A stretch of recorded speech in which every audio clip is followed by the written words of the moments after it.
president. If it's Donald Trump, he will wake up every day and stew over his enemies list. That will help no one. If I am president, I'll be focused on my to-do list for you, the American people. I'll cut costs by cracking down on corporate price gouging, make housing more affordable, lower taxes for middle-class families, and protect Social Security. I will focus on getting things done. I'm Kamala Harris, and I approve this message. Let's get to work. We end this campaign where we began, the United States Military Academy at West Point. It gave me the code I live by: duty, honor, country. I'm Dave McCormick. I first went through this gate to West Point as a bright-eyed kid from Bloomsburg. I left West Point determined to serve our country for the rest of my life. And that's why I'm running for the United States Senate. Today, our nation is stuck, and we've got to make a change. Bob Casey has never made a difference at all. He's had 18 years in Washington. He's too weak. If you'll give me this opportunity, I'll go hard every day. When I screw up, I'll own it. Duty, honor, country. That's my commitment as a Pennsylvanian. And that's why I'm asking for your support. Let's make a change. I'm Dave McCormick. I approve this message. Donate today. The big one in the Big Ten. Number 4, Ohio State. Number 3, Penn State. These are my live play-by-play watch-along reactions live right here on YouTube. So thanks for tuning in and watching. As always, I'm Harris Encyclopedia Sports, Cohen Luke 96. Be sure to like, follow, and subscribe on social media. That'll be Facebook, Twitter, Instagram. Hit that red subscribe button, notification bell next to it as well. Live right here on YouTube to stay up to date. Links once again in the description below. Thumbs up button if you're ready for some Big Ten football. Share hashtag college football, hashtag Ohio State, hashtag Penn State. Chat questions and comments, super chat, super stickers, super likes, super thanks. Always greatly appreciated as well. As this video is powered by Rogue Energy, HopeKThrifts, and Dead and Hungry. First off, with Rogue Energy, be sure to get your favorite energy and hydration flavors in can or tub form, shakers, and Rogue Energy merch at the link in the description below. Be sure to use the code LUKE, that's L-U-K-E, LUKE123 for 10% off. HopeKThrifts, a secondhand resale shop that focuses on staying in the environment in a cheap and fashionable way. As most items are $20 or less, include brands like American Eagle, Converse, Free People, and Shein, among others. HopeKThrifts found on Depop, Instagram, Macari, and Poshmark at, yes, you guessed it, HopeKThrifts. That's HopeKThrifts. So be sure to use the message seller code CHEAPTHRIFTS, CHEAPTHRIFTS, CHEAPTHRIFTS for 10% off. Link also in the description below. And then Dead and Hungry, a novel written by Nathan D. Mitchell. You can find it on Amazon. And once you do find it on Amazon, if that doesn't interest you, you might as well be what the title says. Also, if you haven't done so already, be sure to scan the QR code behind me. So the Buckeyes and Nittany Lions for a big noon kickoff on Fox coming up momentarily. Once again, thanks for tuning in and watching. As Fox with big noon kickoff and ESPN with College Game Day, both pregame shows on site live right here in Happy Valley, leading into this top 5 matchup in just not the Big Ten, but of all of college football, as this college football season in 2024 has been one to remember, to say the least, to this point. A lot of question marks still unanswered, though, as we'll inch closer from now over the next month to the first ever 12-team college football playoff, as this game will have implications and aspirations on the line, no doubt about it.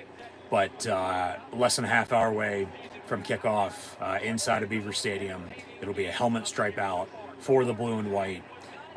So basically a whiteout with fans sitting on both sides of the 50 in the Navy Penn State blue that is down the middle of the white helmet. As we all know, Penn State with the black shoes, basic blues, no names, all game. We are Penn State. So the Buckeyes are 6-1 this season. They had a 1-point loss a few weeks ago. Also in a top 5 matchup at Oregon against the Ducks as time expired. They are coming off of a close win last week at home against Nebraska. 21-17, as Penn State is now 7-0, coming off of a win last weekend as well at Wisconsin, jumping around inside Camp Randall. And they'll return home for the first time in a month.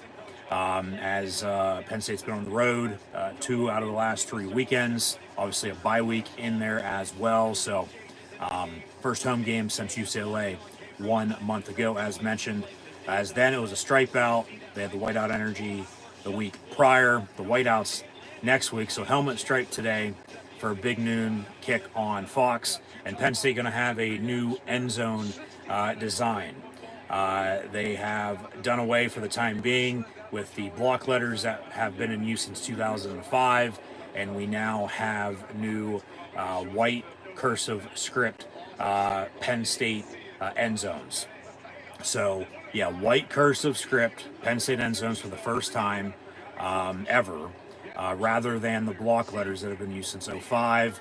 Obviously before then you had the chipmunk font and then numerous other designs through the years. As yeah, no doubt about it, they've also used the retro diamond logo way back when, going old school with the Generations of Greatness games over the past decade or so. But they haven't made a full-time change with the end zone design in nearly 2 decades, dating back, as mentioned, the start of the '05 season, coming up on 20 years ago next year. But now, whether this is just for the rest of the season, because they do have 3 home games this month of November. Today, next week they go on the road for 2 consecutive weeks, and then Senior Day. Whether it's just for the rest of the year or the new norm, I guess we'll just have to see. It's okay, taking a glimpse at it when they released it the other day to now in game this afternoon. But I think it would pop even more if they did have a blue background to it. But we'll see what happens and just see how long this lasts. But enough with that, because like I said, we got a big game here today. It's 11:45, kickoff a little after. So big noon and college game day for Fox and ESPN respectively. We're set outside the Bryce Jordan Center this morning, and now they're both inside. Big noon up on the concourse in South End Zone. Game day down on the field at the bottom of the North End Zone. As all of Nittany Nation and the Buckeye faithful that have traveled make their way into Beaver Stadium, in which we could see a new stadium attendance record broken this afternoon. Only time will tell. As the record is 110,889, set 6 years ago. But even then, till now, they've come pretty damn close to surpassing that, but just short. Obviously, you want to get a win at the end of the day, regardless of however many people are in attendance, just win. But the series history with Ohio State and Penn State, as it is a rivalry between 2 college footballs, bluest of blue bloods, if you will. Ohio State leads the all-time series 25-14. So today, the 40th all-time meeting. Bucks have won 7 straight, including 23 of the last 31 since Penn State joined the Big Ten in 1993. In that stretch, we've had 13 one-score games, and then dating back over 100 years to when they first met in 1912, 17 all-time one-score games with the scarlet and gray and blue and white. So, OH, and we are. As mentioned, big noon game on Fox. Big-time Big Ten football. We'll have Gus Johnson, Joel Klatt, and Jenny Taft on the call here shortly. This is the latest, I might add, in the season they've played since 2019, as that was the actual next to last regular season game of the year. As the dates are actually lining up, as they normally do, 5, 6, 7 years apart, just how the calendar works. And then obviously we have daylight savings time this weekend. So don't fall back, too early just yet. Play this game, get a win, and then we'll go from there before it will get dark at 4 o'clock tomorrow. Yeah, this is the latest in the season they played since 2019. Latest they played here in Happy Valley, though, since 2009. Obviously, Ohio State won both of those games, but third time might be a charm in the month of November for the blue and white. As on November the 2nd, all right? Now, I'm just stating facts. I'm just saying, all right? At the end of the day, just saying here. Penn State is 13-2-1 all time on 11-2. And the blue and white haven't lost on November 2nd since 1935. So obviously at the end of the day, something's got to give. Because even with everything I'm about to say, you know, you can throw everything out the window. It's just one of those games. You better bring your lunch bill. Like I said, Big Ten championship game, college football playoff aspirations, no doubt about it. Let me know in the comments below who you have winning. Thumbs up button if you haven't done so already. Scan the QR code as well. And thanks for tuning in and watching. Once again, I'm your host, Encyclopedia Sports, Cohen Luke 96. So, yeah, Fox Big Noon kickoff and ESPN College Game Day. We're on site today outside of the BJC. It's a top 5 matchup. It's the first top 5 meeting inside of Beaver Stadium for Penn State since the Arizona game in the Kickoff Classic to begin the 1999 season, as the Nittany Lions routed the Wildcats and sent them back to Tucson. Penn State and Ohio State have met once before in the top 5. But from then until now, obviously, yes, Ohio State still has Penn State's number for the most part. So, dating back, 20 years or so, every 8 years roll around, there's a blue and white win. So, we'll see if history can once again repeat itself here today. But the 45th and hopefully soon to be 47th president and Donald J. Trump held a rally at the Bryce Jordan Center a week ago on the campus of Penn State University. As Penn State was at Wisconsin last Saturday night. His rally was in the middle of the afternoon last week, and they were making plans for him to be in attendance for today's game, but with Election Day on Tuesday, he now has 3 rallies trying to rally the troops. And obviously, Ohio State, scarlet and gray, red and white for that matter, blue and white for Penn State. Hopefully, everybody does the right thing on Tuesday, and we can save America and make America great again. So, blue and white today, red, white, and blue all day, every day. Proud to be an American, but vote red on Tuesday. So, yeah, Trump, because of the 3 different rallies today, won't be in attendance as initially thought. Even though he has attended college football and NFL games thus far this season, as he was most recently at a Pittsburgh Steelers game last month. And the black and gold found a way to win. Then at home, Alabama beat Georgia at home, and that top 5 matchup earlier this season as well. So the home team had won when he was in attendance. He was supposed to attend today, so see if the home team can once again win this afternoon as well, as Penn State hosts Ohio State. But like I said, from the scarlet and gray, red and white, if you will, blue and white, we're all Americans. Blue, red, white, and blue. Hopefully make the right decision come Tuesday. But then now today, even with everything like I was saying just a second ago that I'm about to say, throw it all out the window, all right? Yeah, this is going to add up. It's going to make sense. We'll connect some dots as we always do. But at the end of the day, just go out and play football, okay? Basics. Keep it balanced. Keep it simple. Consistency's key.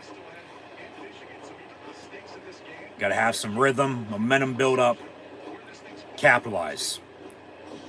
Strike while the iron's hot. So, yeah. Throw everything out the window. Go out and play football. Really, just play ball. One play at a time.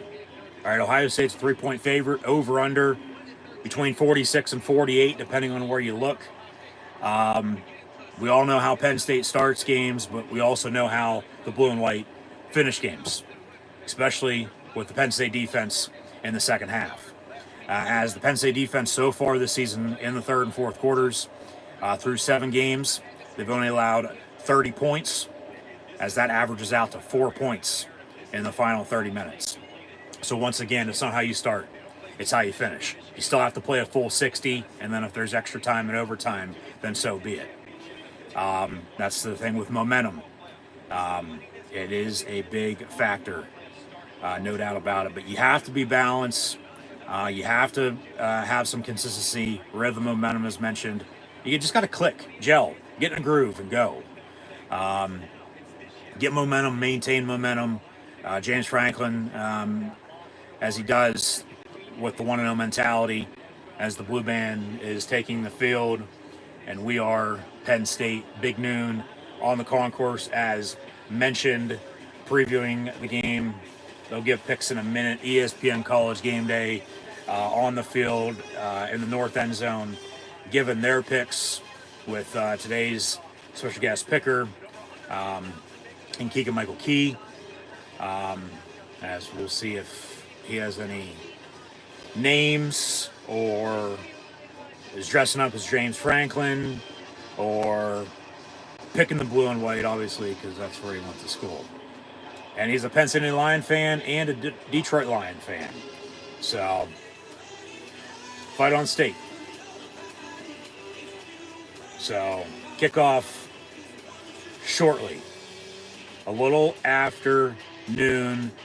As mentioned, James Franklin with his 1-0 tweets, hey, we need everybody, it's all hands on deck, which it is.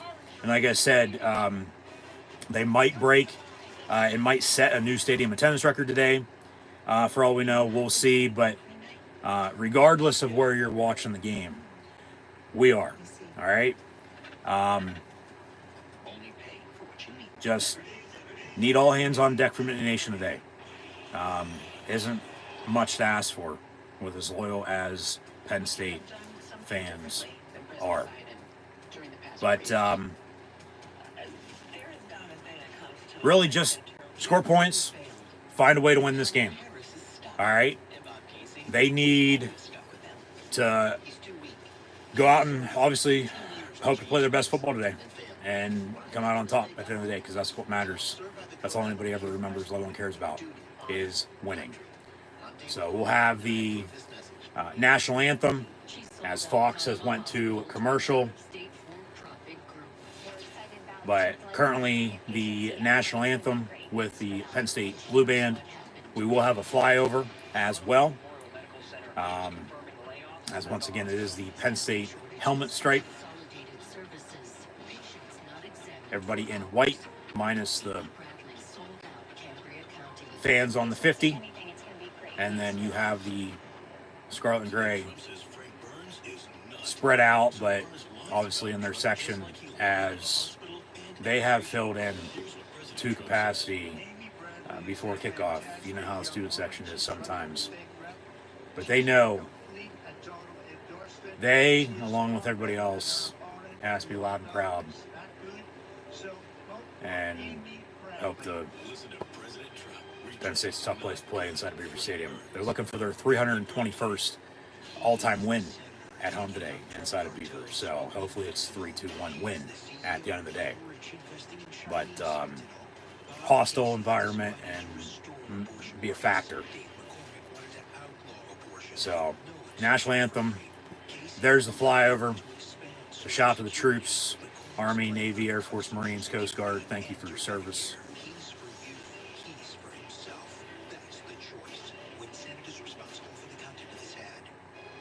And USA, USA, USA. But really, just score points, find a way.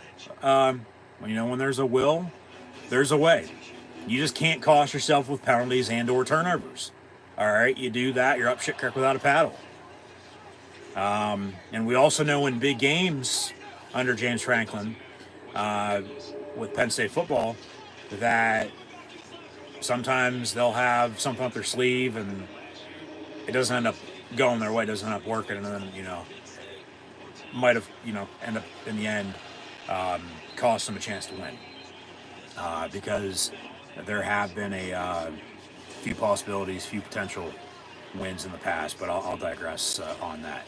But with Andy Kotelnicki calling the plays on offense, the blizzard that he runs, so far so good. And then Tom Allen, Big Ten ties, former Indiana head coach, now is DC. Can't forget about special teams. Ryan Barker, come on down. But obviously Penn State can score. We're going to get to the stats here, but so can Ohio State. All right. These two teams are more similar than they are different. You can't really get much more even across the board with the way these teams have been playing. You just can't. Ohio State's averaging 40 a game, Penn State 33 offensively. Ohio State only allowing 12 on defense, Penn State 14. As College Game Day will make their picks. We'll see what the Michigan man and Desmond Howard says. He says OHIO. Former Michigan State and Alabama head coach Nick Saban saying we are Penn State. As we all know, the connection with him and Joe Paterno. Former Buckeye quarterback Kirk Herbstreit.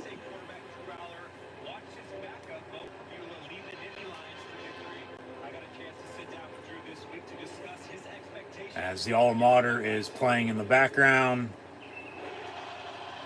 We are Penn State. Kirk picks Ohio State. We'll see what Pat McAfee has to say. Yeah, 110, 111,000.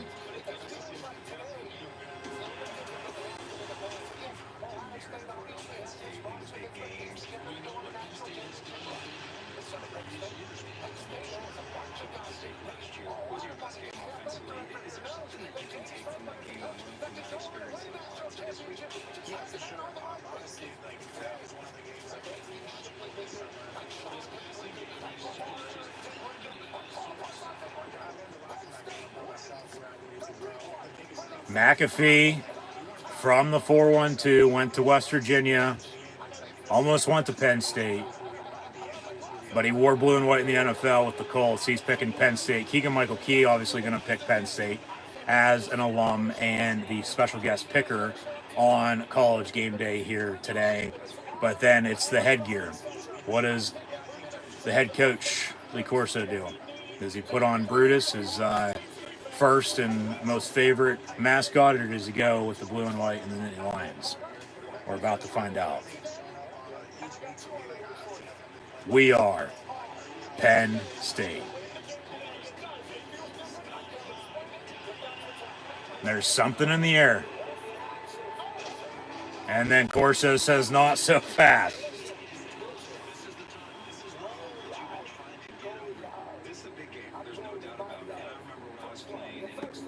So Corso picking Brutus and the Ohio State Buckeyes as he waves to the crowd. We're also at high noon here with Penn State, Ohio State coming up shortly on Fox. Going to be watching on ESPN, Ole Miss, Arkansas, Duke at Miami on ABC, and then in the Big Ten as well, Minnesota, Illinois. So those are the four games we'll be keeping eyes on, keeping tabs on at noon. But obviously, Ohio State, Penn State kicks off, full attention inside of Beaver Stadium. And once again, thanks for tuning in and watching. So we left off talking about the offensive score and points. Ohio State, as mentioned, averaging 40 points per game. Penn State, 33. Ohio State on defense only allowing 12 points a game. Penn State, 14. So like I said, you can't get much more even across the board with that. Ohio State, with Ryan Day at the helm, he has Chip Kelly now as his offensive coordinator, the former Oregon, Philadelphia Eagles, San Francisco 49er, and UCLA Bruin head coach, as he left UCLA as the head coach after the end of last year, with the way college football has gone, to take an offensive coordinator job because he didn't want to deal with the bullshit as with being as a head coach. And I mean, you can, but you really can't blame him. But Ohio State has the #1 red zone, just not in the Big Ten, but in the country. 100% conversion rate once they get inside the 20. So Penn State defensively, keep them outside of the red zone. Okay, don't let them get inside. But these types of games, they normally come down to whoever has fewer mistakes. Whoever has less mistakes is going to win. So we'll see what the turnovers. Both teams are +2 in the turnover margin. 2 months in, as Penn State's about to take the field, as the blue band is lined up. I'm sure Fox will give us the intro with the entrances as they normally do. Fox to FS1 to BTN for that matter. But PSU, we are Penn State. Let's go PSU. Let me know once again in the comments below who you have winning, and thanks for tuning in and watching. But yeah, these types of games normally come down to whoever has less mistakes. Whoever does, that team ends up winning. But as always, at the end of the day, inside on paper, side on the field. We'll see what happens when they play this game here today.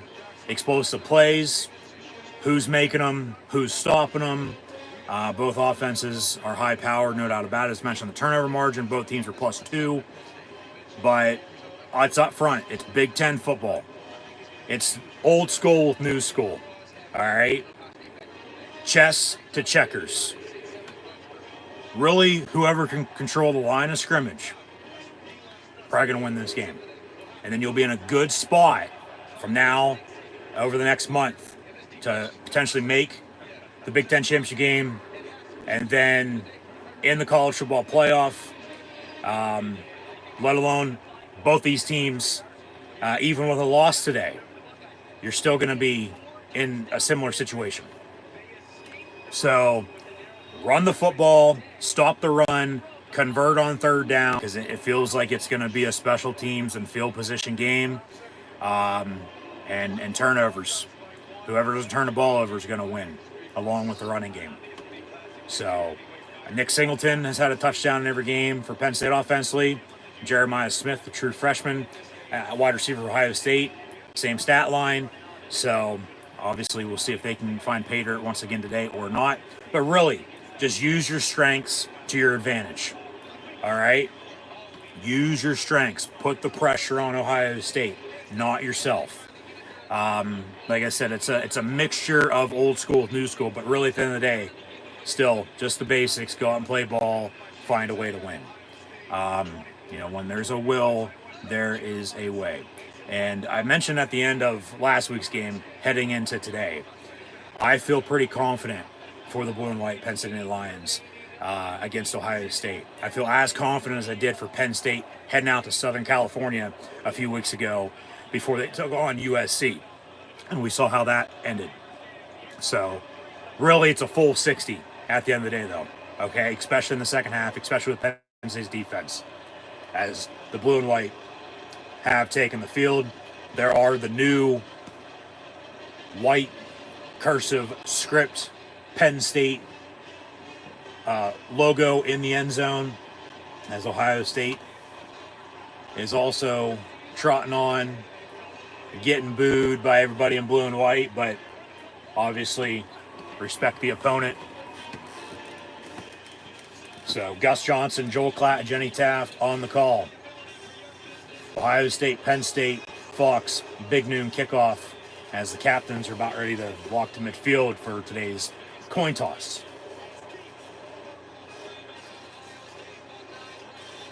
But yeah, I do feel pretty confident about today's game for Penn State. I do. Drew Allers, an Ohio kid, he said, and I quote, when he left the field right before halftime with the injury he suffered last week in Wisconsin, who the fuck are you? Sit the fuck down and shut the fuck up. So, right to Columbus as well, I might add.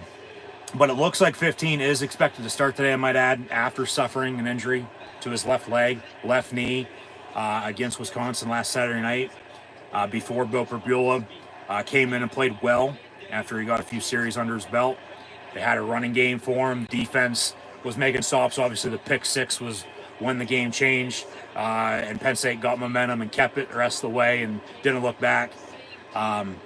So regardless of who's playing quarterback today, run the football and make stops on defense. So run the damn ball, make stops on defense, as mentioned. It's really pressure and a turnover to capitalize off of them and taking your points while I can get them. So 44, Tyler Warren, get him the football as well. And if not, then all right, they're fucking somebody else because they'll be open because he'll be double teamed on at that point. We'll get into some Ohio State injuries momentarily as well. They're banged up front. Obviously, it's still next man up, though. But so I'm telling you, pressure.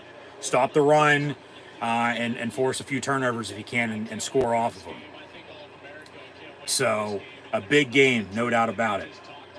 Coming up shortly, we'll also see how former Ohio State Buckeye wide receiver and Pennsylvania native who transferred back home and current Pennsylvania line wide receiver Julian Fleming plays against his former team. As he's been in Columbus the past 4 years, was A-OK, and has been crucial in the blocking game for Penn State so far this season, but obviously had 2 big fourth down catches against USC a few weeks ago, had a catch and a drop last week, so we'll see how he plays today. But then there's Will Howard. As they're talking about him, speak of the devil, he is from Pennsylvania, and he grew up a Penn State fan, he said. Who doesn't if you live in Pennsylvania, all right? Unless you're a Pitt fan or a Temple fan, Obviously, the Penn State smack dab center in the state. It's either we are Penn State, it's hail to Pitt. It's more like eat shit Pitt. And then you got the Temple Owls in Philly. And then you have the Steelers and Eagles. Pennsylvania is a football state, as is Ohio, all right? Diehard, loyal fan bases. But Will Howard, he said this week, as he grew up a Penn State fan, he wanted to go to Penn State, but he obviously wasn't good enough. Well, let me tell you something there, Will Howard. You obviously also weren't good enough to go to Ohio State either, coming out of high school, because you went to Kansas State, and then with college football world the way it is now, via the transfer portal and NIL, he then left Kansas State to go to Ohio State. So, it's nothing new. Penn State always has a ton of kids from Ohio and vice versa. Ohio State always has a ton of kids from Pennsylvania. All right? It's just the name of the game with recruiting. Nothing new. But, okay, I get it. Chip on your shoulder. Because you look, Aller's from Ohio, playing at Penn State. Howard's from Pennsylvania, playing at Ohio State. So everybody's talking about quarterbacks, but it really should be the offensive line because you got to block, protect, be able to run the football, stop the run, and then, like I said, defense, special teams, turnovers, and momentum. But with Ohio State this season in 2024, they reportedly spent about $20 million in NIL. It's pay to play in college football now. There obviously still is no CBA by any means, but they have Will Howard, Trayvon Henderson, Q Junkins, who played at Ole Miss, played against Penn State last year in the Peach Bowl, Abuka, Jeremiah Smith, Cardinal Tate at wide receiver. As Ohio State is on kickoff, so we'll get to their offense momentarily. Penn State back deep to receive in the south end zone, and we're underway. And on the return from the 2-yard line, Singleton hits the 10, 15, 20, pushed out of bounds around the 25, as it looked like he was going to be tackled for a, not necessarily a loss, but they weren't going to get a good return on that. But he hit a hole, and before he got pushed out, he set up his opening drive with some decent starting field position, as it would be a touchback anyway. So 1st and 10, Penn State here from the 25-yard line. Ohio State, Penn State. Top 5, you want to get technical, it's a top 4 matchup in college football. Mark it officially at the 27, and they'll start out of a diamond handoff to Singleton up the middle for 2 yards. 3 yards in a cloud of dust. We know how Big Ten football is, so it's, like I said, the offensive line with the ground game. run some play action off of it, but you gotta be able to protect. You gotta get pressure. It's a game of inches. All right. So Aller in the gun, and now Tyler Warren will be in the gun as Aller motioned out, and Warren gonna fake the pass, draw up the middle for him on a keeper, a direct snap, but a run by the tight end. As he looked to pass, now they got a 3rd and yard.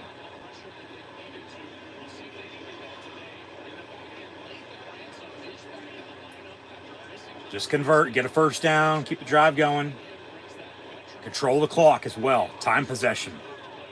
3rd and a yard, they'll hand off, and he didn't get it. No. That's a good spot by the top official and the bottom one running in. They might have gave it to him. I'll take the first down. Move those sticks. That's a first down right there. That's a good shot. It's just the pile. It didn't look like he got it.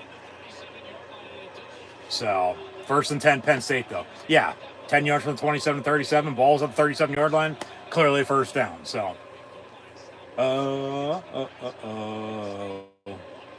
just drive and score. Getting early leads. Something that, even with, as Aller passes far side, complete Singleton, pushed out around midfield, 2nd and short. As Aller will come out, and here comes Fabiola. Even with slow starts and whether they're scoring opening drive touchdowns or not, we'll still hit the reset button. These teams will settle down, settle in, relax, and then something's got to give. That's the thing. It's a 60-minute game. It's not a first half game. Just come the second half, it's going to be balls to the wall. 2nd and a long 2, more like 3. Fabiola hands off to the fat man, Katron Allen, who gets about a yard if he's lucky. 3rd and short. Convert again. Yeah. 3 plays and a first down. Another 3 plays. We'll see what they do here. So Aller back in the pistol. He seems fine. It was just the mobility factor last week. And then maybe out of precaution as well, if they can just find a way to win it the way they did, to get to today, looking back on it. 3rd and a long 1. Aller out of the gun, looking to throw. Going to step up, tuck it, and run. And he gets a first down at the 50. Because you talk about Will Howard growing up in Pennsylvania and then, Kansas State to Ohio State. Aller was recruited heavily by Penn State early, committed early, and then Ohio State. Whether he grew up Ohio State fan or not, doesn't matter. Ohio State came into the process a little too late to get him, and he stayed true. And he's been at Penn State now the past 3 years, played 10 games as a true freshman, starter all of last year, and to this point, and rightfully so, into this season, as he's going to look to throw again, but he's going to tuck and run again up the middle for another 5-6 yards. So just take what the defense gives you. Keep it balanced, keep it simple. You got to have consistency. Obviously, maybe take a shot here before too long. We'll see.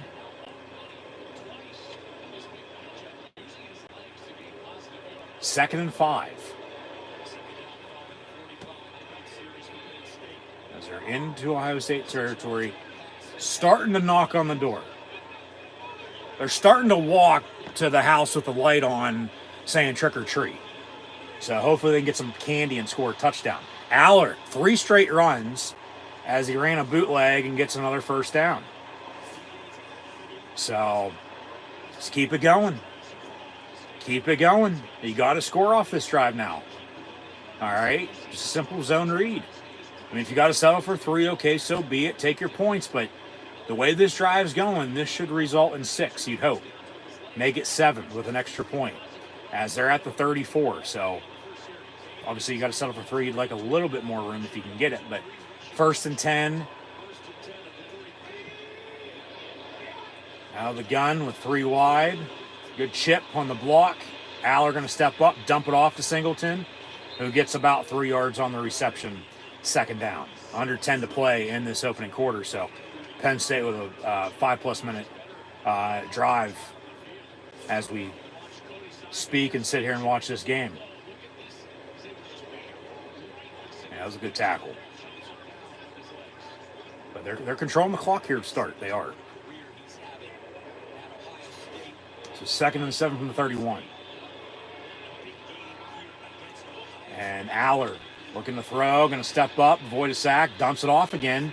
And Singleton down the far sideline, 20, 15, push out of bounds around the 12. Let's go, keep it up. You know, there's the balance. There's some run, there's some pass. It's not one-dimensional. It's not too heavy of this, too heavy of that. Andy Kotelnicki in the Blizzard offense. They go hurry up. They work better in a hurry-up mode. But we got a whistle.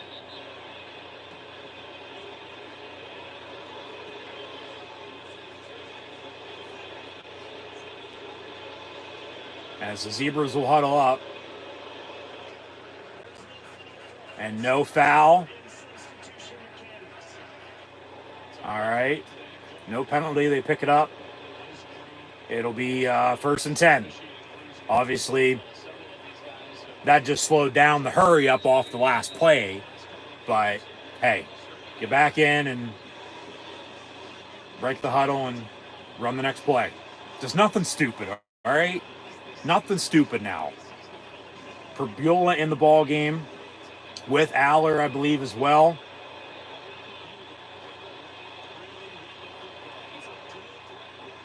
As Dinkins will go in motion.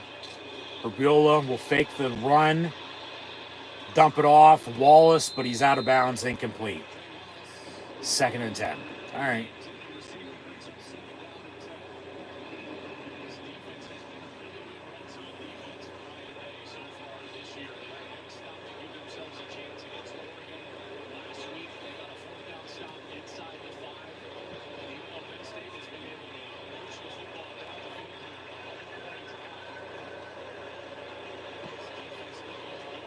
And now another delay for whatever reason here.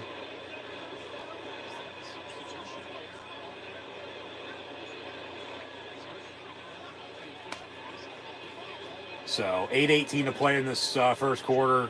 Penn State with a 2nd and 10 at the 17-yard line. Make it 1st and 15 now. So there must have been a 5-yard penalty somewhere.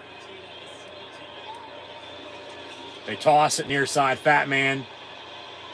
And 2, maybe 3 yards. So 3rd down from the, or make it 2nd down from the 15. Because remember, it was 2nd and 10, but the 1st and 15. Because there was a penalty, but there was no announcement. So a little confusion.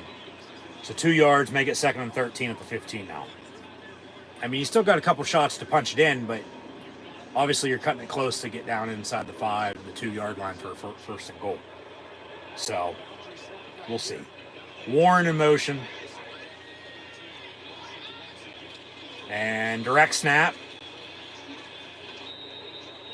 Fat Man Katron Allen gets down to the original line of scrimmage when they had 1st and 10 at the 12. But then the incompletion, the penalty, couple yards, here we are 3rd down. So they draw up here. Obviously just had Halloween, talking about the Blizzard offense. Still vanilla ice cream at the end of the day.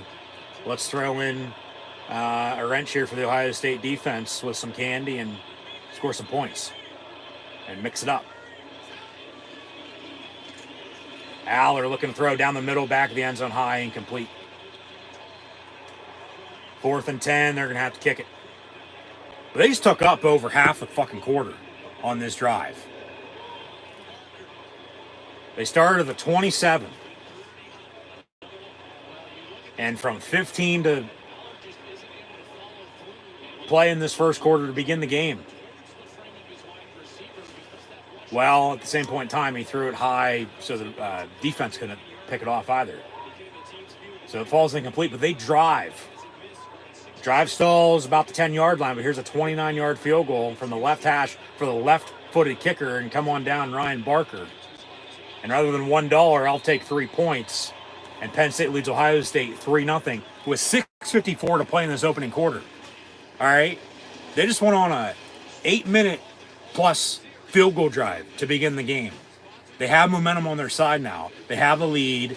They have some balance. They have some consistency in offense with the run game, the pass game. Obviously, the drive stalls, but now it's in the defense's court to make some stops.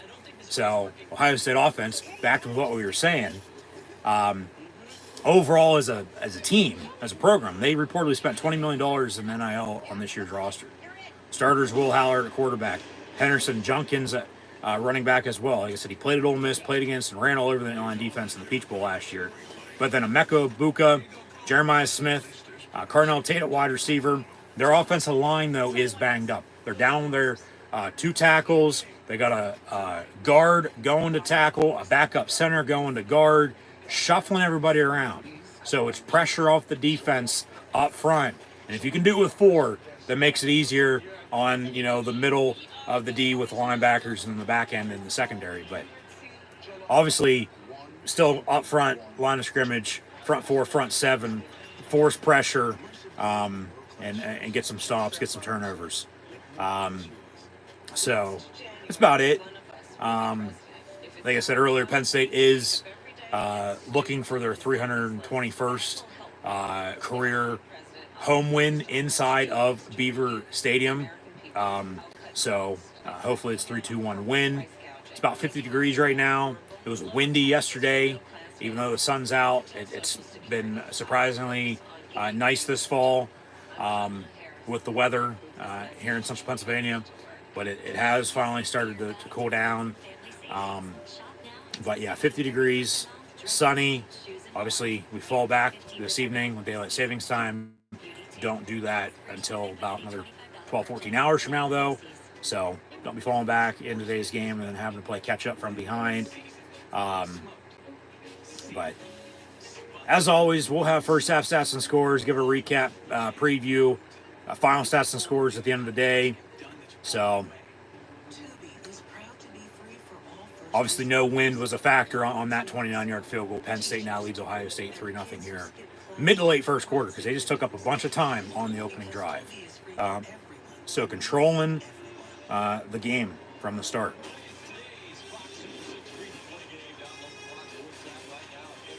So we'll see what happens. So I put a game, it's out on paper, it's out on the field. Obviously, though, I still think Penn State needs to have one of those games to just tell the rest of sport, country, world, whoever doesn't believe in the blue and white, and show out and just find a way to win. All right, tell everybody just exactly who we are, and we are Penn State. So Penn State kicks off. We'll have a touchback. It's the first time Ohio State 25, but they're going to take another commercial break. So we'll get back to the action shortly. So just really the day, we'll see if the Nittany Lion can get Brutus to crack his nuts. All right? And crack under pressure. Because the Penn State defense in the second half, they've not cracked. They've cracked down. They've locked down. They've made stops. And the team, they've found ways to win. It's all 3 phases: offense, defense, special teams. It's the little things that add up. So I said, you got to go back to the basics. With everything storyline-wise out there, you got to go back to the basics. It's go out one play at a time and just play ball. All right? The rest will sort itself out. So we'll see what happens. See if the Buckeyes are crying during their battle cry. And if Penn State's fighting on state or not. Before we get into, like I said, a recap, a preview, stats and scores, and so on and so forth from there. But that's about it on my end for the time being. So we'll update stats and scores here shortly. But Man, just find a way to win. That's all I'm asking today. I don't care what it fucking takes. You know, really get this game into the fourth quarter with a chance to win it. All right? Because what more could you ask for then at that point?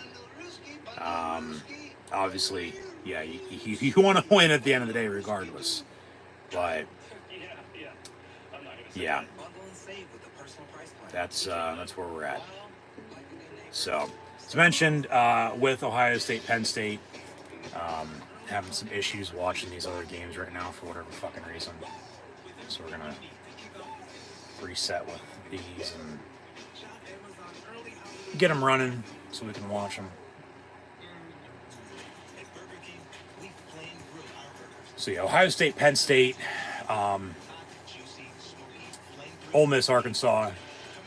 It'll be Duke and Miami, and then Minnesota, Illinois. Those are the 4 games.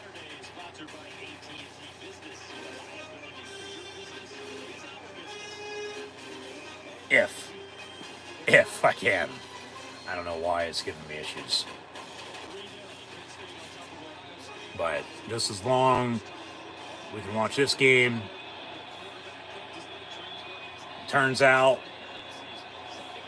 and the stream's all good, running smooth, no technical difficulties, buffer disconnect, reconnect, or any issues whatsoever. That's all that matters. But a win at the end of the day for Penn State is what all of Nittany Nation wants today. 1st and 10, Ohio State handoff, and about a yard on the run. But like I said, even with a loss, you know, both these teams are still going to be in good positions. They are. You know, obviously Penn State's undefeated. You'd have a loss under the 3rd-ranked team in the country, or the 4th-ranked team in the country as the 3rd-ranked team in the country. So obviously you just have to look at how the game went, final score, so on and so forth. But then Ohio State with the 1 loss, they lost to the top-ranked team in the country in Oregon by a point. So that's why I play a game. It'll sort itself out, and we'll see who's in Indy. We'll see who's in the playoff. We'll get there when we get there. Take care of business, all right? Just take care of business today. Big 3rd and 5 for Ohio State offensively and the Penn State defense. See if they can get off the field with a quick 3 and out, and then getting back to running the football, being balanced, controlling the clock. Howard looking to throw on a slant is picked off at the 30, 25-20, 15-10, 5, touchdown, a pick 6 to go up 9, make it 10. We are, and Beaver Stadium's going to explode. An early pick 6. There's a turnover for you, and they capitalize off points. That's 2 weeks in a row they've had a pick 6 defensively. Who was it? Zion Tracy, 7.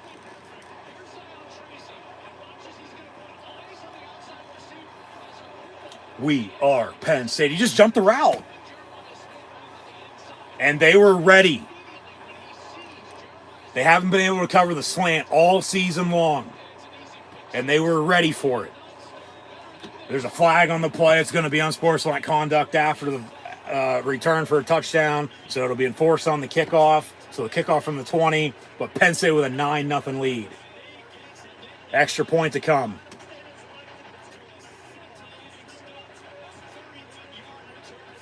We know how Nebraska in 02 went. Richard Gardner down the sideline. Penn State with an early 2-score lead against Ohio State. Obviously, yeah, don't like the unsportsmanlike foul. But you take the pick 6. And crowds going crazy. And now we got a late whistle. Extra points up and good, but a whistle before the snap. And a false start on Penn State. So now everybody's got to relax. And obviously, yeah, it's early. Still a lot of football to be played, but Will Howard might be eating his words.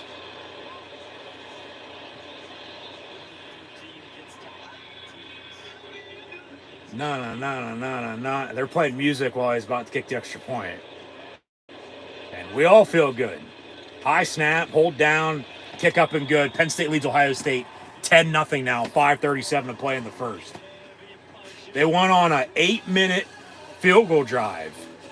And then on 3rd and 5, the third play for Ohio State, it's a pick six from about 30 yards out. Lucky number 7, Zion Tracy. And Penn State leads 10-0. We'll go to break. What a play. What a sequence. I mean, first 10 minutes of this game, Penn State's controlling it. They're winning up front. They're running the football. They stopped the run. They obviously jumped the route, jumped the pass, and picked it off. And, hey, green grass in front of him, and he's off to the races. Couldn't have asked for a better start. You couldn't have. You just couldn't have. Flat out. Obviously, there's still a lot of football to be played, though. You know? Like, don't do everything early and then hold on. You want to step on it if you can. It's going to depend on how the game shakes out. But they're in a good spot because they've controlled this game from the start. Obviously, with the pick six, Ohio State's going to get the ball right back. So we'll see how the defense fares with going right back out there. But they couldn't have asked for a better start. They couldn't have. And that's 2 weeks in a row with a pick six defensively by 2 different players.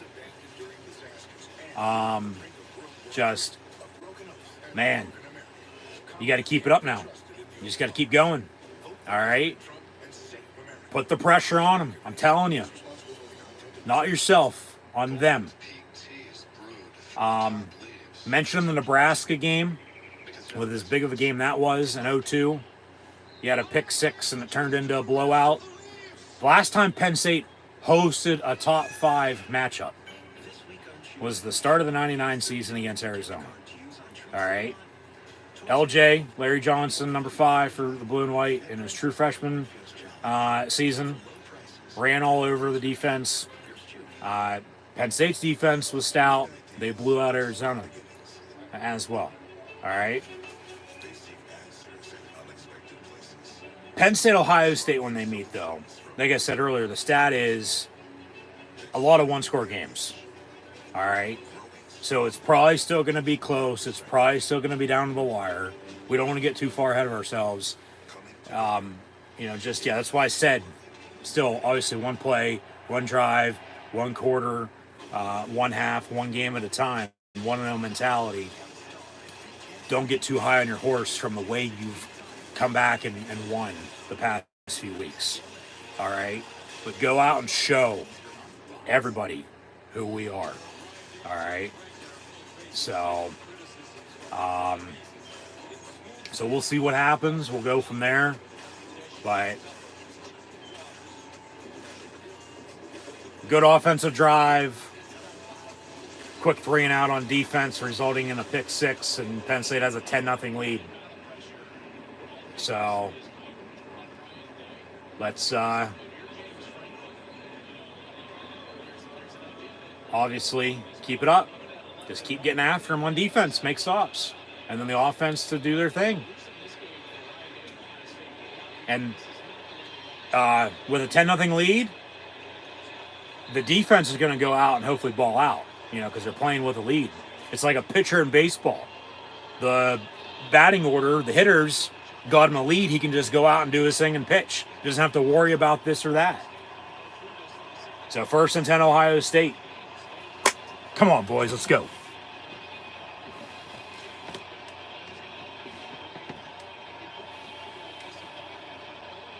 .531 to play in the first. 10-0 Penn State.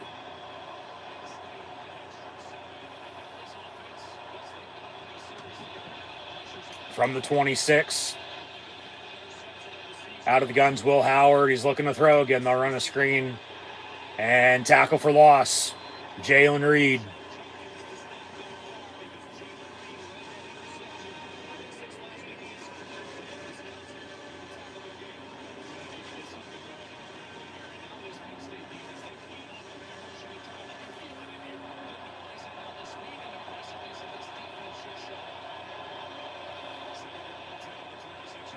They bring pressure up the middle, slant, caught Smith, and then about 9 or so on the reception, be 3rd and short. So I think Penn State defense all season, they have not been able to cover the slant. They haven't been able to whatsoever.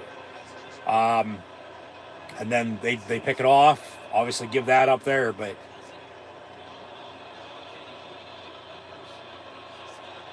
they're going to sneak it, it looks like. They will, and he'll get it. They'll move the sticks. I'm telling you, keep it up. Get stops.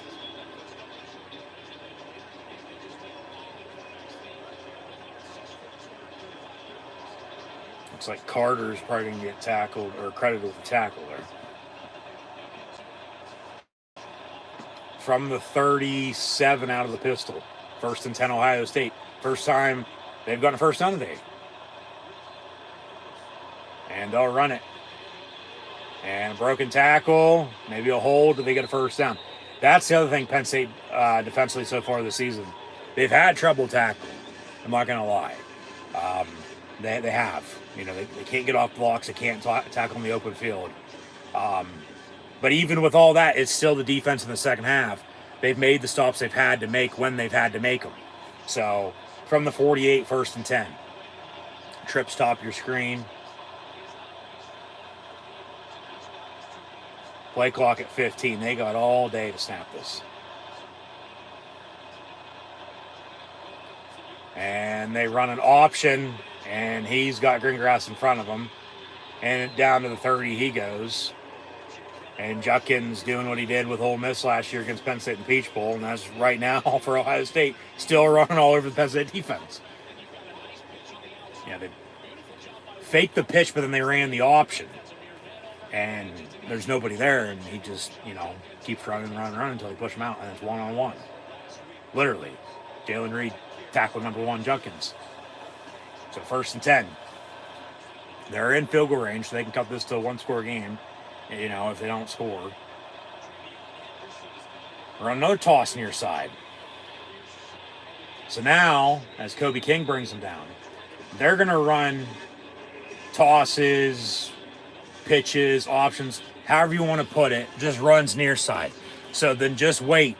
They're going to run something to the left here before too long. Whether that's another run or a throwback across field, watch the top left side of your screen for Ohio State to do something here. Obviously, they don't do it by the end of the quarter. They'll have the chance to do it. It'll be the opposite way. Bottom of your screen, then near side in the second, just with the way they're going. Yeah, they roll out far side, but they come back and throw, and he's wide open, caught, touchdown. There you go. Is that what I say? It's literally the same thing.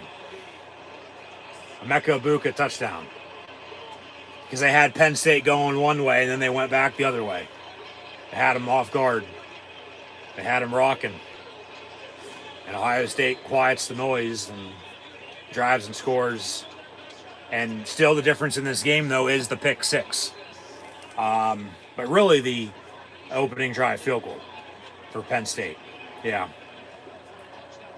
They basically ran it all one side. Penn State's off balance. On their heels, extra point, up and good. It's 10-7 now, Penn State, with $1:58 to play in the first. But then they ran a throw, and he's wide open.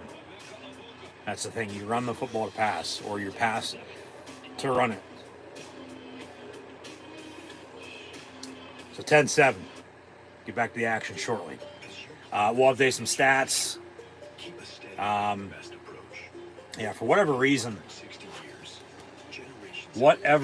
here today, there's no chat, as it seems like it's been disconnected. We can't watch any of these other games for whatever reason.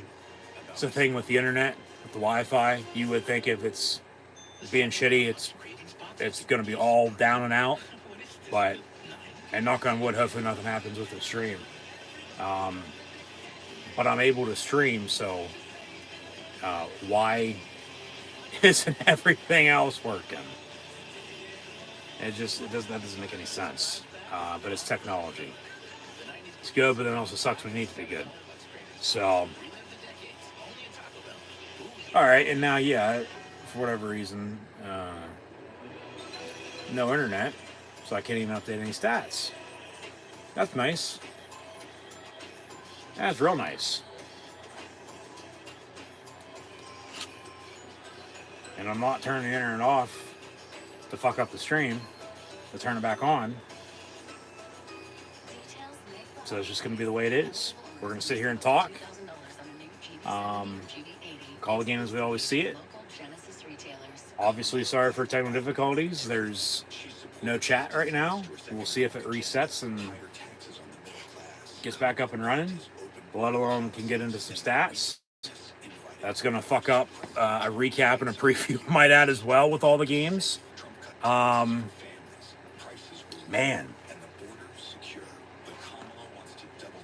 Always got to expect the unexpected.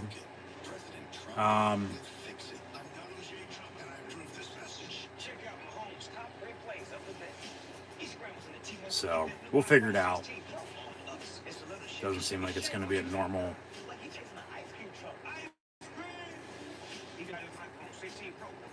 stream though at this rate, but we'll make do. We'll make do. Yeah, because I don't know why, but for whatever reason, it just hasn't been today. It's been like this the past couple days, a week or so.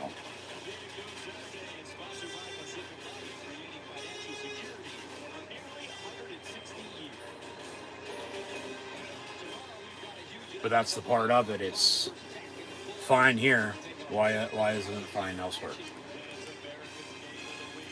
Is what it is. So leave it at that. Man, that sucks. That's pissing me off now. Just as long, okay, here, as Penn State can just find a way to win. And that's all I care about. From the goal line on the return to the 21. Penn State with 1st and 10, up 3, 10-7.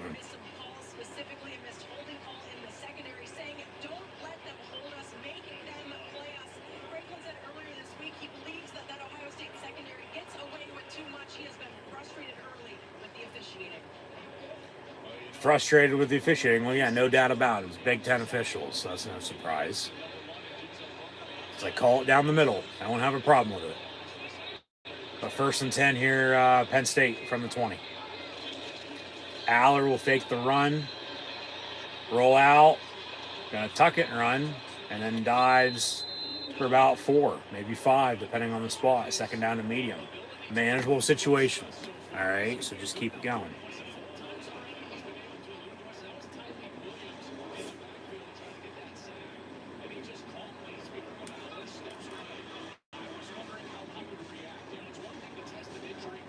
He seems fine.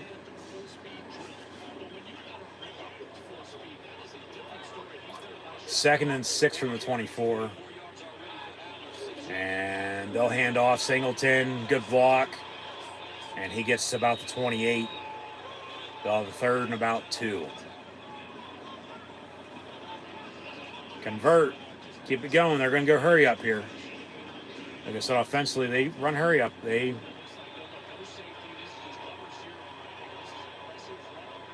work pretty well at doing that. They do. And Aller going deep on 3rd and 2. Clifford. Incomplete. No penalty. Probably a good no call. So, obviously, on 3rd and 2, you'd like to get just a couple yards and get a 1st down rather than go deep. But pass incomplete, so they'll punt. So now Ohio State getting the ball back.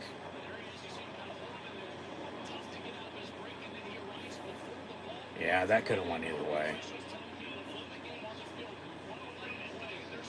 It's probably a good no call. I mean, yeah, they're letting them play. 4th and 2, maybe you're on a fake. Doubtful from your own 28-yard line, I can tell you that. So Mick Dundee, Riley Thompson from down under, Florida Atlantic transfer, booms it away. Fair catch, bobbled, almost muffed, but caught. Be first and 10, Ohio State, about the 30-yard line. Got a penalty on the play.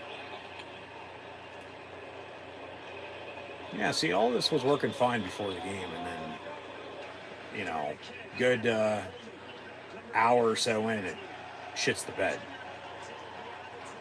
So, got a hold on the Ohio State punt return, 10 yards, and first down.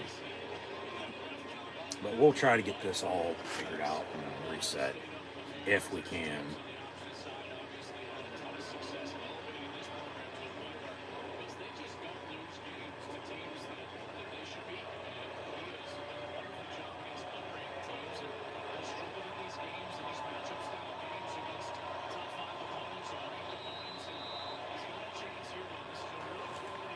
So first and 10, Ohio State from the 19.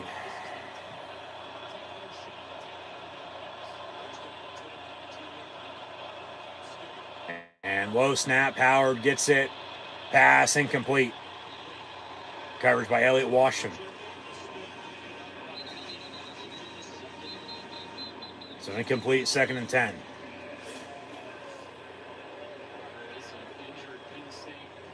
And you got an injured Nittany Lion defender down, I guess. Who is it, is the question.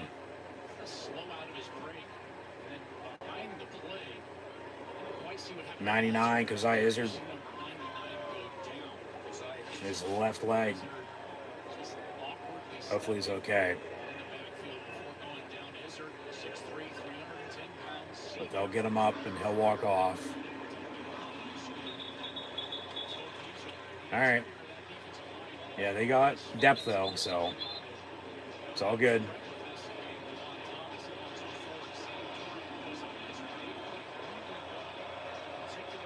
Be second and 10 after the incompletion and the injury.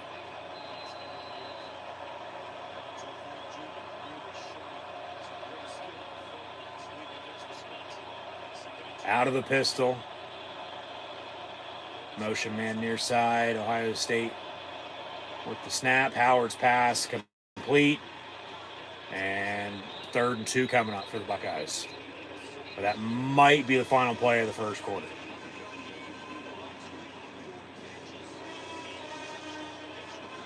Got 15 seconds here, but it doesn't seem like they're in any hurry.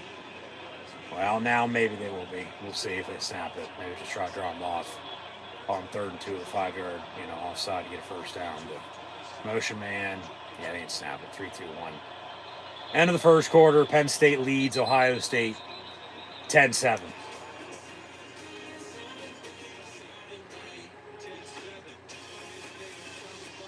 Some highlights from the flyover to the field goal to the pick six to the touchdown.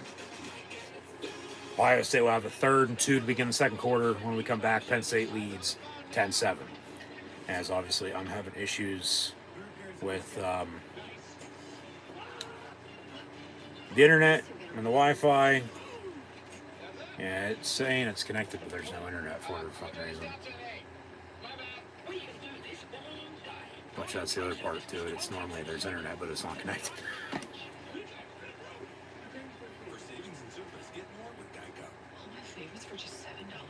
So we can't update any stats or scores at this moment, let alone recap or preview on that or this, because nothing will load.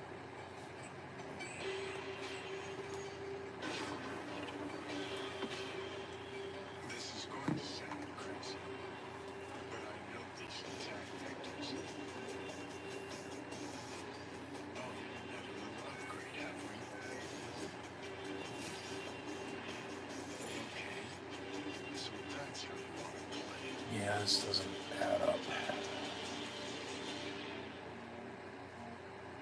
What's up, Carl Nation? It's your #1 broker with the best full-service wealth management skills in the game. Always something, man. I tell you what.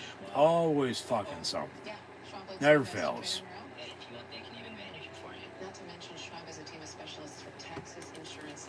But yeah, we're good. Live. We're running. live and living color, and just doesn't make any sense. A modern approach to wealth management.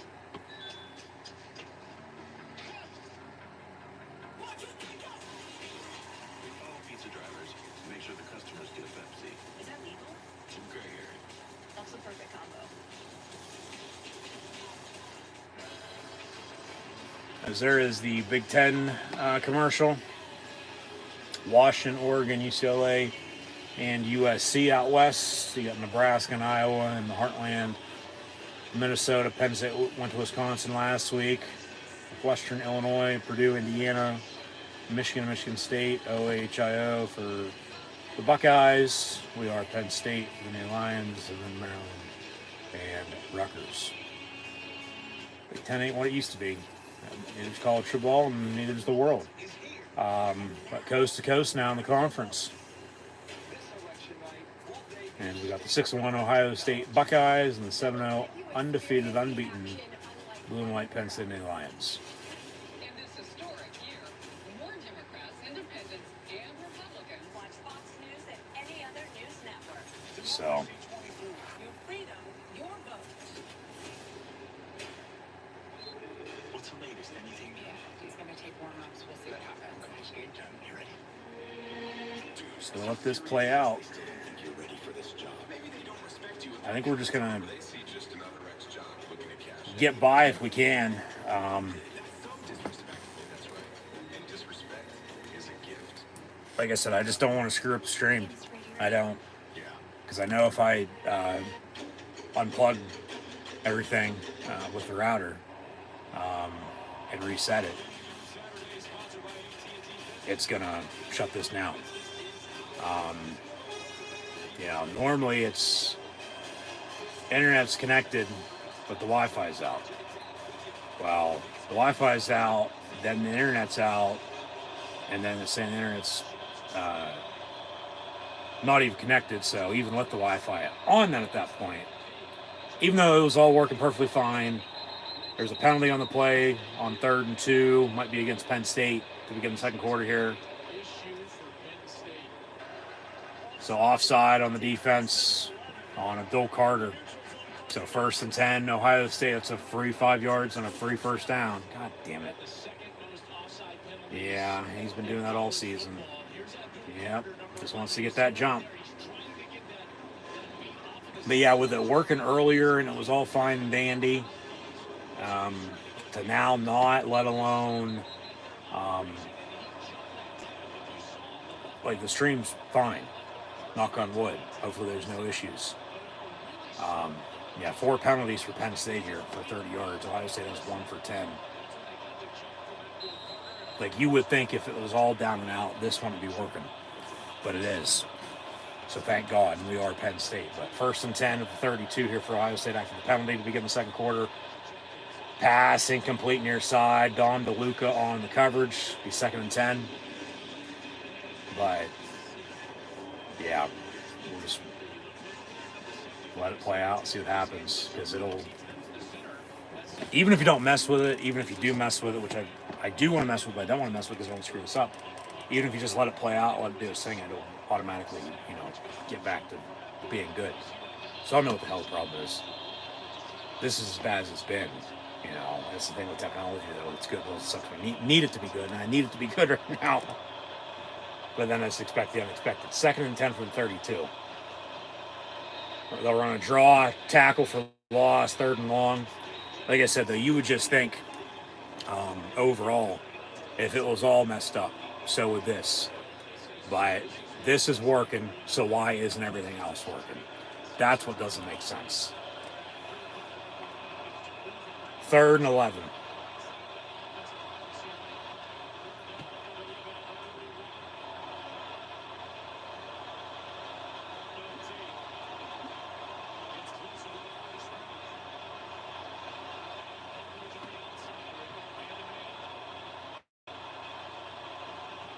And Will Howard looking to throw, steps up, and it'll be caught, but brought down inbounds, short of the line of gain, be 4th and about 3, but guess what? There's no penalty on the play.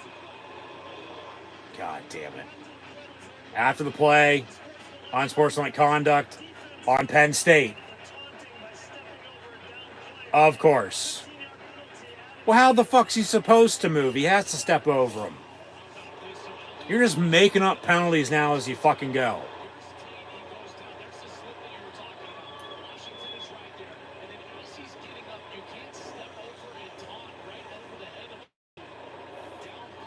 Jesus Christ. So, I mean, luckily it was after the play. But it's still going to be an automatic first down, though, right? Yeah. So it doesn't matter. These fucking refs.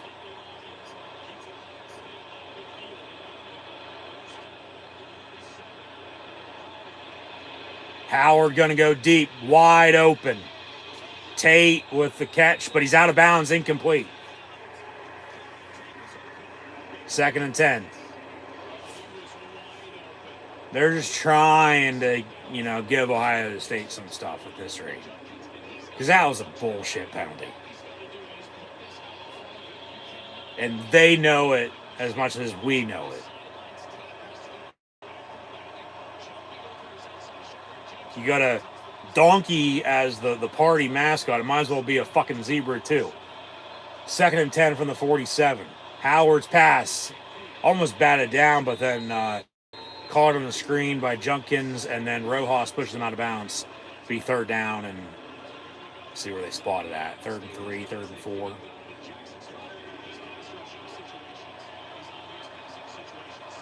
Third and 5, even better. Come on, defense, get a stop. Get off the field.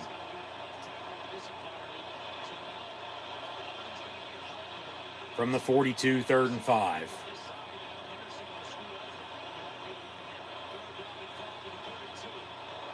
And wide open on a wheel route because they brought the house. And pass is caught, 1st down. Jesus Christ. Talk about momentum. Penn State had it with a 10-0 lead, and then they fell back. Ohio State shuts everybody up. They drive and score with a running game and then a passing touchdown, and now penalties helping them out, obviously. But then defense still can't get a stop either way. And a handoff, Henderson up the middle to the 20, 2nd and 8.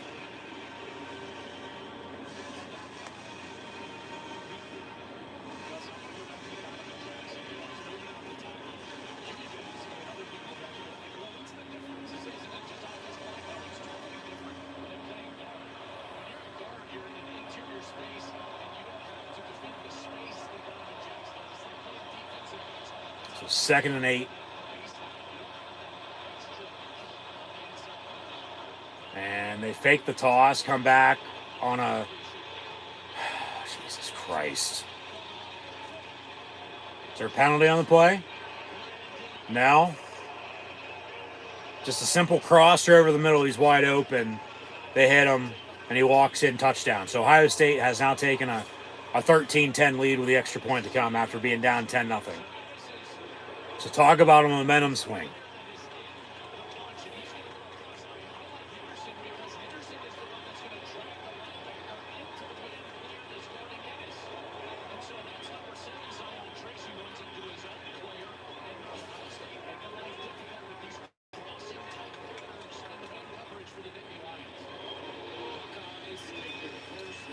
Extra point up and good.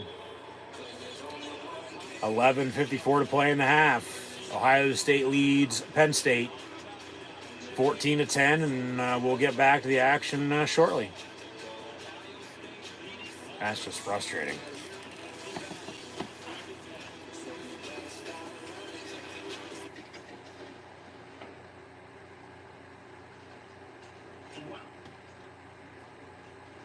Hey Jay, this project might need a bit of shushing. I'll be back. Warren. Please let me know your thoughts. Best regards. Warren.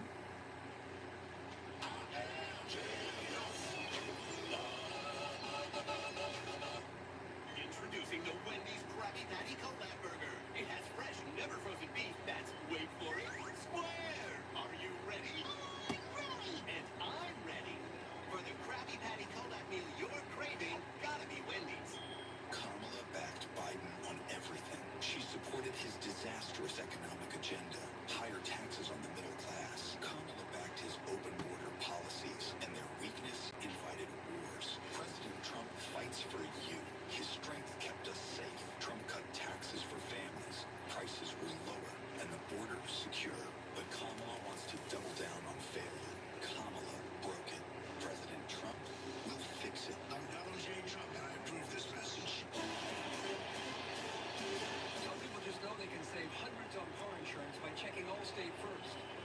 to check your spelling first before taking off your shirts.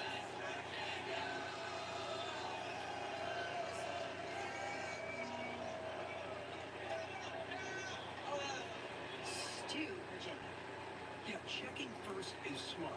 So check Allstate first for a quote that could save you hundreds. What's up, You're in good hands with Allstate.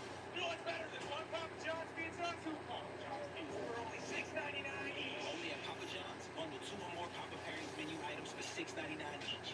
Get your favorites for $6.99 each. Better ingredients, better pizza. Better get you some Papa John's.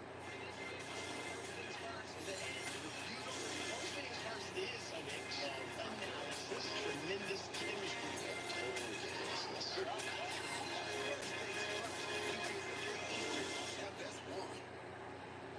Friday night on Fox, one of college football's breakout stars, running back Caleb Johnson, leads the Iowa Hawkeyes into the Rose Bowl for a showdown against UCLA. It all kicks off Friday night.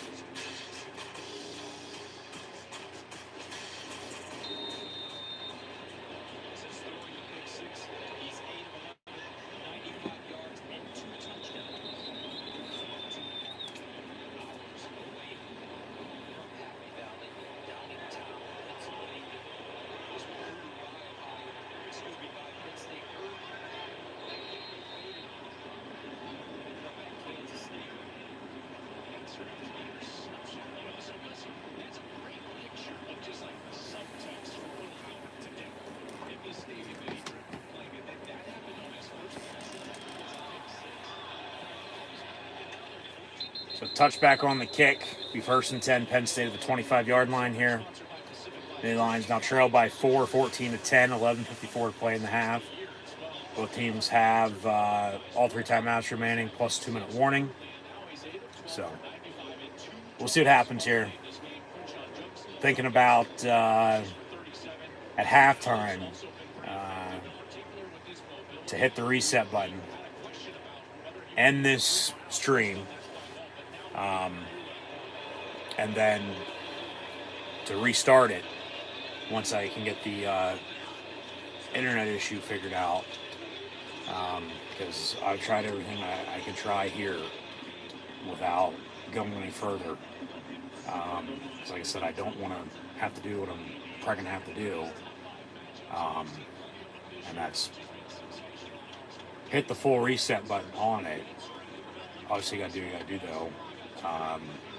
I just don't want to mess this up by any means, because it's running fine, even though everything else is shit.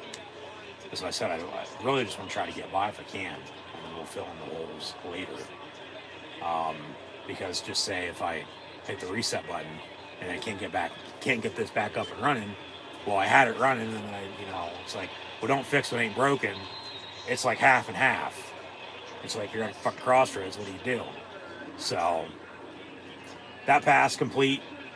Aller to Harrison Wallace for about 15 yards or so. First and 10, Penn State out the 40-yard line. So, I mean, really all it is that I'd be worried about, concerned about with inserting in, because we can recap and we can preview all the rest of college football at a later date, as we just got caught up on that recently.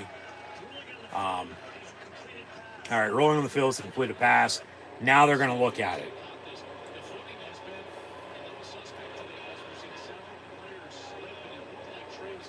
So they're going to think about it. Hopefully they tell us something good. But you have to find this bit of evidence to return it, since it was a catch on the field.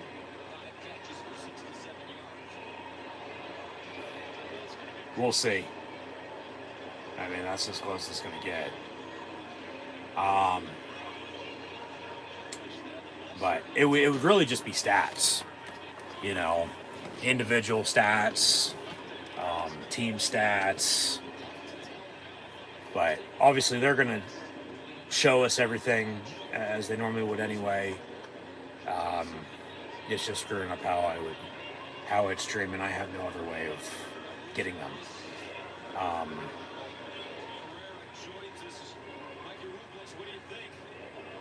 But I feel like we can get by and be all right. Yeah, I don't know either about what I'm going to do or tell me something good? Now they say incomplete. Of course. 3rd and 10 at the 25. How many penalties against Penn State? None against Ohio State. And then they reverse a completed pass for a catch that now they say is incomplete. Jesus fucking Christ. These fucking refs. You can't blame them, but you can blame them when it's all one-sided this way. That's when I have a problem with it. If you call it down the middle, I don't have a fucking problem with it at all. 3rd and 10 from the 25.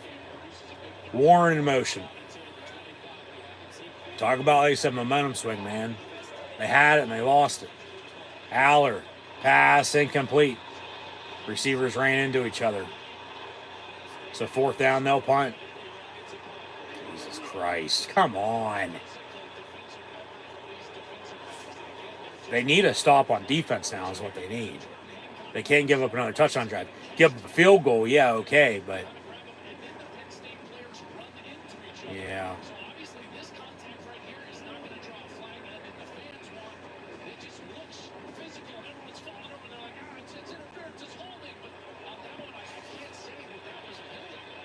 So they'll punt again. And it bounces about the 40 and takes an Ohio State roll to the 43 before they down it.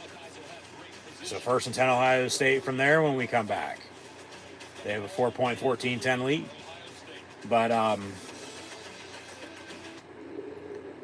no, it would, like I said, just be the stats on my end. You know, that we want to dive as deep as we normally dive into them, just because this is out of my hands, out of my control to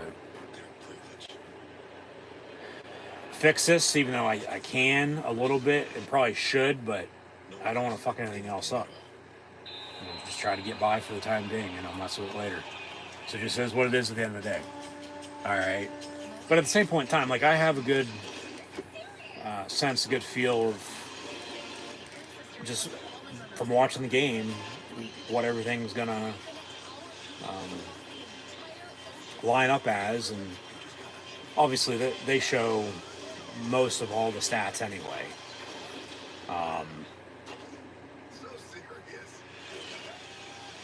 It's just, what's this game going to boil down to?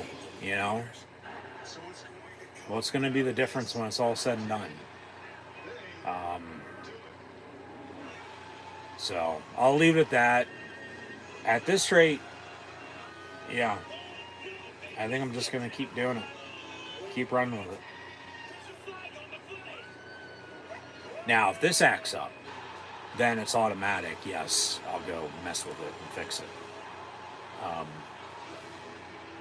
But I just won't have everything at my beck and call on my fingertips as I normally would. So there's not really much else to be said about it, so I'll leave it at that. Obviously, just thanks for tuning in and watching, and obviously sorry for, you know, what you normally expect. Unless you're new. This is the way it is, plus I add in a bunch of shit as the game progresses. Mainly with stats. But then it's a recap, it's a preview. We get by. But we've gotten by without doing a recap and a preview the past couple games anyway. Just with the way the game's, played out. We're talking about a lot of other shit. So, like I said, that's why we had to get caught up on all that recently, which we did. So now it's just back to square one and not do it again. But it's just frustrating, because it shouldn't be happening. Is the thing overall. There's no need, no room for it. But like I said, just really be the stats. So if we can get some stats shown as often as possible, that'd be nice.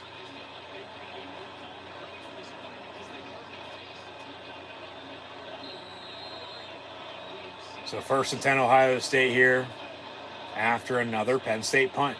Penn State had a 10-0 lead They run an end around near side. And to the 47 they go. Second down. Yeah, Penn State had a 10-0 lead. And Ohio State's scored 14 unanswered. And now they're going to go hurry up. 2nd and 5. And pump fake. Roll out some more. Let them. And it falls incomplete. 3rd and 5.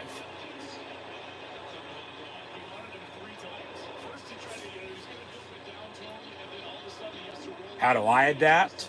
How does the Penn State defense adapt to Penn State having a 10-0 lead, but then giving up 14? So that's where we're at.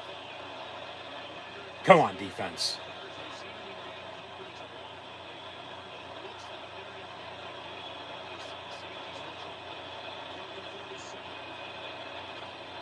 They bring 4 on pressure, pass caught, but he's going to be short.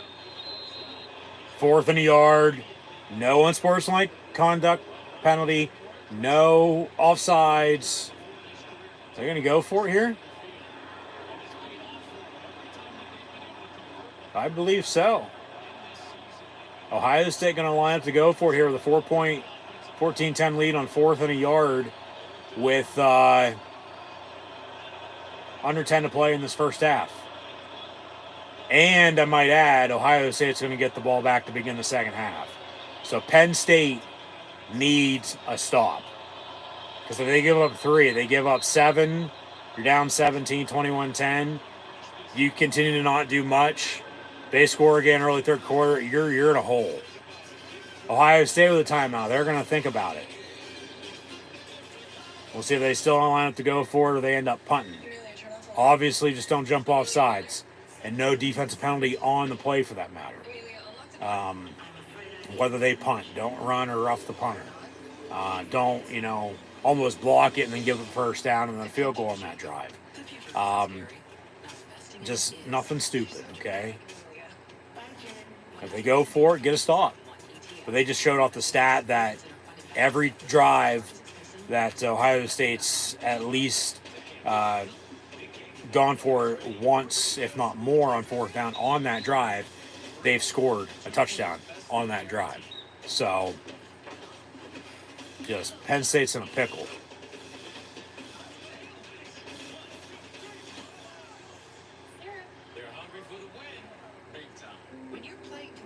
But got to figure something out, find a way.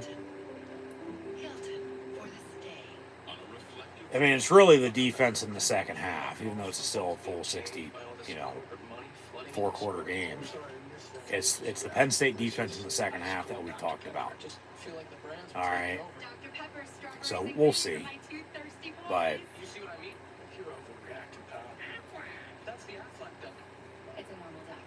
yeah, just going to have to see what happens.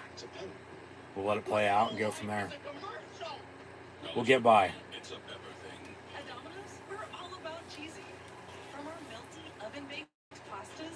To our new 5-cheese mac and cheese.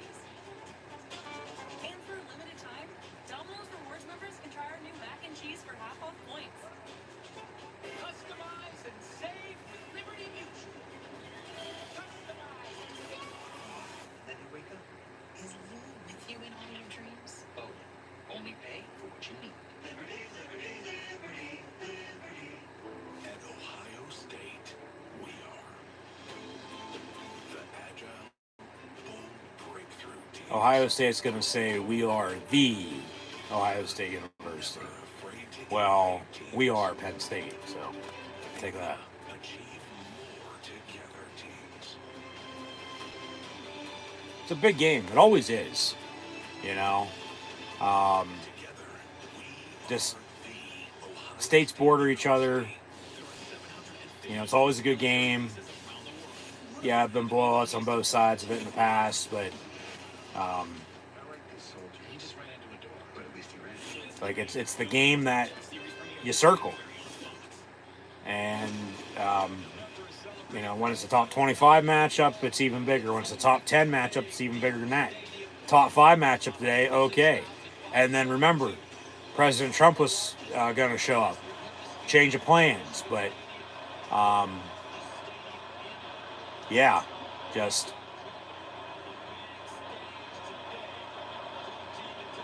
big game. You gotta capitalize.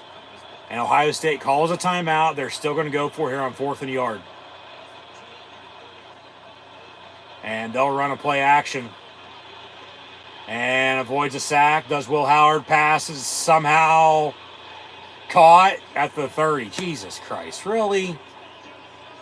Good God. Should have been sacked. And then it should have been picked off. And then he almost dropped it. He bobbled it, but he somehow caught it. And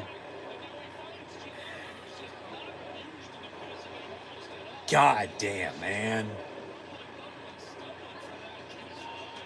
So they go for it. They get it. Drive stays alive. Now they're at the 30-yard line, knocking on the door, looking to extend their lead. 1st and 10. Come on, defense.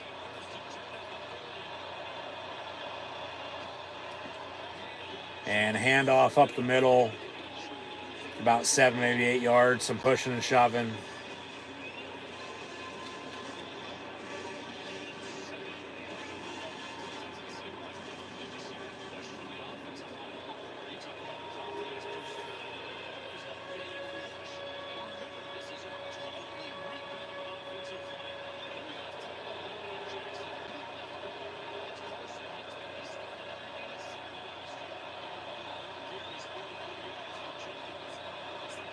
So they'll run, or Howard will keep it for himself, actually, and they stuff him. No gain on the play. 3rd down and 3. Come on, defense. I mean, force a field goal. Don't give up a touchdown. You give up a touchdown, you're down 11. That's 2 scores. And like I said, Ohio State gets the ball back to begin the second half. Because they kicked off to begin the game. And if you can force a kick, you're only down 7, you're down 1 score.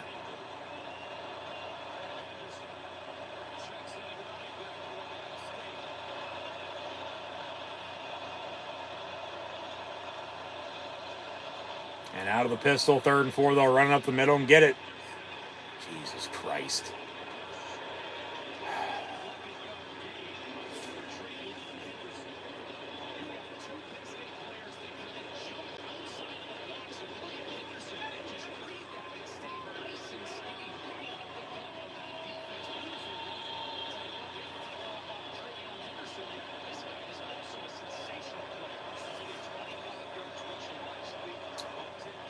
So 1st and 10.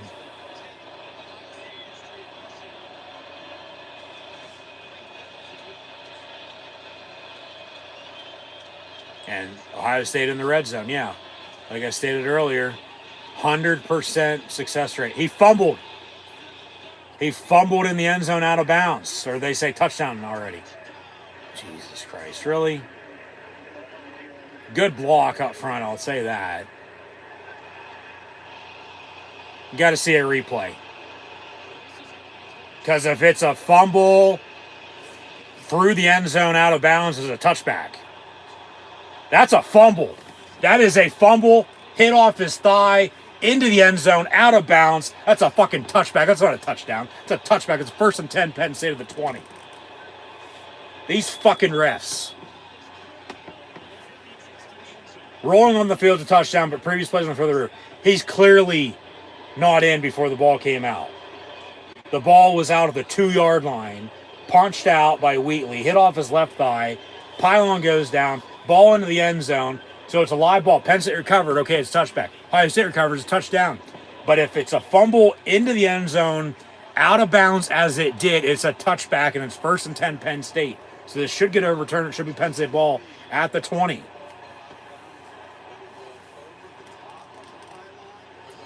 That's a touchback. If this stands, you're going to hear all the boos I think you ever heard in the world from this crowd. They're looking for that exact look to see where that ball went out of bounds. Mike, here's what I think. And here's what I think is interesting is once they're not reviewing whether it's a touchdown and now reviewing the rest of the play, now it's replay's judgment about the football. That's a touchback, not a touchdown, a touchback. That's Penn State ball, not a touchdown Ohio State. Now It should be 14-10, first and 10, Penn State at the 20. Looks like it goes over the top of the pylon to me. How about you? That's my thinking, Joel. I mean, to me, look at this. There's not a perfect They're thinking about it. Hopefully they tell us something good. Clearly a fumble. Clearly into the end zone out of bounds. Should be a touchback, not a touchdown. In the replay center right now, our communicator, Sergio, came in. What a play by Wheatley to make the stop. Well, Sergio, you're wrong. Here you go. My goodness.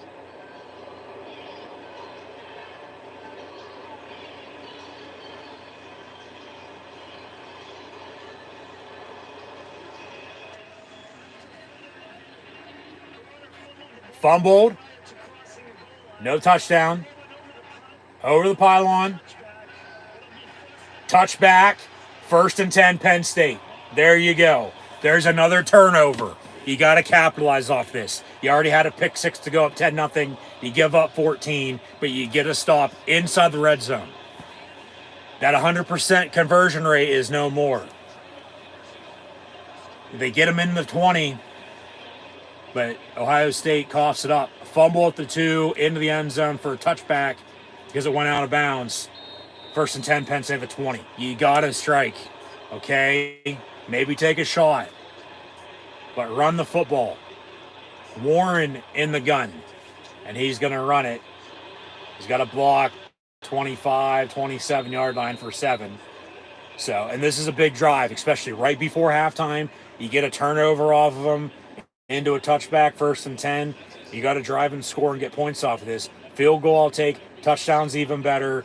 You know, you're down 1 then at 14-13. You're up 3, 17-14. It's a field goal game. But remember, Ohio State gets the ball to begin the second half. So if you can work some clock here before halftime, get momentum going into half. Penn State defense in the second half, as we know they are. Handoff, Fat Man. Katron Allen to the 34, first down, Penn State. So we'll see here, but because if it turns out 14-13, okay, you score, you go for 2, you're up 21-17, 21-14, tied at 17. If you can score, they get a field goal. You know, go from there. Like, still one play at a time here, but you got to capitalize off this. Another mistake by Ohio State. And now they'll motion everybody to the top of your screen. Motion man with a center. They'll toss it. And Singleton gets about 6 yards, 7 yards. Another second and manageable coming up. So, from the 40. 41 actually. Flag on the play. Dump off on the screen. Singleton near side. Gets out of bounds. Third and about a yard, but there is a penalty on the play. So we'll see what that dirty laundry is from these Zebras.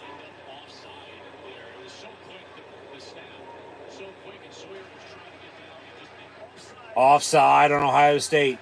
5 yards, automatic first down. So that pass, that previous play won't matter. Play on. Be first and 10.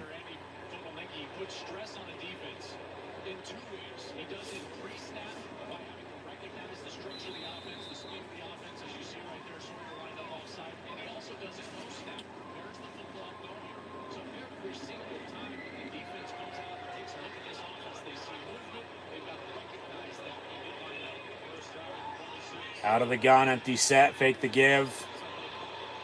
As Fat Man was going in motion, pass over the middle intended for Clifford, incomplete. Second and 10.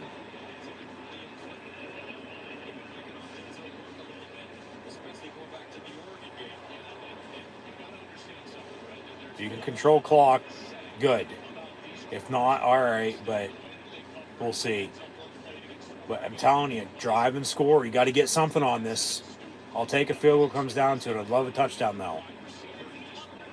Because it's just going to factor into everything else. Basic, you know, continuing to play.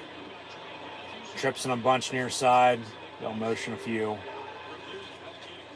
Fabiola will keep it for himself and then throws a pass behind the line of scrimmage, complete to Singleton, who gets a couple yards. He probably would have been better off to keep it for himself. He might have got a first down, but now they'll have a third down, and 6 as Pribula trots off and Aller comes back on.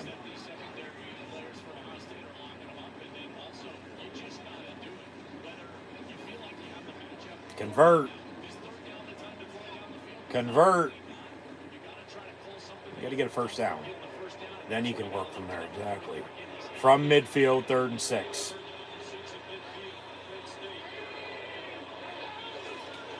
And Aller over the middle, incomplete. 10 for Luke Reynolds, one of the other tight ends. And 4th down, and god damn, now they're not going to be able to do anything off that. They're going to have to punt and pin Ohio State deep and try to get a stop before halftime to hold it at 14-10, let alone get another defensive stop and somehow score off of that. Like, there's really no passing for Penn State today. There isn't. There's some run, but even not much there either. And, you know, early 3-0 lead on an 8-minute scoring drive, and then they get the pick 6. But then it's been Ohio State since with the 14 they have. Touchback on the punt, just hits right inside the end zone before they could down at the 1. So 1st and 10 Ohio State, 3:44 to play in the half, the 2 timeouts, in 2-minute warning, Penn State with 3 timeouts if somehow they get the ball back. But, you know, defense can't get stops, really can't stop the run. Howard does have the pick 6, but then making some pretty good plays, some good passes on 2 passing touchdowns, and then, you know, does have the mistake, but then Penn State couldn't capitalize off of it. So back in the defense's hands after, you know, teams have settled down, settled in now, and a few punts and just mistakes, and whether you're capitalized off them or not, it's where we're at. 1st and 10 Ohio State from the 20. Out of the pistol. Howard will hand off. Judkins for 3. So Penn State's going to hope to give up nothing, next to nothing, no touchdown. You force a kick. You down 17, 10 that it happened. Remember, Ohio State still does get the ball back to begin the second half. So you're still going to need to stop then, force another kick. You know, whether it's 14-10 still, 17-10, 20-10. Hopefully it ain't 28-10. It might be somewhere in between, but hopefully it's less than what it is now. So 2nd and 7, they run a toss, and no gain on the play. 3rd down and 7 here. So get a stop. I'd probably call one of your 3 timeouts, get the ball back with 2 timeouts, 2-minute warning, try to drive and score, kick a field goal still, you know, score 14-13, 17-14. You have momentum going to half, get a stop, you know, on the opening Ohio State drive, work from there. But you got to get a stop here. You can't give up a first down on 3rd and 7.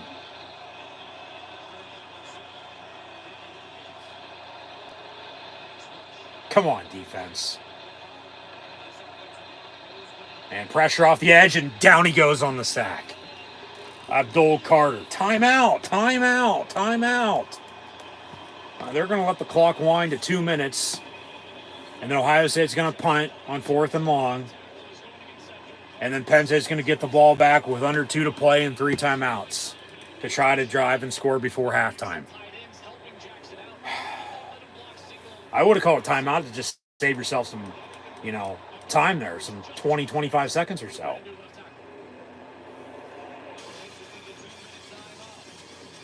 But 2-minute warning. Ohio State leaves Penn State 14-10. And they'll punt when we come back. So Penn State, as mentioned, is going to get the ball back with however long this punt takes up in time. But then 3 timeouts, hopefully a good field to work with. And a drive. They haven't had a drive since the opening drive to begin the game. They went on an 8-minute field goal drive.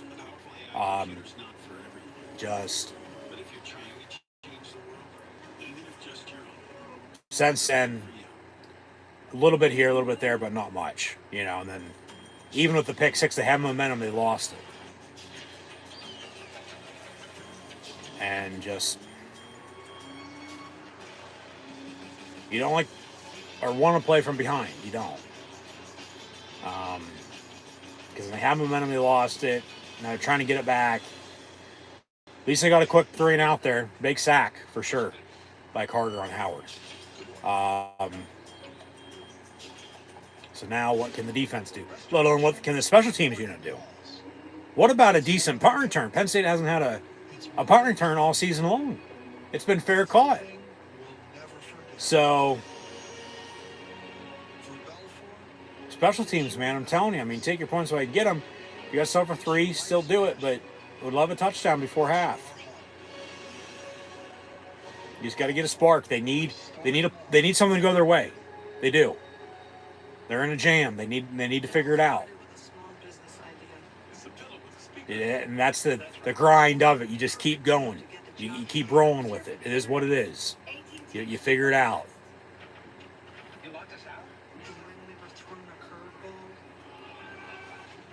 So, yeah, we'll leave it at that and work from there. Just going to be another big drive, because, all right, if they don't get anything, still 14-10, still same position you were just in and are in and will be in early third quarter. But hopefully not. And hopefully it's 14-13, 17-14. And then it's defensive stops in the second half. And just lock down, make stops. You know what I mean? Just, like I said, get the game into the fourth quarter and give yourself a chance to win. So, 2 minutes to play here in the first half. It's fourth down for Ohio State. They'll punt, so it's going to be Penn State ball here shortly. Obviously 3 timeouts. You still want to get out of bounds. Try to stop the clock as much as you can. Just nothing stupid. No penalties, and take what the defense gives you. So Ohio State will punt here. And it'll be fielded at the 45. And a few yards on the return. Not much. But now they got a 1st and 10 with 1:51 and 3 timeouts to go about half the field. I'm telling you, field goal, touchdown drive. That's what you need. You need points here. You need momentum back on your side, which is something you haven't had since you had a 10-0 lead after a field goal drive to begin the game and then a pick 6 3 plays later. Warren in motion. He's been quiet, as have most all the receivers. It's been a lot of running the football. Allers, even with Perbula, not done much. So, I mean, you got to give Ohio State's defense credit, you do. But it's still in Penn State's court to do something. So, Aller, complete. That'll be Fleming. Be 3rd and 5. Just don't go fucking quick 3 and out. They have timeouts to call. They get the ball back, and then they do something still before halftime. 3rd and 5. Aller going to tuck it and run. And he's short. God damn. How did he not get that? Be 4th and inches.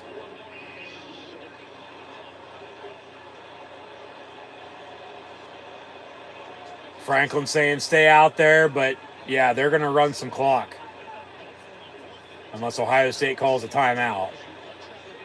But they're going to line up to go for it here.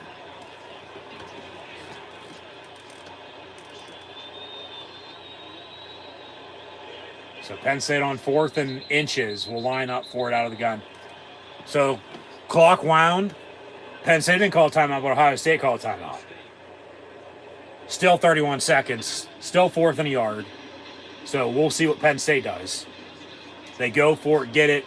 All right, you got 30 seconds then, 3 timeouts to try to continue to get in field goal range, let alone score off of it.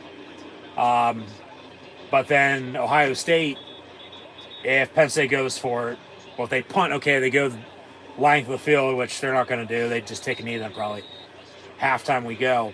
But if Penn State goes for it, which they're going to here, they don't get it. Ohio State's going to have half the field to work with, 30 seconds in a timeout to try to extend their lead before halftime. So, big play. Big play for sure. Center's up on the ball. The rest of the offense lines up now. Handoff on 4th and short. That's a first down. Got to go now, unless you call one of your 3 timeouts. For 26 seconds.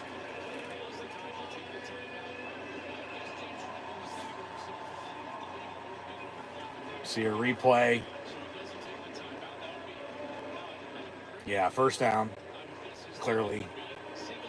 You got to get points. You just got to get points. So Penn State does call a timeout. They'll have a first and 10 in 26 seconds and 2 timeouts now. You got to get points. Field goal, touchdown. I'll take it. You got to get something here.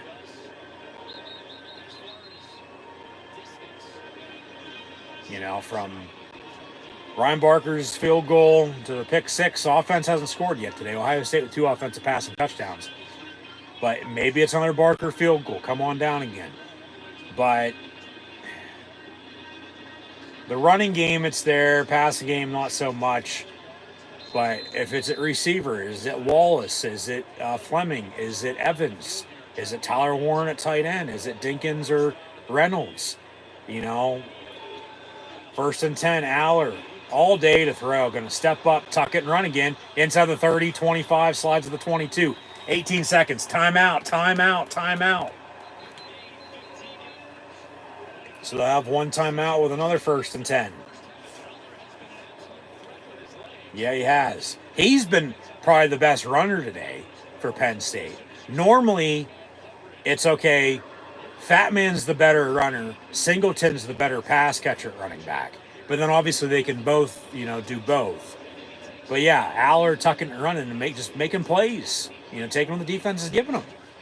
You know, pass ain't there. Well, just take off. Just don't do anything stupid. Don't, you know, fumble it. Don't get hurt. Don't whatever. So they're in field goal range. And remember, they have 1 timeout. So depending on what happens, obviously get tackled in bounds. Clock's going to run if it ain't a first down. If it is a first down, clock's going to stop under 2 minutes, you know, before it resets. But you still got to be ready to go. So, I mean, you'd probably they reset the clock to 20 seconds for 1. Okay, not 18. But you'd probably like to get out of bounds if you can. First and 10, Penn State from the 24. And Warren will motion in. Aller. Deep near sideline. Caught inside the 5. It's Wallace. But we have a penalty on the play. Might be a defensive hold. Defensive pass interference. Obviously, with the penalty, clock going to stop.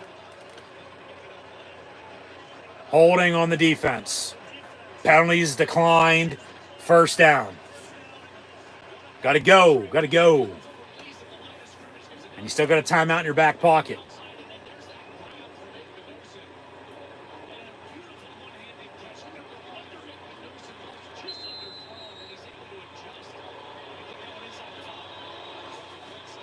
$14 seconds from the 3. A fade. Caught. Touchdown. Boom. Back to Wallace.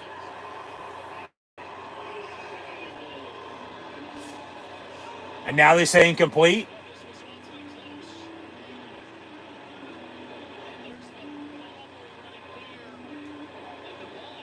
And Ohio State somehow ended up with it. You got to look at that. Come on, you got to look at that. You look at everything else, you got to look at that. All right, previous plays under further review. So he caught it, left foot's down, right foot's down, controlling possession. That's a touchdown right there before he even went out of bounds. And then Ohio State somehow ended up with it. You got 2 big plays in the corner of the end zone.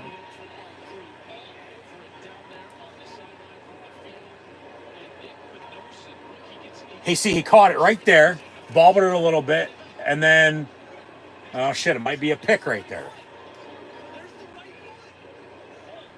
But then the thing is, he caught it, control possession with 1 foot down, say the NFL. Jesus Christ, they're going to say that's a pick now, aren't they? Not a touchdown.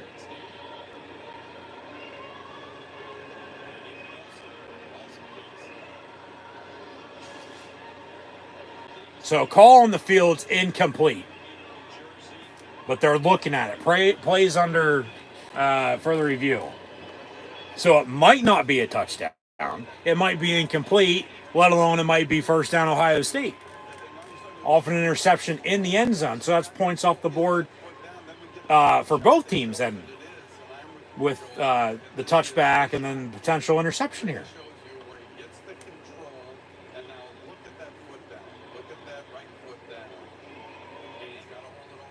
That's close.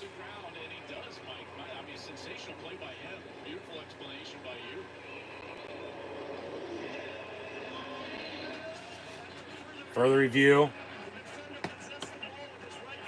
So they're just going to say interception, Ohio State. Oh, touchback, Ohio State with the interception. So it's 1st and 10 Buckeyes, and Penn State doesn't get anything off that.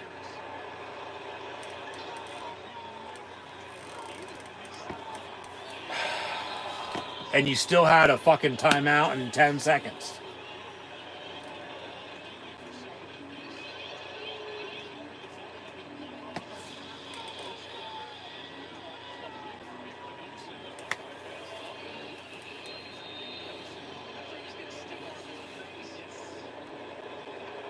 And Ohio State's just going to take a knee and we go to halftime. Oh my God. And Ohio State's going to get the ball back to begin the second half once again.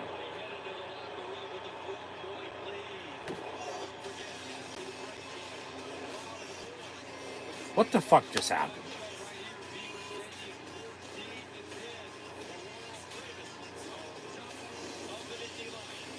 So it's going to go down as an interception and then touchback in the end zone.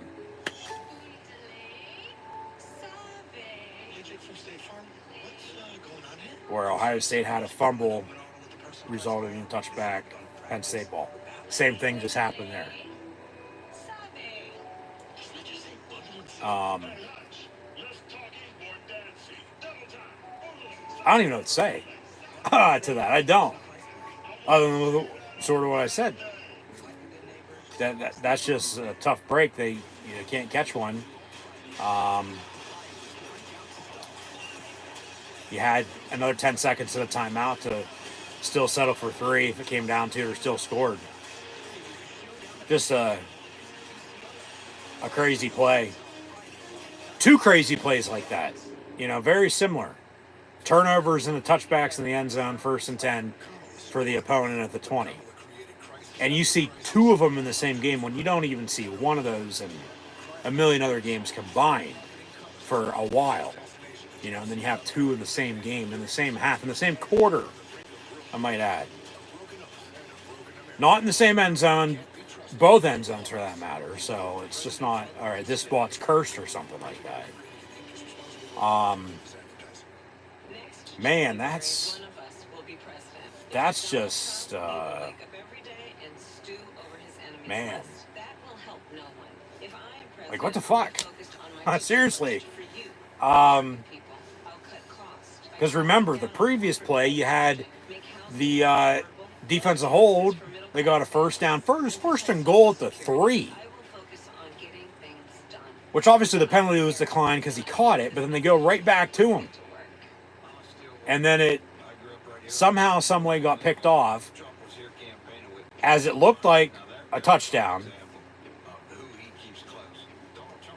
And then they say incomplete, and then they overturn it, it's intercepted for a touchback. But it looked like Wallace had it on the catch, control and possession with a foot down. That would be a touchdown to begin with, let alone 2 feet down. Okay? And then because of the process of going down and out, ball was loose, and then it was caught by Ohio State, had a foot down, and it's caught touchdown at that point. Or intercepted, for Ohio State. Not a touchdown for Penn State, and then a touchback. So then they just take a knee. So they don't do anything off the turnover, thank God. But Penn State, remember, couldn't do anything off the fumble into the end zone for a touchback themselves of Ohio State. So those cancel out. They do. That has no effect right now. I mean, just we've been deadlocked at 14-10 since Ohio State scored 14 unanswered.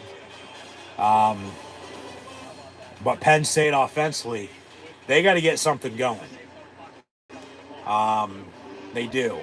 And until they do, this is going to be the way it is. All right. You have an 8-minute field goal drive to begin the game. You have a 3-0 lead, 3 plays in for Ohio State. It's a pick 6 by Zion Tracy. Penn State's up 10-0. And then Ohio State gets the run game going. And then they run some play action and run a bootleg. And guys wide open downfield. And, okay, they cut the lead 10-7, get a stop on defense, do the same damn thing again, and they go up 14-10. So they calm down after an ugly start, no doubt about it. Penn State, on the flip side, had momentum with the 10-0 lead. They let it slip. Almost got it back in full there. Not so much, though, now. Ohio State going to get the ball back to begin the second half, up 14-10. So it's still a one-score game, which is no surprise. But exactly, it's the line of scrimmage, it's the run game, as we talked about at the start. In Penn State, Aller, passing-wise, there's not much there. Howard obviously has the 2 passing touchdowns. Also fumbled at the 2 into the end zone for a touchback. Penn State couldn't do anything off of it, though. And then the Penn State situation, similar thing. It's a pass, is intercepted in the end zone for a touchback. Ohio State goes to half. They don't do anything off that turnover either. As I said, those cancel out. There's no turnovers at that rate, even though there's 1 apiece on both offenses. So the offenses, or the defenses, have made stops. They've cracked down, and done what they've needed to do for the most part. It's really right now the Penn State offense. They got to get the run game going. Aller's got to make some plays. Ohio State defensively is doing a good job of making sure Tyler Warren does not get the football. Wallace has a couple catches there. That's as good as the Penn State receiving corps has done in this first half. Former Buckeye Julian Fleming does have a catch, but, just from Aller to, like I said, Singleton's a better pass catcher out of the backfield. Fat Man's a better runner. There's still really nothing there with either of them. Singleton has a couple catches for a couple yards. Fat Man, really nothing in general. Penalties have been killers for Penn State, yeah. The refs are starting to somewhat call it down the middle now as this game progresses. But yeah, it's stupidity. You can't get too caught up in the moment. But they just got to get stops on defense. We know how this Penn State defense plays in the second half. So if this offense can get rolling, if the offense can run the football, if Aller can make some plays, why not take a shot here or there? They just got to get momentum on their side. If they can get momentum on their side and make some stops, they'll be fine at that rate. If not, it's probably going to get away from them. They're going to need a big stop on the opening drive of the second half, no doubt about it, for starters. So if just still do what you got to do, one play at a time here. Still got another half to be played. See what happens. Just even with the penalties not going their way, even with not being able to catch a break, they're still really not doing much on offense. So as I've mentioned, credit to Ohio State's defense. All right, you got Ryan Day, head coach. Chip Kelly's the offensive coordinator. Jim Knowles is DC. Ohio State does know Tom Allen well. Indiana head coach. Now Penn State defense coordinator. We know how Ohio State and Indiana's gone the past couple years. We'll see how it goes this year by any means, but man, just they need a spark. They need a big play. They need something to go their way. They just need momentum because they had it earlier, but they lost it. All right, you got to get it and maintain it.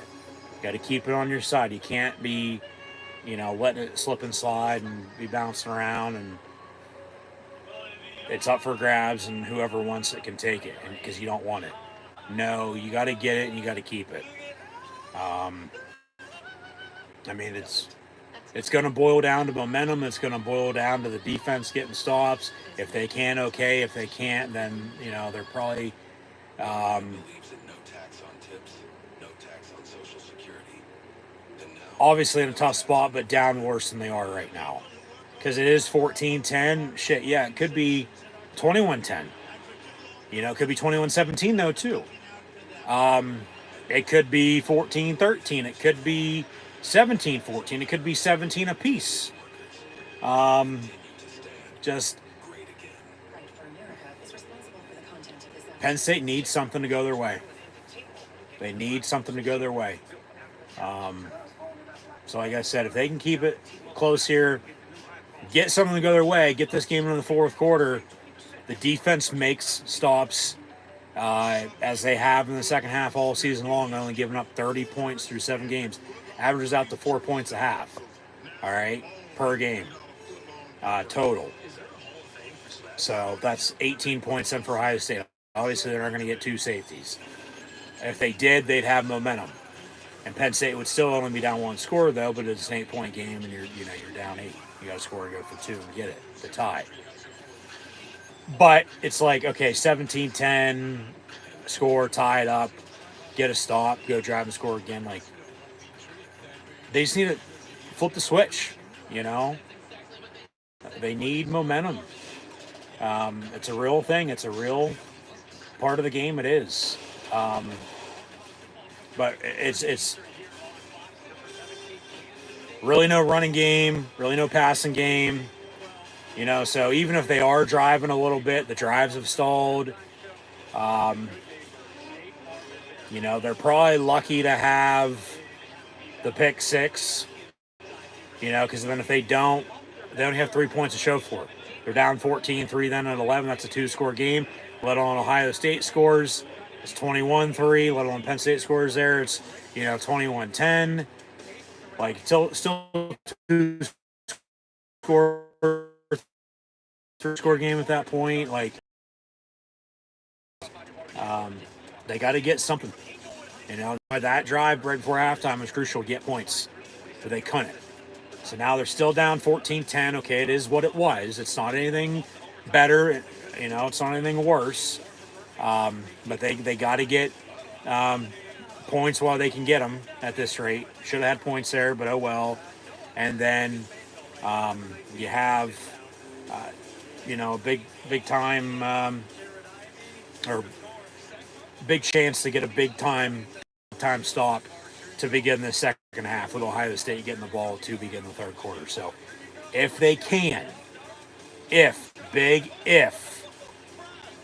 can get a stop, all it's going to take is one play. Talk about explosive plays earlier. Talk about with, once again, the running game. Obviously, Aller has to play smart. He's really the best rusher they have today. He is. And obviously he's throwing the ball too, so the offense is revolving around him. They're not one-dimensional, but they're pretty damn close. So they got to get more balance. They got to go on, like I said, one of those drives again that they did to begin the game. Okay, to what they did late in the third, early fourth quarter last week. After, coming back and forcing overtime against USC. Like, back's up against the wall, what are you going to do? All right, you going to fight back, or are you going to lay down and die and lose to Ohio State once again? And then it's the narrative here and there. Obviously, stats don't lie, but they just need something to go their way. They need a big play. They need a spark, okay? They need sparks to build a fire. You need a foundation to build a house. But then you got to keep building off of that, all right? And then not look back. Continue to get stops on defense if you can get it. That's just, it's all going to factor in if they can get a big play to go their way. Whether that's on offense, defense, special teams, I don't really care. It doesn't matter. Just they need something to go their way. Plain and simple, okay? Flat out. End of story. Like, just, man. Because no doubt about it, could be a hell of a lot worse than it is. But at 14-10, this game is a hell of a lot closer than a 4-point game. Just, yes, as I said, they've done a good job. Ohio State has defensively making sure Warren does not get the football. Penn State's got to get him involved. But it starts up front. You got to be able to block to run the football, block to open to the pass. Allard to just play smart and get rid of it. Plays with his feet if he has to, as he has. And just got to drive, okay? Got to score points. Like, you can't be content being down 4 and giving up. Because if so, well, then shame on you. But you're up 10-0. You have momentum. You let it slip. You give up 14. And then, with as crazy as everything's been since then, we've been deadlocked. There hasn't been another single point scored on either side, for that matter. So it's still 14-10. And the thing is, Ohio State kicked off, so they're going to get the ball back to begin the second half. Since they deferred and Penn State got the ball. So Ohio State getting the ball to begin the third quarter. Penn State, they just need a spark. Okay? Just need a play to go their way. So if they, like I said, can get one, okay. If not, then we'll see where we go from there. Figure it out, obviously. Still just going to need stops, to get back in this game, to get a lead, to hold a lead. Well, that's what I said at the start. Just go out and play ball with as big as this game is. And they had a hot start. Normally it's the other way around. They're playing like shit, and then they're getting going. And, they're fine. But today they get out to a lead, and they don't know how to play with a lead. And then they give up everything they gave up, and now they're playing from behind again. So it's like, obviously they do it to themselves, but it's just frustrating that it's just not necessarily 14-10, but really they're down 4. Because they probably should have a few more points than they do, both teams for that matter.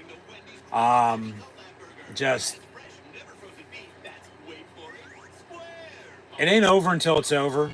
It's a full 60-minute game, but hell, they were down last week. They were down 2 weeks before that. They've come back in the second half. So once again, don't get too far ahead of ourselves and celebrate early by any means, or just whatever the case may be. It's one play at a time, in the moment. The rest will sort itself out. Just take care of business, all right? If they can, okay. If not, then, well, we'll see. Just, man. Like, they had a 10-0 lead, and momentum just gone. They're having trouble stopping the run because they can't tackle. And then, Howard bouncing back after a pick 6, throwing 2 touchdowns. But just being off balance on defense, you got to be locked in. But we know the defense in the second half, once again, how they play. So they can keep that up. I think they'll be fine. I still feel pretty confident. It's just how this game's played. It's, you just don't know. You don't. So obviously we'll see what happens. I would love to have some stats and scores, but those aren't loading. So like I said earlier, with the issue, we're just going to get by while the getting's good or bad for the time being, and we'll go from there.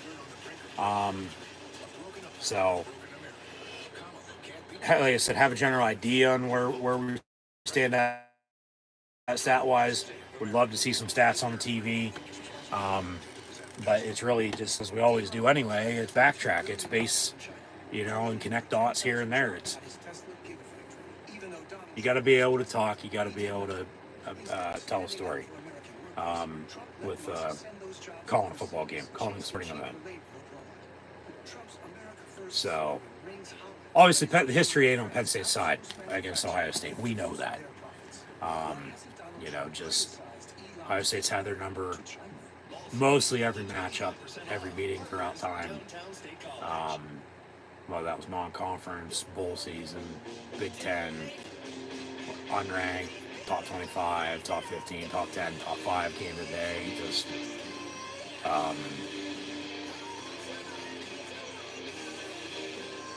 it's there for the taking. You gonna grab the bull by the horns, or not? Hopefully they can make Ohio State crack. Because you think about it, Ohio State offensively, Ibuka has a touchdown, Ennis has a touchdown.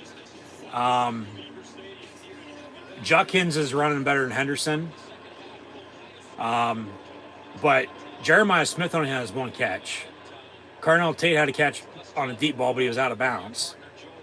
So, once again, it was a wild first half. Wild second quarter. Because Penn State controlled the first half of the first quarter. And Ohio State the pick six. Time's basically gone at that point. And then Ohio State 14 unanswered, and it's been 14-10 since. So it's just defenses, they've made the stops they've had to on both sides for the most part. Would like to have a few more. But I'm telling you, all Penn State needs is something to go their way. Zion Tracy's pick six was officially from 31 yards out. Penn State led 10-0. But yeah, then it was the run. It was the play action. And called that. And then similar on another passing touchdown. Just, all right, now we're going this way the whole drive. And we're going to go the other way. And then, yeah, the touchbacks in the end zone on turnovers. That's been crazy. That's been 14 points total off the board. Still a 4-point game. It'd be 21-17, not 14-10, because it'd been 2 touchdowns on both sides, both for Ohio State and Penn State. But in the meantime, touchback on the kick. So 1st and 10, Ohio State from the 25, and we ready. We'll see if the Penn State defense can play Penn State defense in the second half. They played all season long. See if they can make some stops. Yeah, clean up the penalties. Get some pressure and some turnovers on defense. I'm telling you, though, run the football and stop the run. If you can do that, force pressure on Howard. If he beats you with the pass, then he beats you with the pass. But you got to capitalize. You just got to go out and play ball, make plays. So 1st and 10, Ohio State from the 25 to begin the second half. Handoff, fake the give. Actually, Howard kept it for himself for 12 yards. Picked everybody out and got a first down. So, yeah. So we'll see how this third quarter goes, or just second half in general. Because both are pretty damn good at either scoring or have more yards than their opponent. 1st and 10 from the 36. Howard's pass caught. Smith cuts back in, missed tackles. Out past midfield, he goes first down. Jesus Christ. Still can't tackle.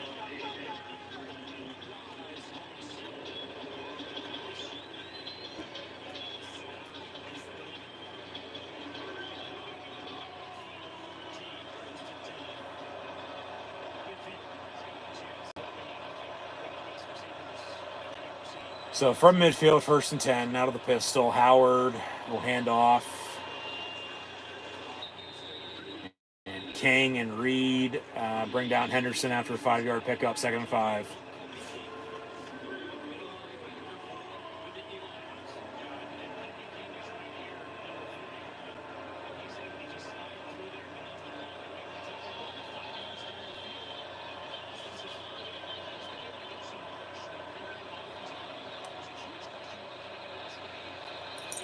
So we'll see if the defense here can get a stop. Come on, boys. Let's go. Howard hands off, and they get a 1st down. Jesus Christ. And they came to play today for sure in the run game because they couldn't run the ball that well last week against Nebraska. And Rojas and Harris on the stop. But Ohio State marching right downfield to begin the second half, looking to go up 2 scores from the 29 of Penn State, 1st and 10. Come on, boys. Come on. Defense.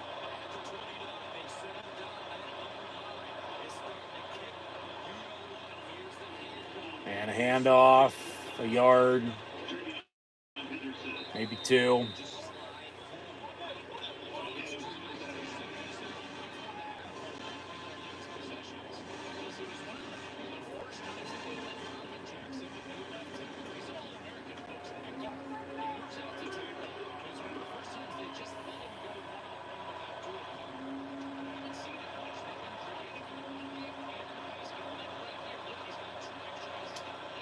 Second and 8. Pass complete. 3rd and about 5. Still 1 on the clock.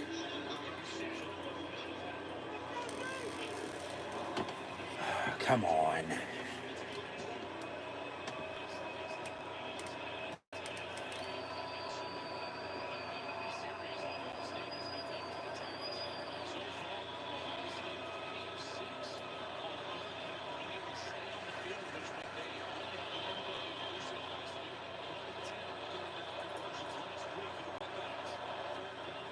Force a field goal. We don't get a turnover. Pressure. And down he goes on a sack. He was down. He was down. They're going to say catching a 1st down. He was down.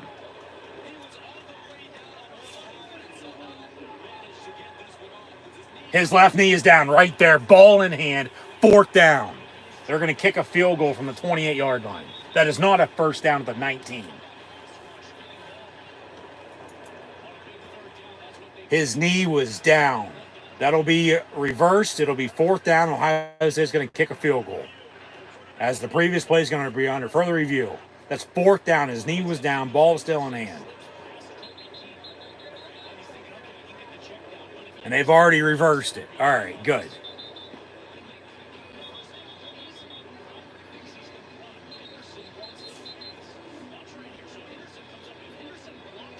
Carter almost got him on a sack from behind. And then it was Kobe King who brought him down. Yeah, if his knee wasn't down, Henderson got a 1st down, but he was down, and now they'll kick it. 28-38, about a 45, 46-yarder for Ohio State here to go up 7.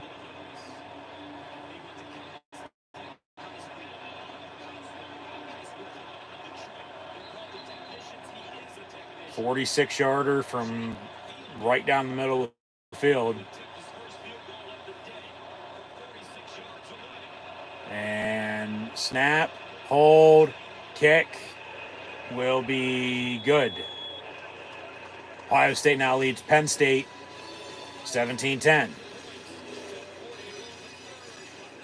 So obviously Penn State down 7, 10-40 to play here in the 3rd quarter and get the ball back for the first time in the second half. See if they can drive and score and tie this game up.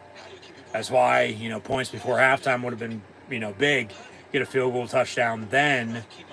Down 14-13, 17-13 now. Then if so, up 17-14, they kick a field goal, 17 apiece. But then it's in, you're in position to just retake a lead, continue to go back up, and then it might come down to whoever has the ball last. But you're still there, down one score, 17-10.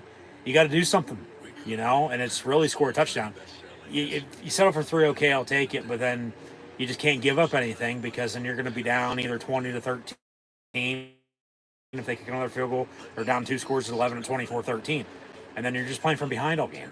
So they need to go on a touchdown drive here, because offensively they haven't really done much today. And even if I had stats, probably wouldn't even be talking about them, because there's not much there to talk about. Because that's just, they haven't done much on offense. There's a little here, a little there, but there's nothing that adds up and, moves the needle by any means. There's not. So, I mean, obviously the difference in a 1-score, 7-point game is one of the 2 passing touchdowns, because both teams now have field goals. But Penn State is lucky still have to have the pick 6 at this rate. Earlier it's like, okay, no, they got it, and blah, blah, blah. You lost the momentum, and then it's been Ohio State ever since, scoring 17 unanswered now. And so just, they obviously still need a spark. Big play on offense coming up, hopefully. Since they, allowed Ohio State to drive to begin the first half. Started the third quarter here, and okay, it stalled. They got a field goal out of it, but it could have been a touchdown drive. Probably should have been a touchdown drive for the way it was going. But just offense got to do something. Defense can't do it all for you. Because then if they do or if they don't, well, it's all on them, and then they just can't do it all. And special teams, yeah, kicked the field goal earlier because the offense, they got down there, but the drive stalled. Like, that would have been a big touchdown drive to begin the game. Because then you'd only be down 3 right now, because you had say you would have been at 14-10 then, or 14-0, excuse me, and then tied at 14, and then you're only down 17-14, hypothetically. So then all you need is a field goal. Tie at 17, but now you need a touchdown tie. So like I said, the offense, they got to do something. They got to do something. And until then, this is just where we are. So I'll leave it at that. Thanks once again for tuning in and watching. And Ohio's off. Penn State will return it once again from the 2-yard line.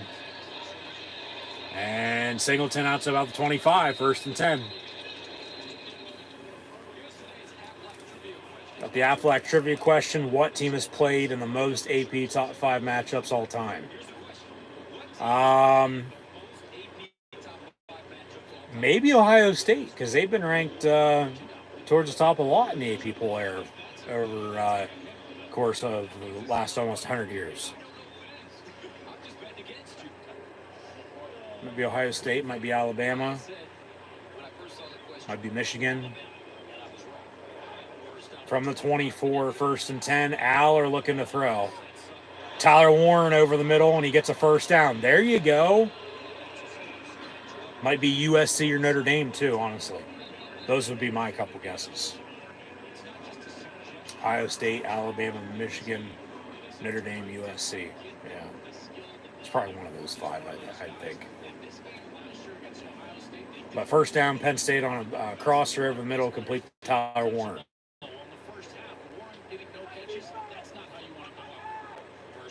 Out of the pistol, handoff.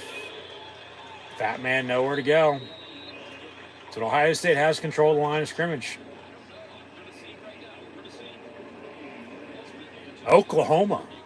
Then Ohio State, Alabama, Notre Dame, and Michigan. So Boomer Sooner.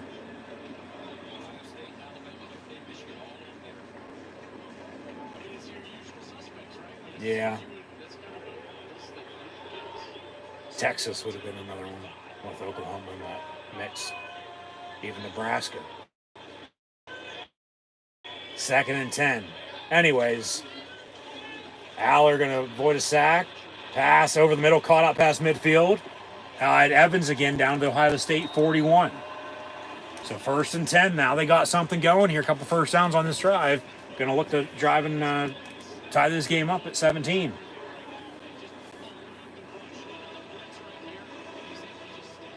Just get open. I'll get you the ball. Exactly. Now mix in the run. Work some more pass. Why not take a shot? Why not take a shot? You got 1st and 10 around the 40. Where's Omari Evans at? Aller going to motion out, bottom of your screen, with Warren in the gun. And he'll hand off Singleton, who in stride gets 3, maybe 4 yards far side. 2nd down. Keep it up.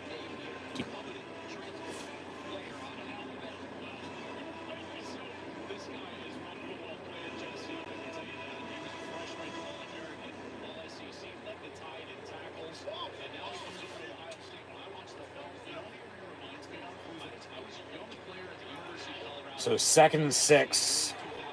See if they can convert, get a 1st down. Just keep the drive going. Go get some points here. Oos, Vega in motion with a block.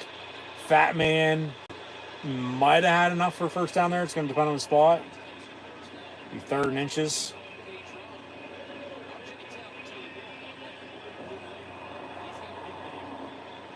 Yeah, Fat Man.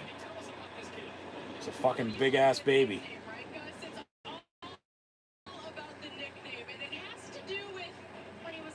First and 10. This is all about a nickname, right? And it has to do with a guy whose mom thought Fat Man was a little bit more appropriate. That is something that we always like to talk about when it comes to this team. It was Tasha Allen. So 1st and 10 from the 31. 2 yards, 2nd down.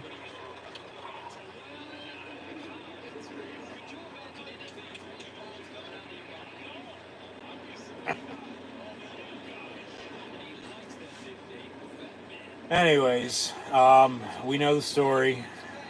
We're not getting into it.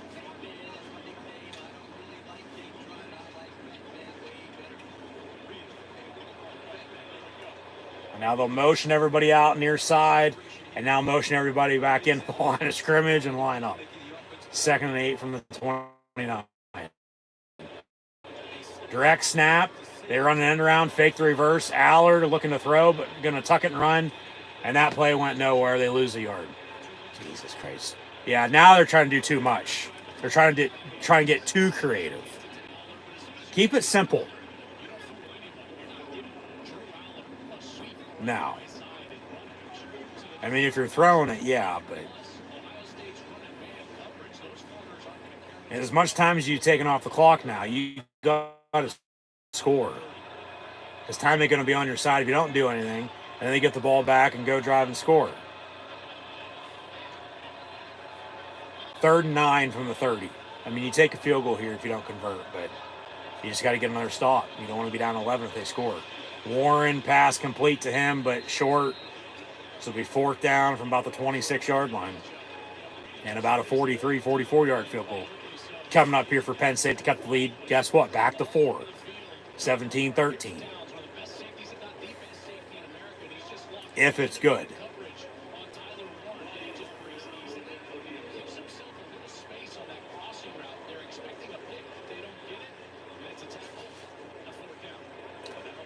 And Ryan Barker, once again from the left hash into the north end zone for another field goal.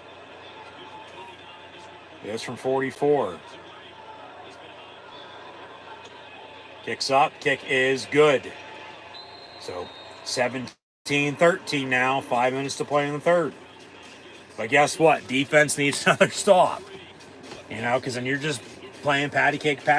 You're, trading 4 points here, 4 points there. Like, doesn't matter. You're still down. So a touchdown would have been nice there. Touchdown before half would have been nice. Points in general before half would have been nice. Whether it would have been a field goal, touchdown, doesn't matter. Because he forced a field goal in the 3rd quarter. Penn State's now giving up only 33 points total through these, 7 and half of a quarter with a quarter to play in the second half of this game all season. So still not much, but just think you score a field goal, 2 field goals, a touchdown, a field goal and a touchdown, 2 touchdowns.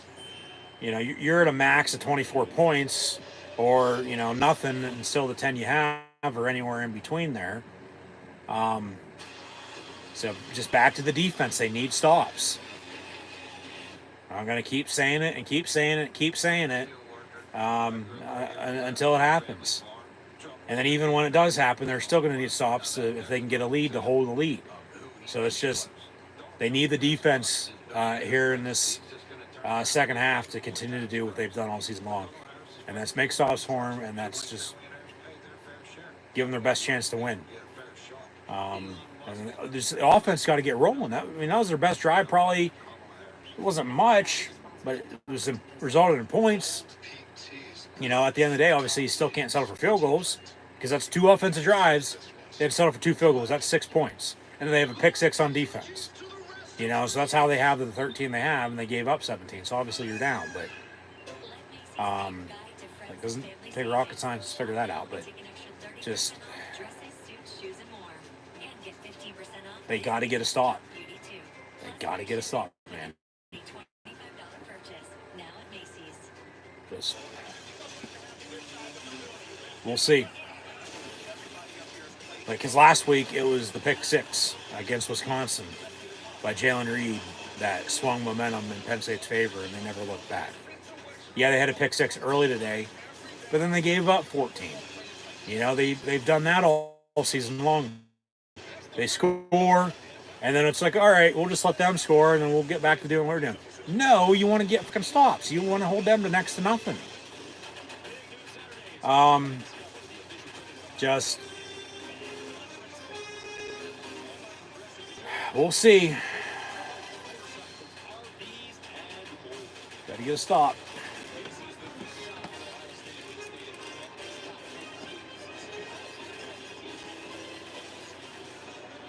So Penn State on the kickoff, and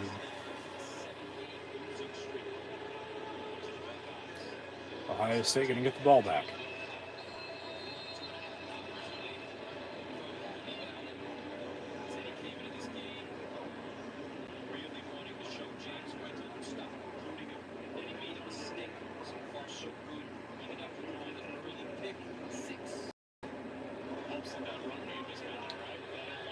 And a fair catch looking for, so from touchback, and it'll be 1st and 10, Ohio State at 25.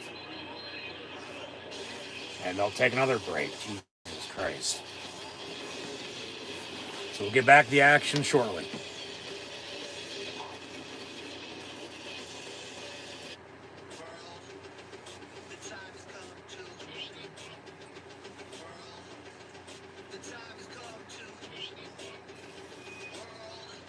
The offense, like I said, 2 field goal drives. If those are touchdown drives, you have the pick 6, you're up 4, not down 4. All right, if everything else goes the way it has. Obviously, there were points left off the board by both teams with turnovers and touchbacks in the end zone. Game, any way you look at it, even with that, involved or not. It's just a 4-point game. And obviously somebody knows something. Ohio State is a 3-point favorite. So Penn State, with new end zones, they just might not like them and not want to score on them yet. I don't know. You'd be hoping to want to score as many points as you fucking can.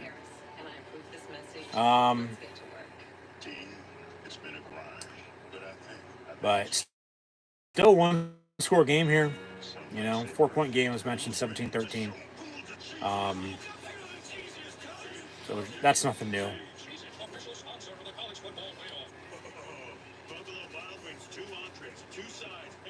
Just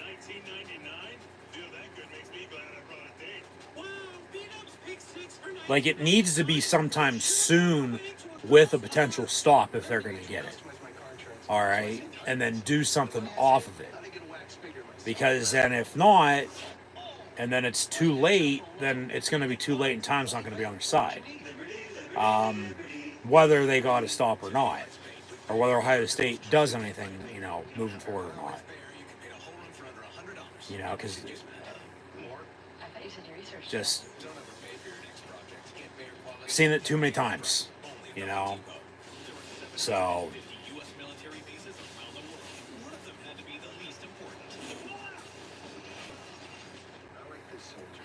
just the defense in the second half, like I said, 30 points allowed in the third and fourth quarters through 7 games to 33.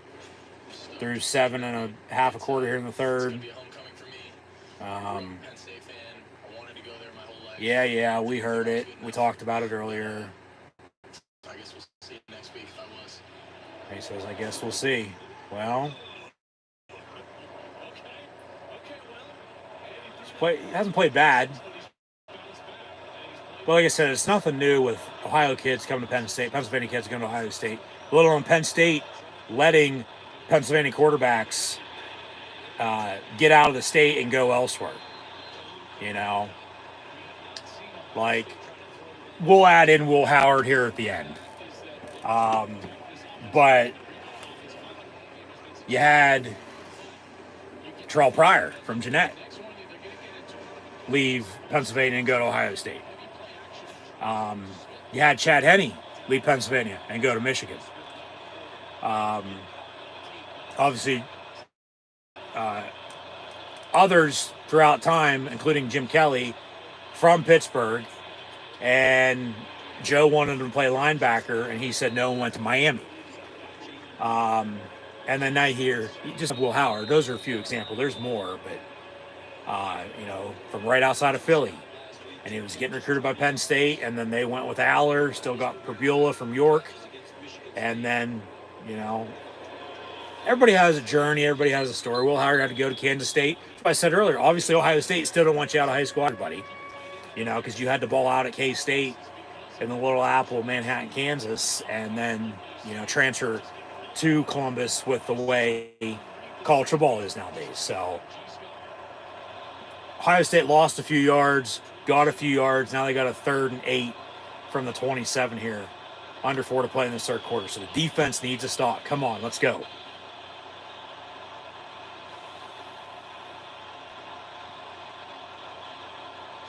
And Howard going to step up. And down he goes on the sack. And they'll punt. Abdul Carter takes him down. Offense going to get the ball back. And now, hey, here you go again. Penn State's defense getting stops. And now the offense has got to do something off of them. And they've sacked Howard now, I believe, 3 times, if I'm not mistaken. 4th and 12.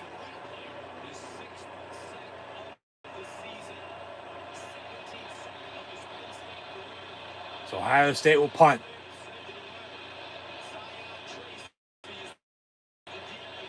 And they almost block it. But now Tracy on the return from the 24. 30, 35 to the 38.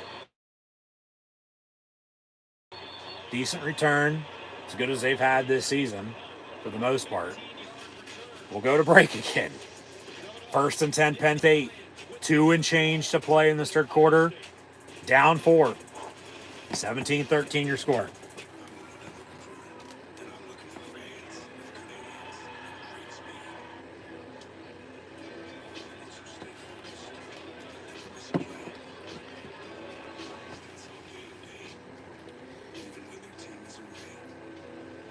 So they got to have some balance, some consistency on this next offensive drive. You got to get in rhythm, got to get some momentum. Which they're starting to get back. Forcing a field goal, getting a stop, getting the ball back. Got a field goal yourself. Got to go drive and score a touchdown, though. Because it'll change from a 4-point game to a 3-point game. Pressure's on them to tie it at 20 with a field goal, let alone score again, with another touchdown to go up 24-20 if, you do end up rather than settling for 3, because then you're stuck with a 16 then, and then you're still down. And then it boils down to, well, you had 3 offense drives, you got 3 field goals, plus a defense touchdown, you got 16 points there. But then you gave up 17. Like, you're still in a hole. But you need to go score a touchdown. So who's it going to be? Really, everybody's offensively been having the same type of game and not doing a hell of a lot. So somebody needs to step up. I don't care who it is. Somebody needs to step up. Whether it's Singleton, whether it's Batman, Warren at tight end, obviously, but Evans is the deep threat. Wallace has been making some catches, but would like to see Fleming have a revenge game here. if you would, late in the second half here against his former team in Ohio State. But we'll see. I mean, it might be Dinkins, it might be Reynolds. What about Clifford, the little red dog? He's also from Ohio, I might add. So,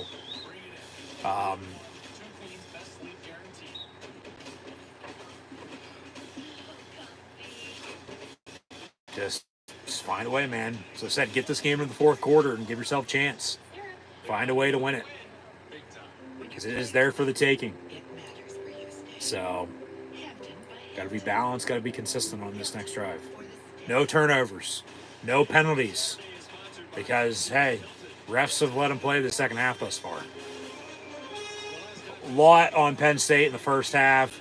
Compared to Ohio State, they started calling it down the middle a little bit, but they're showing off a lot of highlights from old matchups.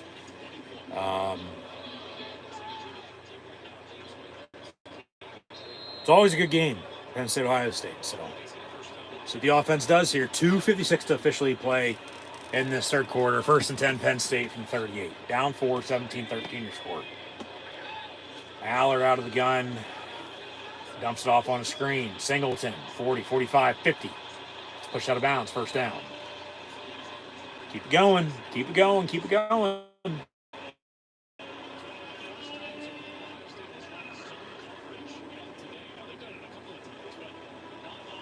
That's what I said, maybe take a shot here before too long.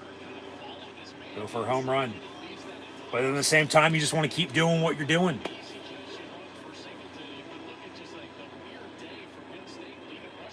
Yeah, just there's domino effect. There's nothing for the receivers. Yeah. 1st and 10, they run a shuffle pass over the middle.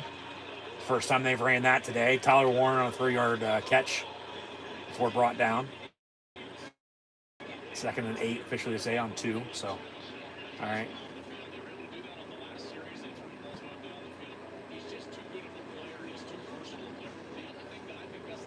What do they have up their sleeve?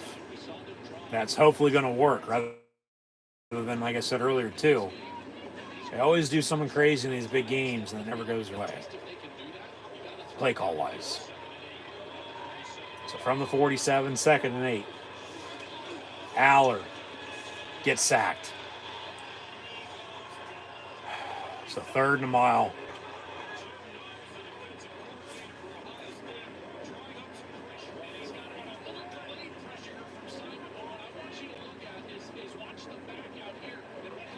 Yeah, he just came up the middle unblocked.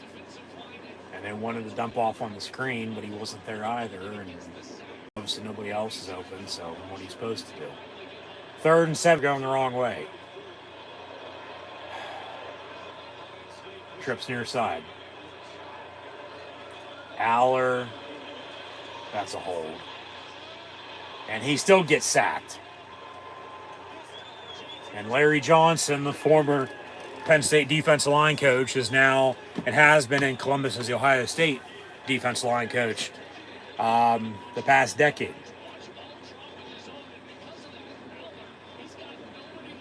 And now they'll punt. So had momentum starting to get back on their side, but now it's gone again. So now it's back to the defense to get them to fucking stop. And Thompson will punt again for the millionth time today. And it'll bounce and keep rolling and be down about the 15-yard line with 15 seconds to play in the third quarter. Ohio State 1st and 10, still a 4-point game here, 17-13 your score. Come on, defense.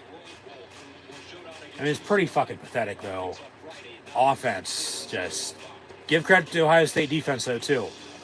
But the offense, even if they get something going, which hasn't been much, but even if they get something going, the drive stalls. There's nothing, you know. So 1st and 10.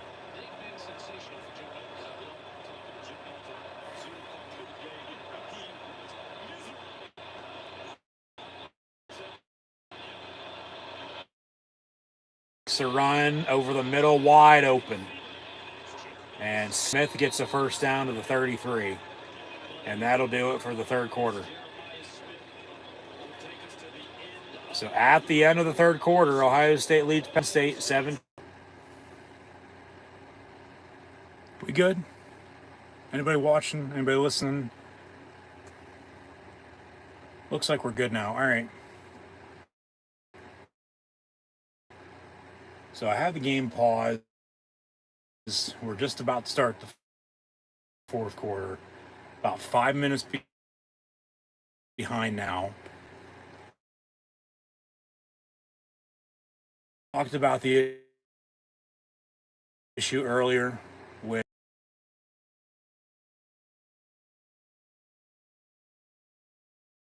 I guess we were due. It's been a while. Obviously comes at the wrong fucking time. Never want to happen anyway.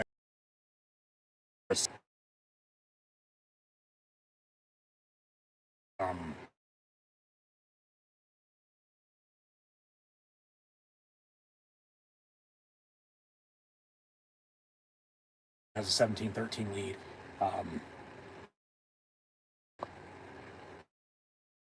So said, hey,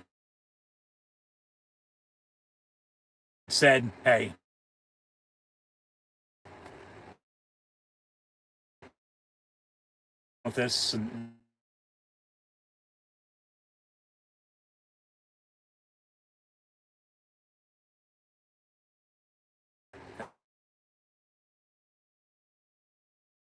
that's what we're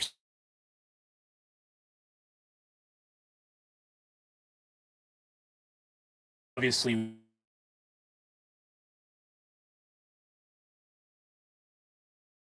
with. We good again, hopefully. Maybe not. I don't know. No, we're just gonna keep rolling and roll with the punches. But yeah, new stadium attendance record, 111,030. The last times they've broke the attendance record, they've won those games. So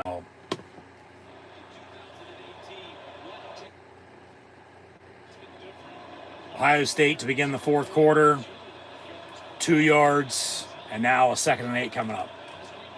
And it's been a 4-point game here or there the whole way. So 2nd and 8. And Howard, they'll run the option far side.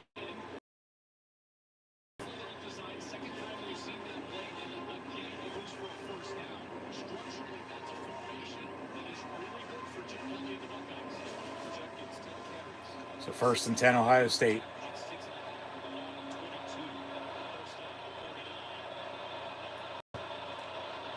And fake the give. Howard going deep. And Smith incomplete. Almost one-handed at the 5-yard line. 2nd and 10.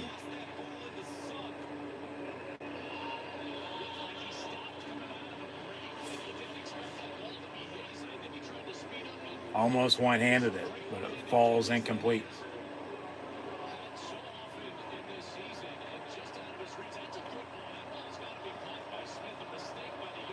It was 2nd and 10.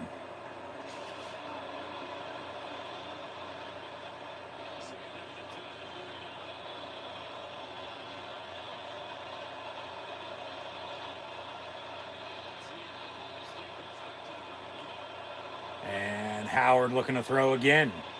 Pass over the middle, caught, and they get a 1st down. Jesus Christ, come on, defense. Need a stop.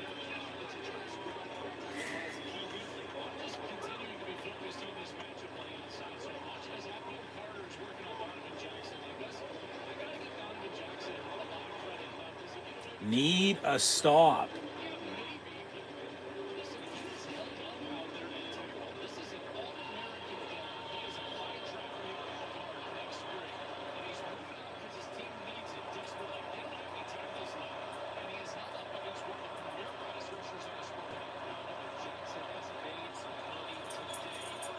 Howard, they'll end around near side and about a yard, maybe 2.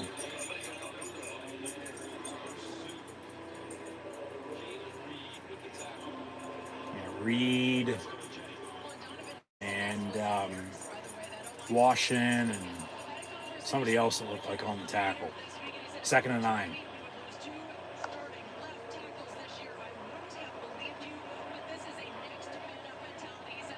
Come on, defense. What do you got?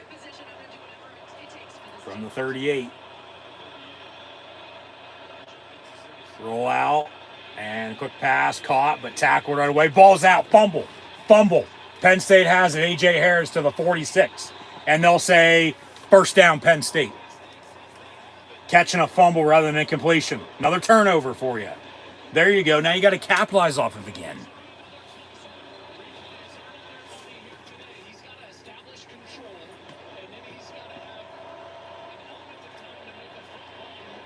That's a catch and a fumble.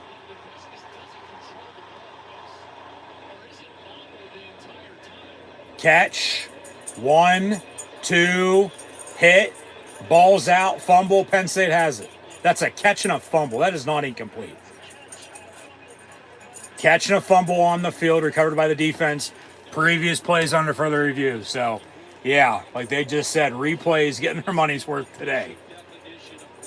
I mean, big plays, too. Whether they're stanzas called, reversed, it's just the way it's been. So they're going to think about it, and hopefully they tell us something good some more. Turnover, 12 minutes to play. I know we're a couple minutes behind here.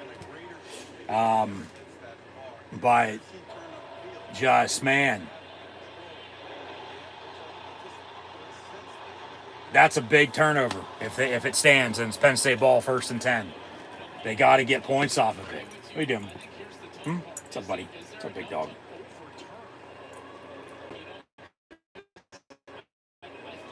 Obviously, you have to find indisputable evidence to overturn it. It looks like a catch and a fumble to me because that's what they called it on the field. But you look at the replay. Catch, 1 foot, 2 foot, both feet, you know, making a catch and a run, and then it gets hit and the ball's out, fumble.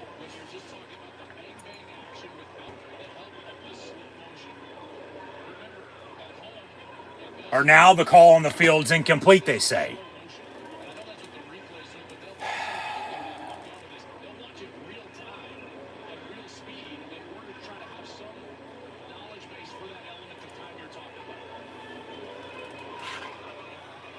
And I'll be damned.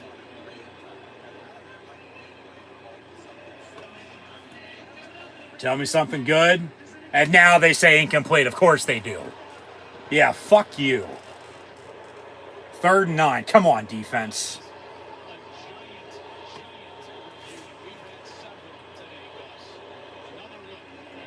If that would have been the other way around, it would have been a catch and a fumble.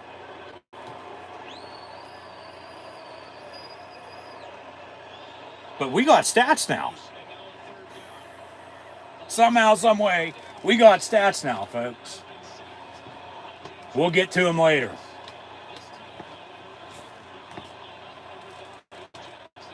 We'll tie a bow on this, hopefully, with the Penn State win. 3rd and 9 from the 38. Come on, defense. You got to feed off that. You know, they're fucking with you.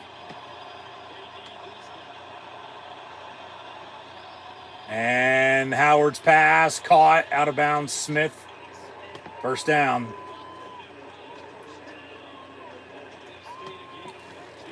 All right. So,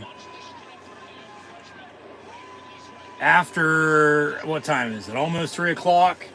3.5 hours of, well, we were good for the first 45 minutes or so, an hour. And then, you know how technology is, and it's what the hell. And from the 24, 1st and 10, roll with it, deal with it, and if not now, when? Now's a better time than ever. Obviously, they need a fucking stop still, but need to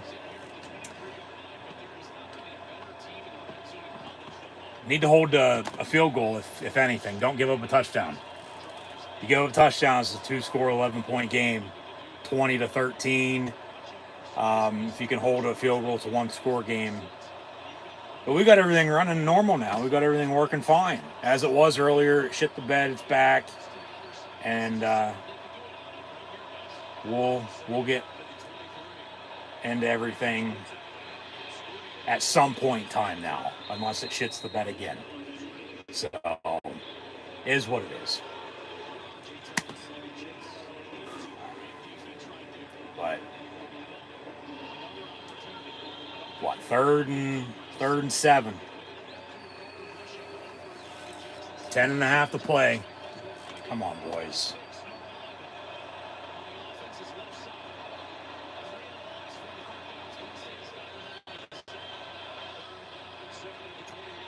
Pass over the middle, caught. Okay, they say incomplete. So 4th and 7 from that spot. If it was caught, he was going to be short anyway. It looked like about 4th and 2, 4th and 3-ish.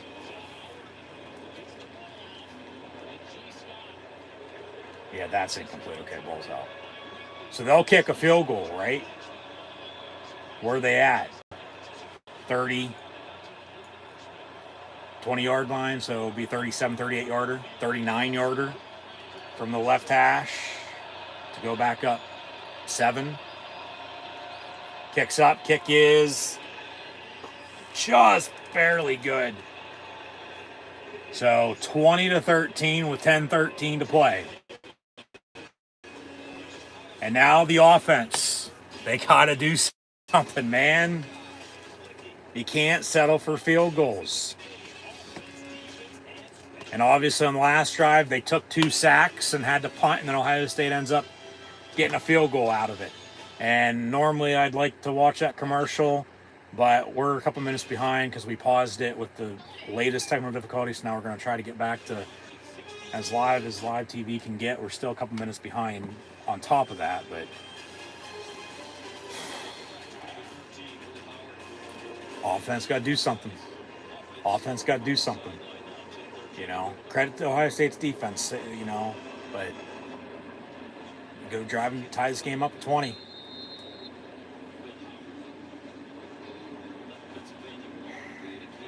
Man. Because then 6 points now in the second half. 20 minutes of play, still 10 to go. You don't give up 2 field goal drives, you kick a field goal yourself, you know. What, it's 14-13. Still one score against a 1-point game. But even with all that, it's still one score game. You're down 7, but they got to do something because they offensively have not done shit today. And we'll get to the stats finally because they finally updated. Took them long enough, but obviously I get the issues with everything else, but they got to do something. Come on, let's go. Run the damn ball. Run Fat Man. Run Singleton. Get Warren the ball. But if not, because he's double covered or they're just covering him well enough, like somebody's going to be open. That's what I said at receiver. Whether it's Fleming having a game against his old squad, or Wallace, who's really been the go-to guy today, or Evans, who's been non-existent again, even though he's the deep threat, and then Clifford and Dinkins and Reynolds also at tight end. Like, you got to do something. I don't care what, just do something. All right, 2nd and 6 from the 29, down the middle, or down the near side, excuse me. Complete to Warren at the Ohio State 42. 1st and 10, under 10 to play now. 9:26 to play. Remember, 9:26 to go in the 22 game. Ohio State just went balls to the wall and made stop after stop on defense. And Penn State, you know, came up short. Looked like he was going down the middle, but he pump fake, came back near side, hit Warren down the sideline and got a first down. And Aller, who's been a leading rusher today, tucks it and runs and gets 4 yards up the middle. So what, 2nd and 6 again, 2nd and 7?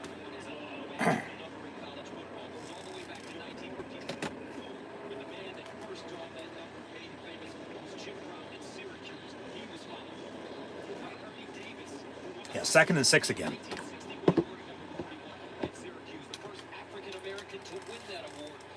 From the 36 of Ohio State, with Clifford in motion, they'll hand off out of the diamond that they like to run. Get about a yard up the middle or so, 3rd down.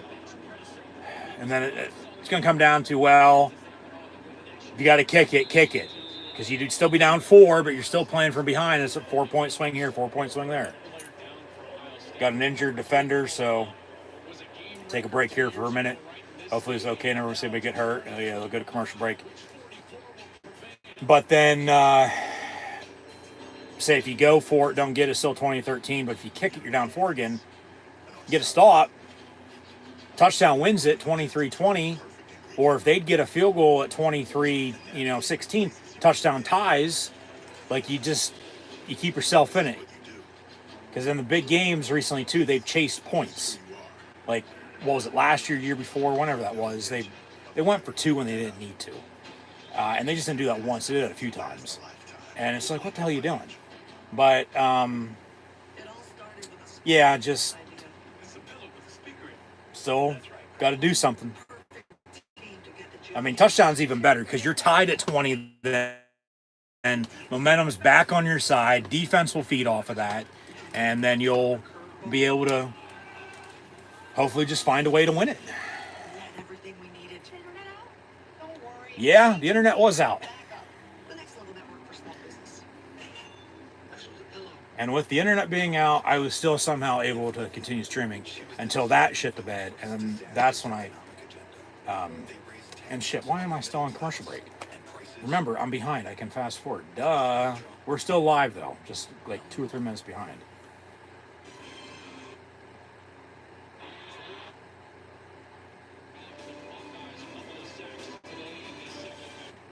Yeah. So, 8 minutes to play. Warren out of the gun on 3rd and 6. Will keep it for himself. Good block down the far sideline. 25-20. 15. 10, 5, stiff arm inside the 5, down to the 2. Tyler Warren. 35-yard run by the tight end on a direct snap with 7:57 and counting to play. You got to punch it in. You got to score. Come on. Pound the rock. Just don't turn it over. Nothing stupid. No penalties either. 1st and goal. And out of the pistol from the 3. They'll hand off to the fat man. And he'll bulldoze for a yard. 2nd and goal. Come on, boys. Come on, boys. Still there for the taking.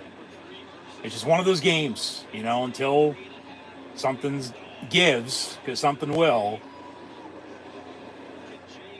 Them making a play, getting a stop, it's just no, not really surprised, but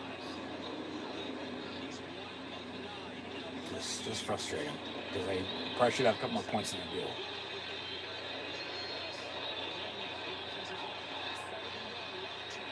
Oos, Vegiona motion, boom, and they hit the hole, but he still gets brought down short of the goal line. Be 3rd and goal at the 1, 1.5, 2. Yeah,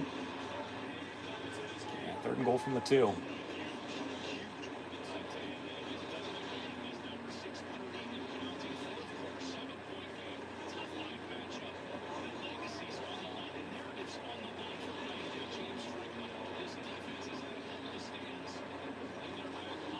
So 3rd and goal. 3rd and goal from the 2. They might have scored, they might not have. I'm a few minutes behind. They're going to run Oos in motion again, and he's going to block again. And they still stuff him. Good God, how the hell can you not punch that in?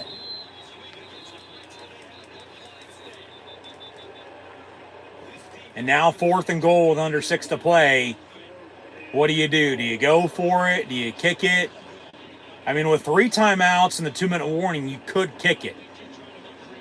You're down 4 again, though, but then you still need another stop to get the ball back to score and win it. So 4th and goal from inside the 2 to tie at 20 with 5.5 to play. Yeah, they're sort of going to have to go for it here. 4th and goal from the 1. We might have some timeouts. And Oos is in top of your screen, going to be in motion again, it looks like, to put somebody on their ass. And Aller looking to throw. In the end zone, incomplete. Oh, my God.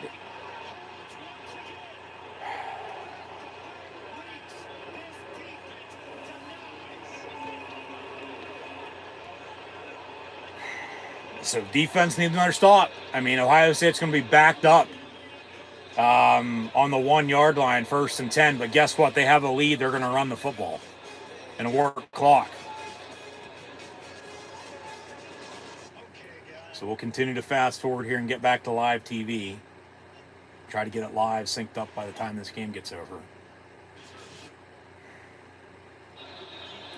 But yeah, 1st and 10, Ohio State from the 1. Maybe get a safety. Maybe get another defense turnover. You know, scoop and score for a touchdown, another pick 6. You know, so just stop the run, force some pressure. But they're just going to try to get some breathing room. And they'll sneak it. And he's still pushing to the 5. I mean, if you can get a quick 3 and out and get the ball back, you got a short field to work with to go drive and score. But you have a goal to go with the 1. You can't fucking punch it in. I mean, good God. I mean, credit to them defensively.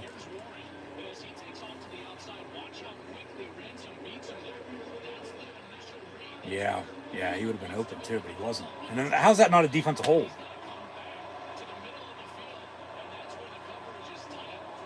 And then surprisingly, they didn't run anybody near side because he would have been wide open. So 2nd down and 6 for Ohio State here from the 5 yard line with 4:30 to play.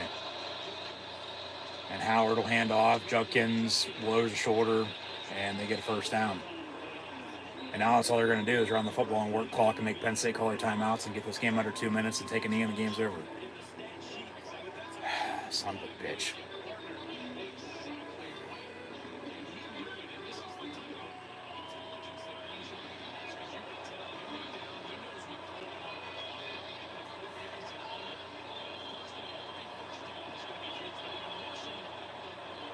They're taking their time in the huddle. But this defense, they need a stop.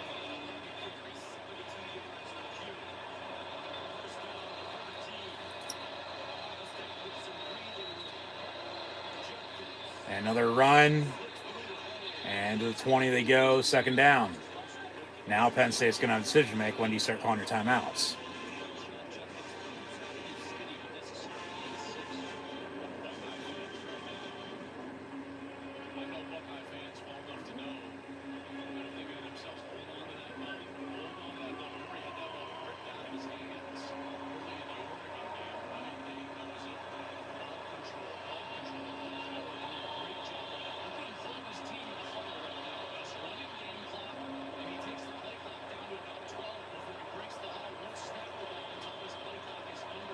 From the 20, out of the pistol. Yeah, they'll run it again, another 1st down. And they're staying in bounds, winding that clock. And another 1st down coming up. And they're going to go from the 1 and, you know, go as far as they can until the clock runs out to win the game.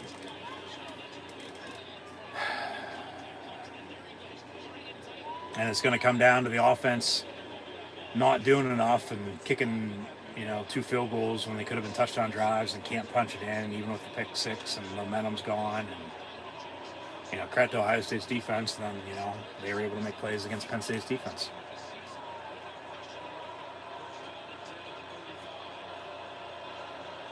Because, you know, 2 passing touchdowns and then 2 field goals of their own. Like, in a 1-score game, as we get to the 2-minute warning now, 2nd and 4. So there's a timeout for you, and Penn State will still have 3. But they got to get a stop.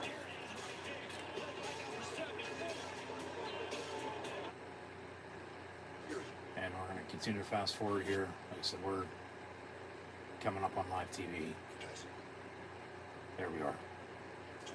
Live TV. 2 minutes to play. 2nd and 4 coming up for Ohio State. And they lead by 7, 20-13. Penn State got to get a stop.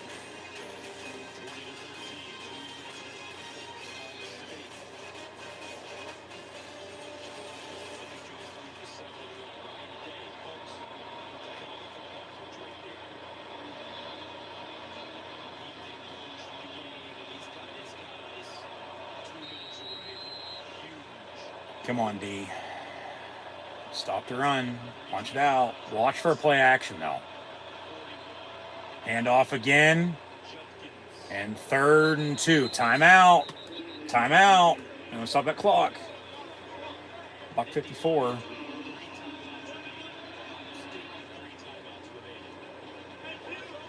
So they'll have one timeout if they get the ball back. If they can get a stop. They give up first down, game's over.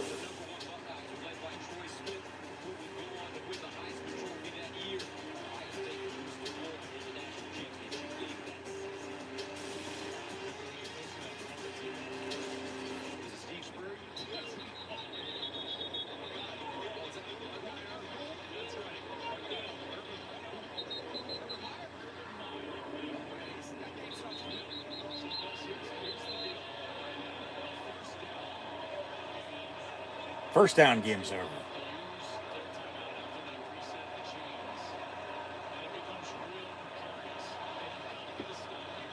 Third and 2. Come on, defense.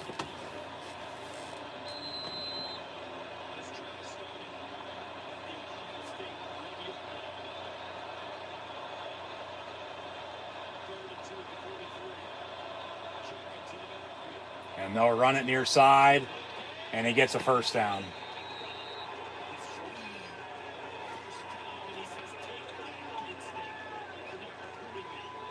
And probably take another timeout. Call your 3rd and final timeout. But then you're going to have a play or two. It's going to work some clock, and game's over. Yeah, it's up front. It's line of scrimmage. It's blocking. It's run game. Talked about it all earlier. Penn State ain't even going to stop the fucking clock right now. They're going to wait till 2nd, 3rd, 4th down, potentially.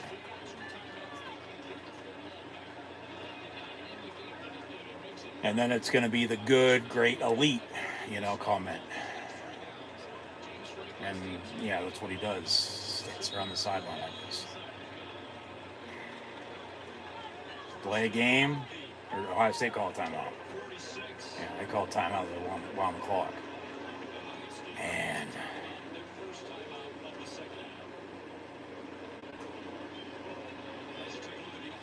I mean, obviously both teams are going to be 7-1. Ohio State would have a head-to-head. Ohio State lost at Oregon. Penn State's going to lose to Ohio State by 1 score again. Last year was 20-12. This year it's 20-13 right now, and all the one-score games throughout history. But obviously still not over just yet. But seeing crazy shit happen, but probably not going to happen.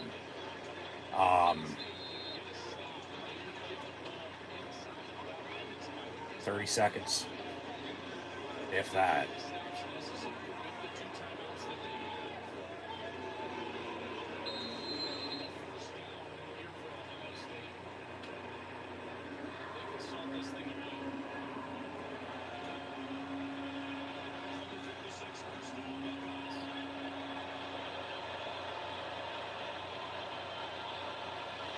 Motion man, far side. 1st and 10, Ohio State from the 46. And a handoff. And 6 yards, maybe 7. 2nd and short coming up, but timeout. They get another first down, the game's for sure over. Don't worry, we'll have a full post-game recap. We'll finally be able to update some stats that we didn't have earlier. So, tie everything together. Yeah, gonna sting, but they're still gonna be in a good spot, as I said at the start. Whoever loses this game, well, and wins this game, you're still gonna be in a good spot come college football playoff time. You just got to take care of business down the stretch.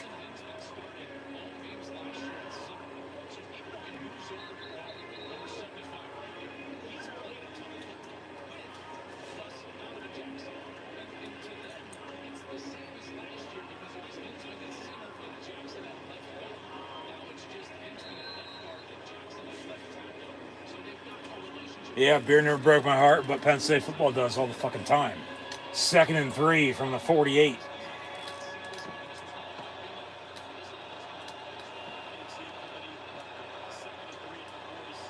And they stuff them. All right, 3rd and 3. Timeout. Timeout. Minute 10 to play. Penn State out of timeouts. So if Ohio State gets a first down, the game's over. Penn State can get a stop. Well, shit. Ohio State will have a decision to make. Go for it on fourth down. You know, kick a long-ass field goal. They'll probably punt and pin Penn State deep to drive length of the field with no timeouts and no time to go tie the game. But if they do that, they'd have all the momentum in the world going into overtime if we got that far.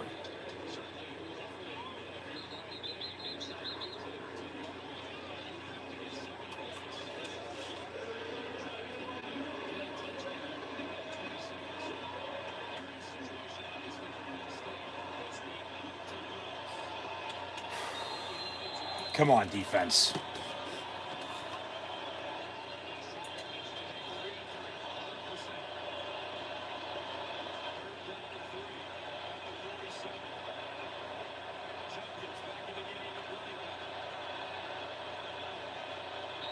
And Ohio State going to call a timeout. Just make sure they're set.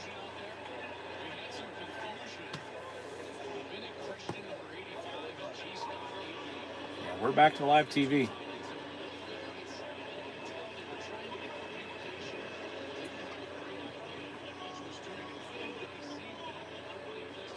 Still 3rd and 3. Minute 11 to play. They get a first down. Game is over. Penn State get to stop. Get the ball back, but the question is how much time is going to be left and where you're going to start the drive at and what are you going to do. And, yeah.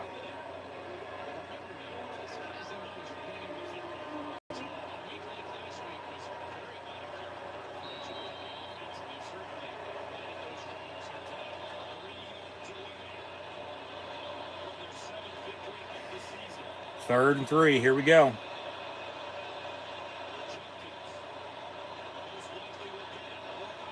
Howard will keep it for himself, and he gets another first down and slides, and that'll do it.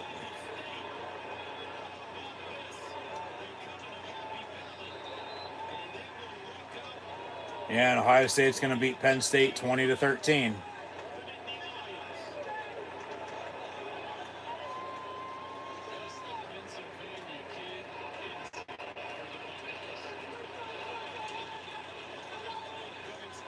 Penn State, yeah, they host Washington next week. We'll get to that in a minute. So I said, even with a loss, like, you take care of business down the stretch, you're in the playoff. And a touchback, or a kneel down for Ohio State to win by a touchdown. 20-13 as final seconds will expire and post-game handshakes.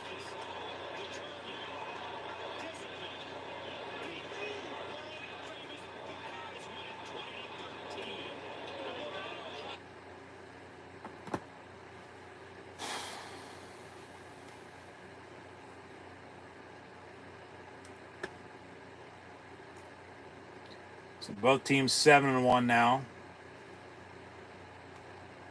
Ohio State will be ahead of Penn State in the top 25 come tomorrow. Obviously, the college football playoff rankings come out for the first time on Tuesday night. So we'll see where both teams are at tomorrow, but then come Tuesday, because they'll go by the college football playoff rankings from here on out. Penn State's 3, Ohio State's 4. That'll flip-flop. And then depending on what else happens, so 1-score loss again. They still haven't, Penn State has defeated Ohio State since 2016.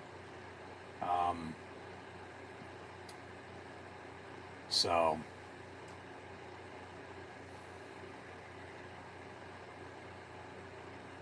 still came down to the wire, even with Penn State getting out to 10-0 lead, and then it was 14-10, and we'll get into all of it.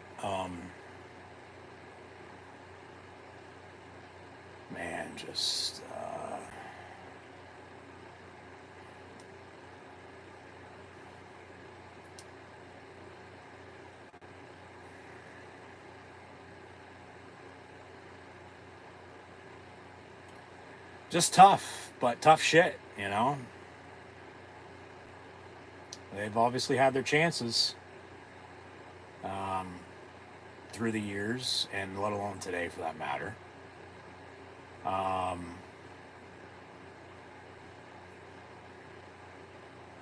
Obviously, how do you bounce back from this?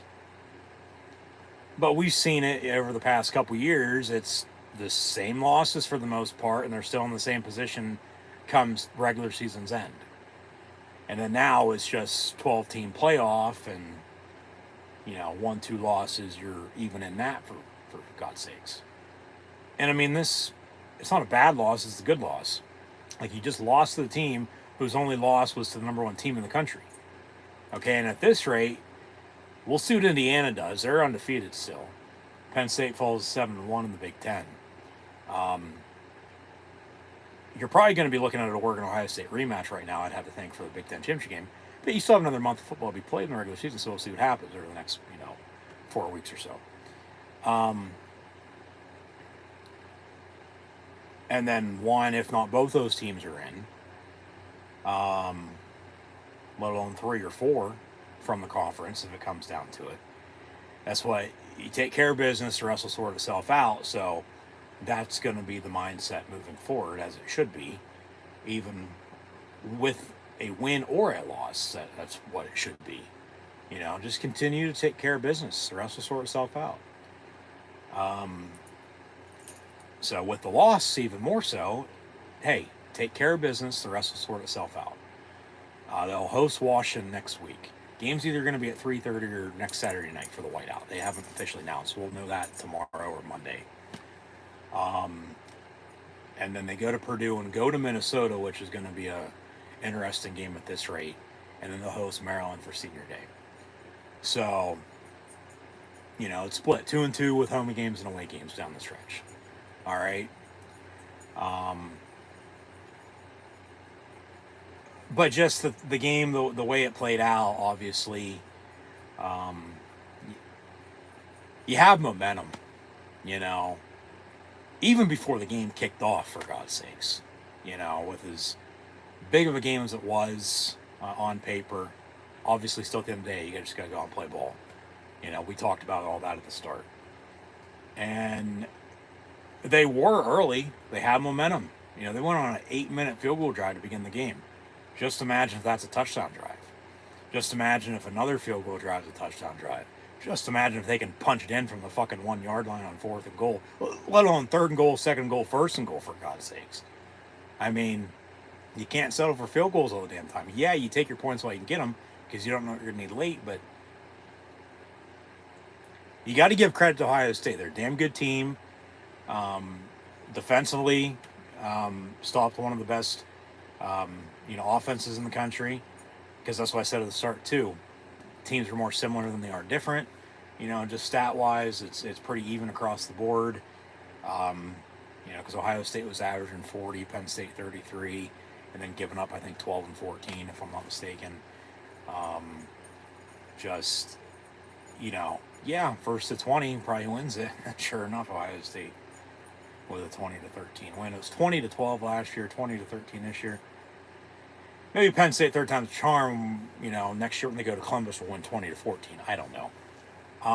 Because they'll play next year, but then they won't play for a couple years, just with how the scheduling now in the Big Ten is going to work. Penn State at Ohio State.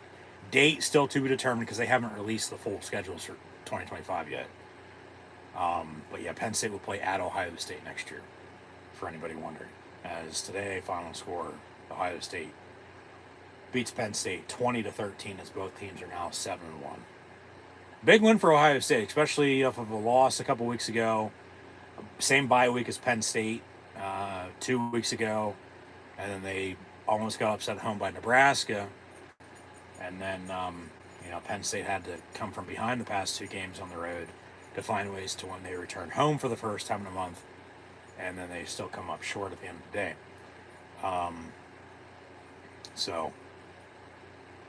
It is what it is at the end of the day. I'm pissed.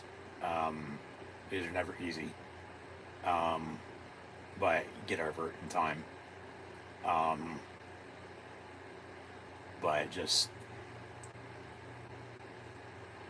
They had him again, and they let him off the hook.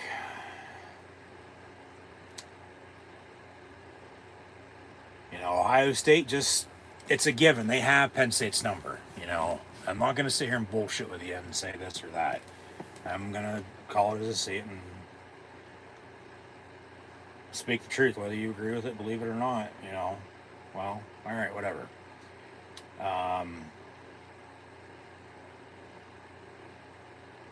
Just frustrating.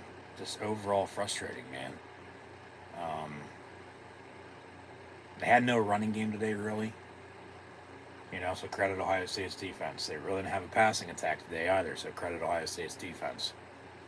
You know, because even with the field goal drives, yeah, they moved the ball that far, but the drive still stalled. You know, you have a couple field goal drives, turnover on downs on fourth down. Ohio State just ran out the clock then. And, I mean, they were, you think about it, in the long run, yeah, it was good to have the pick six early, but probably lucky to have that at the end of the day. Because they were up 10, but it's momentum. You know, they had it and they let it slip and slide and they lost it and they tried getting it back. It was close, but then, you know, they just let it bypass them again and they couldn't get momentum back on their side after they were up 10-0. Because Ohio State went and scored. Ohio State went and scored again. They were deadlocked at 14-10 there for a while. You know, a couple crazy plays in the end zone with turnovers turned into touchbacks. So both teams could have had more points than they did. But overall, through the whole entire game, it was a 4-point game here. It was a 4-point game there. A 4-point game here and there again. It was just a 4-point swing. You know, I mean, 3 points at 10-7.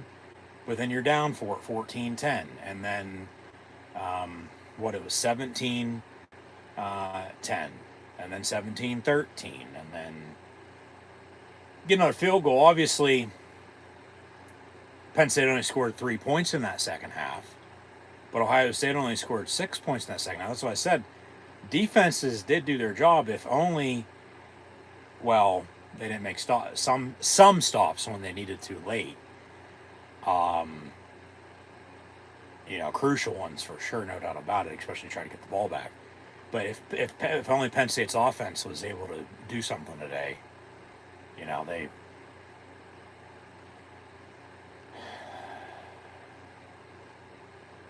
they'd probably be not down 7, let alone losing by 7, or just whatever. You just got to give Ohio State credit. You do. You know they're a good team, but it's still, well, you beat yourself more than anything, rather than beat or lose to them. The refs in the second half, like, they went away. They were like hardly no penalties at all in the second half. You know, they had like 4 or 5 against Penn State early, like 1 or 2 against Ohio State. They were letting them play, but then they started calling stuff down the middle. Obviously, replay had, you know, a job today, to say the least. They got their money's worth with 2 very similar plays with turnovers and the touchbacks in the end zone. And like I said, then you very, very rarely see one of those in a game over the course of, you know, fill in the blank X amount of, you know, games or throughout the season or years for that matter. And then you get 2 in the same game, let alone the same half, let alone the same quarter. Okay. But even just with everything, like, they still had their chances. You know, they still had their chances to do this, to do that. They couldn't. They just couldn't. And then it's the narrative of, well, they still can't beat Ohio State, they still can't beat Michigan, and blah, blah, blah, blah, blah, but then they can beat everybody else. And, I mean, yeah, it is what it is. But then it's like, well, nowadays in college football, 12-team playoff, You know, 1-2 losses, you're probably still in the playoffs, depending on how the rest of the season shakes out for everybody else in the top 10. Because that's what really it comes down to. You just got to be in the top 10 come the end of the season. Top 11, yes, but remember that 12th team is going to be the highest ranked non-Power 5, which it looks like it's going to be Boise State. So Boise could be coming to Happy Valley. They could be going somewhere else. They, you know, just you don't know what the matchups are going to be. But at this rate, it looks like, yeah, Penn State would be getting or having to go on the road, but a first round game come college football playoff time, like a week and a half, 2 weeks before Christmas, whatever the dates are. Because Christmas is on a Wednesday this year. But yeah, just frustrating. We'll finally be able to update some stats, so I'm interested to really look into those and really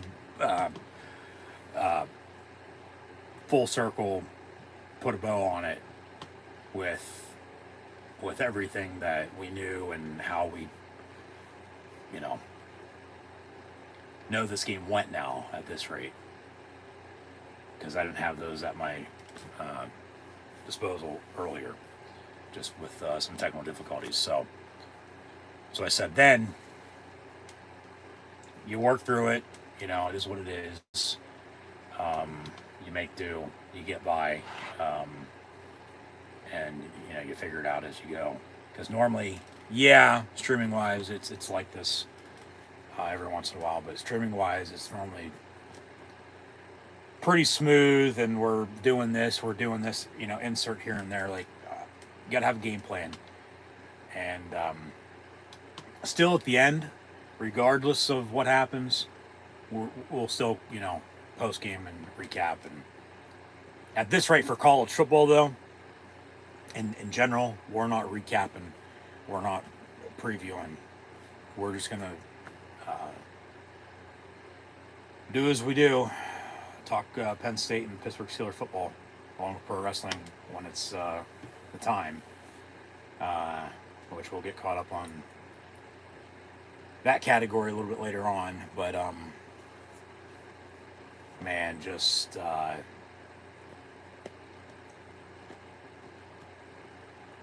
what can you do? You know, we're not coaching, we're not playing.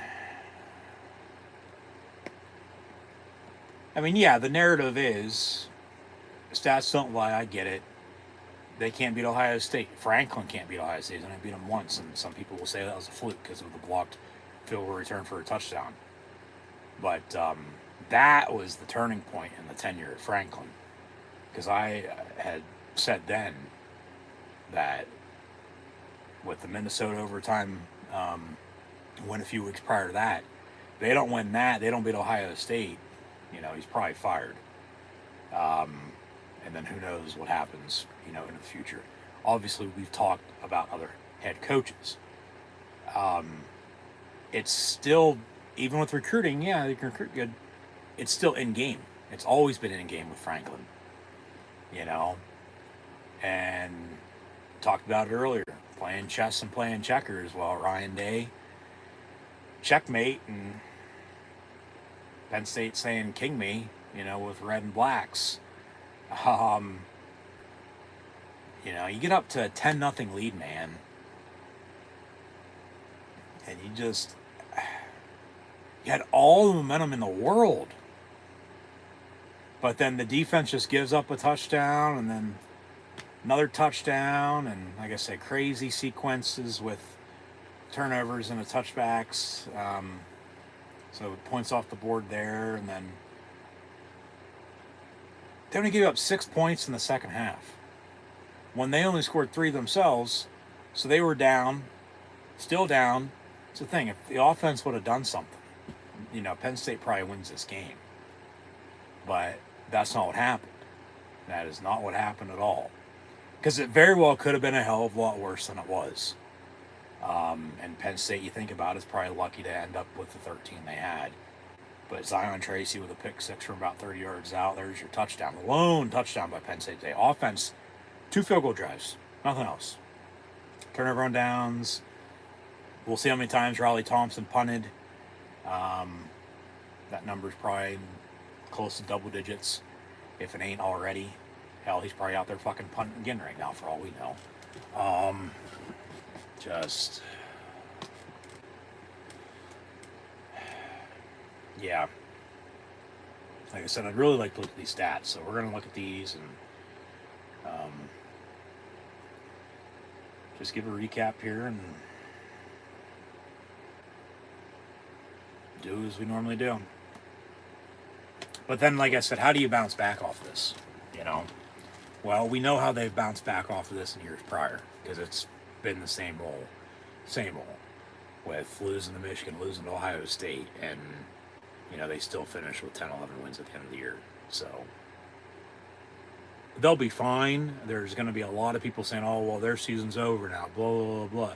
Well, let me tell you something there, buddy. Obviously, you don't know fucking college football, let alone sports. And you obviously don't know history or didn't watch what I just watched or haven't watched shit in the past. Like, they'll be fine. You know, it's always just that one game, though. But they had their chances, but obviously still just not good enough. Even though Will Howard was for Ohio State compared to Penn State. Because he balled out. He had a good game. He did. He really did. And I'm not questioning any play calls or anything like that. Because there wasn't anything that, like, really cost them. They just couldn't convert. They just couldn't make plays when they had to make plays. You know?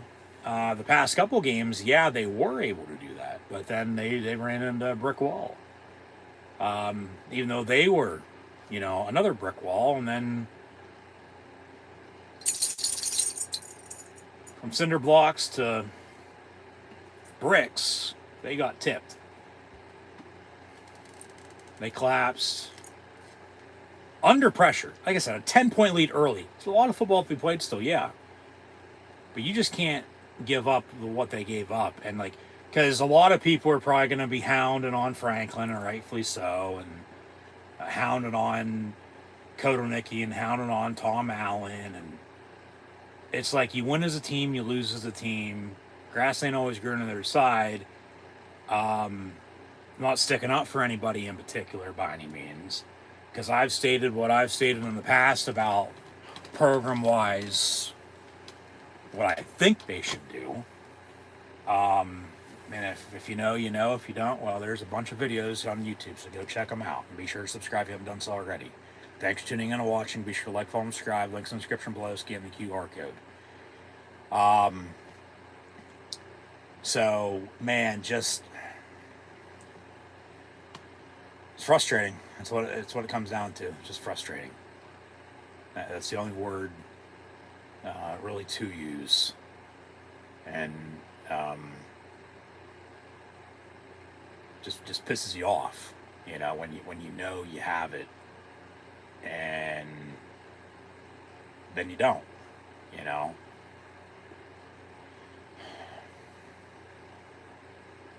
Credit to Ohio State once again, you know. I'm not sitting here bashing them, you know, saying they shouldn't have won. What I'm saying as I sit here is, you know, Penn State had their chances and they couldn't get it done up against a good Ohio State team.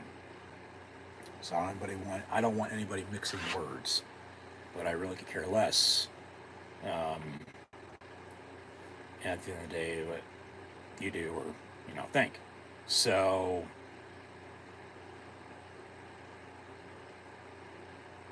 yeah. Talk about Ohio State, Penn State in the run game.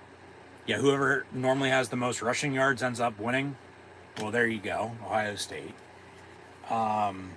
Pretty bad that, you know, Penn State passing-wise, really nothing there today. And a lot of people will probably be saying, well, Perbula could have got the job done. Shut the fuck up. Like, seriously. You're just making an ass out of yourself, all right?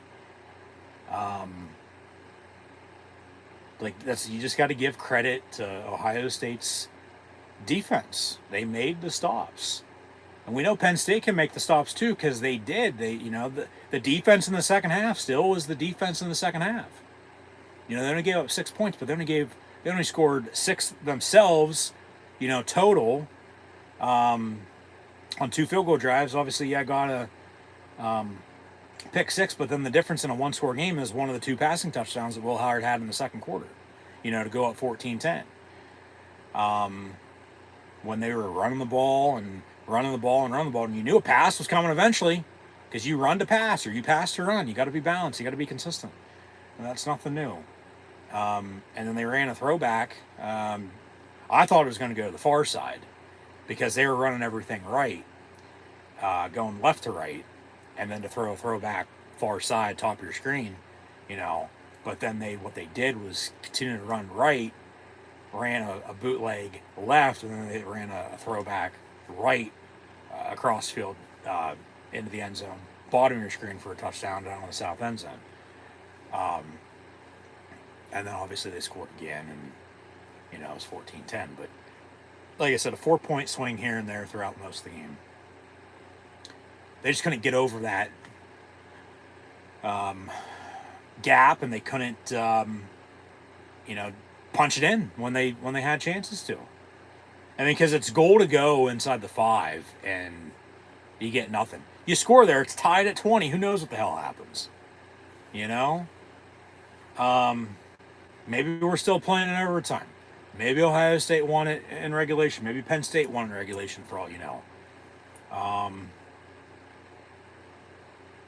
Because then everybody would be bitching, well, they went for 2 and didn't get it, they lost by 1, or everybody would be praising when they went for 2 and got it, and they win by 1. Another 1-score game though, Ohio State, Penn State. This is nothing new. You look at the stat, at what it is. We talked about it earlier. As they've now met 40 times throughout history. Ohio State will now lead the all-time series 26-14. 8 straight. 24-32 now will be Ohio State on top of Penn State since the Lions joined the Big Ten in '93. 14 one-score games in that stretch, and then 18 all-time dating back to 1912. Penn State loses on November 2nd for the first time since 1935. They're now 13-3-1 on this date.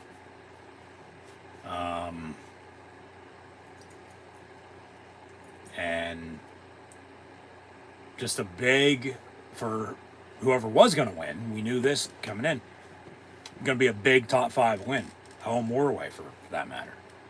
And Ohio State was able to get the job done.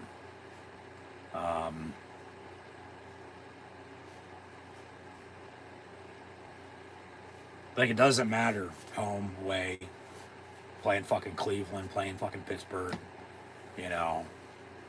like neutral site as well. Like, Ohio State just has Penn State's number. They do. That's just the way it is. But then the next time Penn State does end up beating Ohio State, people will go back to saying, oh, well, fluke win. You got lucky. It's just the way it is. But a win's a win at the end of the day. And that's what Ohio State's saying right now, probably. A win's a win. See it, Ryan Day, James Franklin saying their post-game pressers. Goes back to the good, great, elite comment from however many years ago now. And just, frustrating, man. Very, very frustrating. They had their chances. So Ohio State's going to cover. Over under, like I said, was 46, between 46 and 48, depending on where you looked. But clearly under hit there. Like I said, the defense did their job in the second half.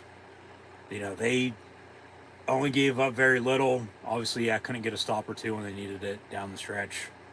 But just the offense, because these stats are abysmal. And it's not like Ohio State, put up 1,000 yards on them today and scored 100 points. Like, just Penn State did very little in the situations they were put in. If only they would have done a little bit more, with that. Probably be a different story right now. Because obviously, nobody wants to fucking lose. And then the way Penn State always loses to Ohio State, let alone Michigan or whoever, because Ohio State's like their 5th most played team throughout program history. First in the Big Ten, I might add. But, yeah, losing sucks. You should be fucking sick and tired of losing to everybody, over and over and over again. But then at the end of the day, after the game's over, it's the same old, same old. They still can't get the job done. But you still got to continue on and still believe, because that's what I said. A lot of people are saying, oh, well, the season's over. No, it's not. This loss is not going to hurt them. The loss that's going to hurt them is if they lose one of the next 4. Okay? Especially in like 2 weeks. All right? Against a 1-win Purdue team. Washington's coming in to Happy Valley. It'll be the 4th all-time meeting. Penn State went out there about 100 years ago. They met in the Aloha Bowl, and then they met in the Fiesta Bowl. And Penn State's 3-0 in those 3 games. So the 4th meeting will be here in Happy Valley. Penn State obviously going to go to Washington in a few years. As they went to USC this year, they'll go to UCLA next year. Then they'll go to Washington, and then Oregon in 27. And then obviously rotate here and there. They go to Ohio State next year in the shoe, and that'll be the last time they play for a few years. Just because, the way the scheduling is now. But Washington, you look at them, they played at Rutgers. They played at Iowa. They played at Indiana. They haven't been able to win on the road. They've been able to win at home. They haven't been able to win on the road. So, game, like I said, next week, 3:30 or at night. We'll figure that out. We'll know tomorrow or Monday at the latest, because they didn't announce the kick time for that just yet. But, no, the season's not over. It's not. Yeah, a setback for a comeback, though. All right? Like I said, how do you build off of this loss? Not build off another win. Because it might be the best thing to fucking happen to them this year, for all you know. There's always just, you look at other sports, and the way the college football playoffs set up, you look at the NFL playoff system, it's teams that get hot down the stretch. Whether they have 1 loss, 2 losses, 3 losses, hell, up to 8 losses, just with as many games they play. You still get hot. You still win when you need to win. You're, going to be winning more so than not and proving a lot of people fucking wrong. So how do you bounce back from this now is the question. Like I said, we've talked about that again already. We know how that's gone in the past, so it's probably hopefully going to be similar to that. And they can still get to, you'd hope 11-1. You'd want 10-2 at the latest. 9-3, you're not in the playoff. No, not right now, you're not. Now, there's a lot of crazy shit about to happen in college football that we don't know about, because that's why they play the game and set on paper, set on the field. It's been one of those chaotic seasons, though. We'll see what happens. I mean, maybe you sneak in, but obviously the top 4 champs will be 1, 2, 3, 4 on first round buys, and then 5, 6, 7, 8 will host first round games. 9, 10, 11, 12 will play at those 4 teams. And that's why I said Penn State at this rate will be a first round college football playoff game, home or away for that matter, depending on where they're ranked, depending on where they're seated. And then it's a bracket, and then it's, hey, March Madness is Cinderellas, and you just, hopefully you're playing your best ball down the stretch, and you're just finding ways to win. Because that's what they've done the past couple games. You have this happen, whether it's to this team or that team, and then you just continue to move on. You know, like I said, yeah, pissed off, but we'll get over it.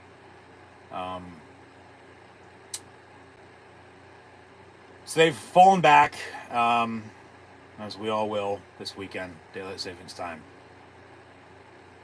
It's not happy in Happy Valley right now. It's dark, and it's going to get darker once they set the clocks back an hour. Obviously, fall back and fall, spring ahead, spring forward, and spring. But they're 7-1. It's not like they're fucking 1-7. You know, 4-3, 4-4, 3-4, 3-5. Like middle of the pack. Like bring up the rear. No, they're still a top 10 team. And there will be the bias, as there always is, that there's 2 lost teams that are better than 1 lost teams, for God's sakes. All right, Penn State just lost to Ohio State. Both teams are now 7-1. Ohio State had a 1-point loss at number 1 Oregon. Okay? So, like, domino effect with those 3. A win for Oregon against Ohio State. They're still undefeated. They play at Michigan here today. And then you have Ohio State with the loss, but then Ohio State gives Penn State a loss. And Indiana's that team to watch out for in the Big Ten if they can keep it up. But they got to go to Ohio State in a couple weeks. And then, as Oregon's at Michigan today, Indiana hosts Michigan, and just we'll see how it plays out. And if Penn State can take care of business, the rest will sort itself out. Maybe they get some help. Maybe they're, you know, in a better position, not necessarily then, but just down the stretch, than you think they're going to be as we sit here right now. But as you sit here right now, it's going to be, like I said, 7-1 to hopefully 11-1 if they can take care of business, win out. You got 2 home games, 2 away games, and really just go from there. Get a first round game in the playoff. Now, whether that's home, whether that's away, you'd like it to be at home. If it's away, they're going to start renovations after the Maryland game, after the regular season gets over. But they won't know for a solid week after the conference championship games, obviously. So they'll start those, about a month if they have to go on the road. But if they get a first round home playoff game, they're not starting renovations until, after the holidays. So obviously there's blueprints out there. I've heard, I've seen of mainly everything that's going to be happening. We'll have more information on that later. But from what's in the public, from what, from who obviously, yeah. That's all in the future, though. Still, how do you bounce back into the future off this loss today? Well, we're going to find out next week. They host Washington. Should be a good game. It's going to be that Pac-12, Big Ten, Rose Bowl matchup, if you will. Still odd. The West Coast teams, USC, UCLA, Oregon, and Washington, are in the Big Ten. It's weird seeing UCLA play here a month ago. Obviously, Penn State went to USC to host Washington. They don't play Oregon this year. Oregon comes to Happy Valley next year, as does Indiana and Nebraska, might add. But, yeah, it just came up short at the end of the day here today.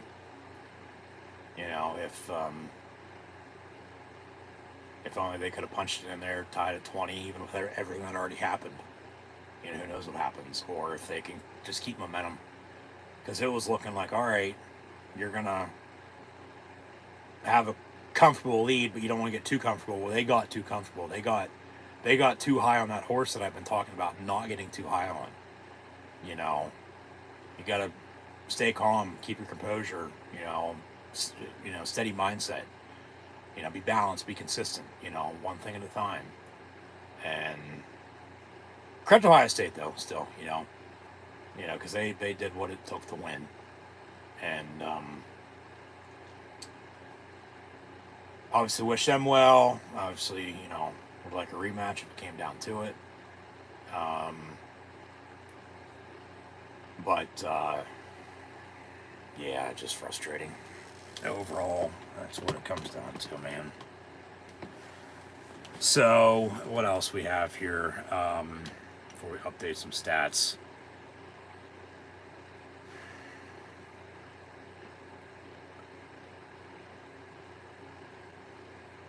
Turnovers really weren't a big factor.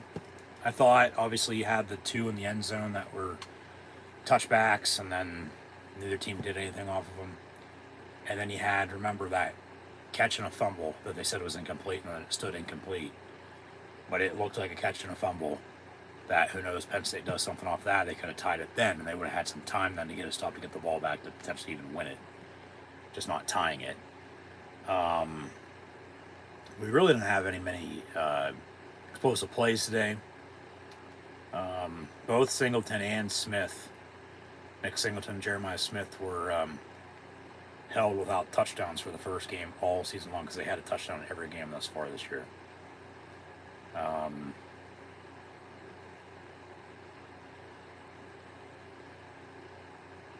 Julian Fleming didn't do jack shit against Ohio State, but he really hasn't done much for Penn State this year. Okay, he had 2 4th-down receptions against USC that, yeah, did end up getting them to overtime, and they win in overtime on a game-winning field goal, but he's been more of a receiver in the blocking game. Tyler Warren didn't really do much either. Ohio State locked him down, but he did have about a 35-yard run, and that's why he's leading the team in rushing today. Pretty pathetic when your quarterback leads your team in rushing, okay? But it's also even worse when you're starting tight end. Not even wide receiver. You're starting tight end. Whether he's a Swiss Army knife or not, but you're starting tight end led the team in rushing today, for God's sakes. I mean, come on. That's just how bad Penn State was today. Offense. Aller, Singleton, Fat Man. Really nothing in the receiving game for receivers or tight ends for that matter.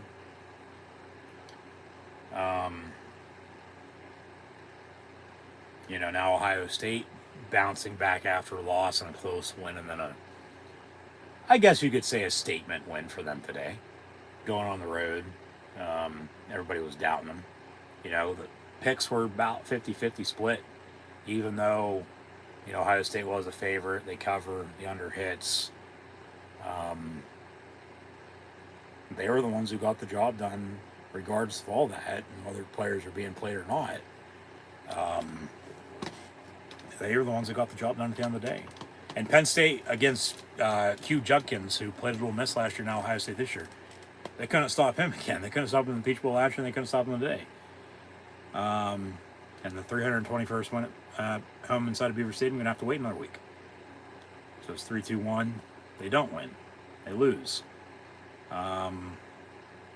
So yeah, normally, with everything I've already said, throughout the game, I would have had stats and scores. We would have recapped. We would have previewed. We would have done so much more, but we just went with the way the game was going. And in the moment of dealing with the situation on my end with technical difficulties up until the time we got everything back. As technology is good, but it also sucks when you need to be good. And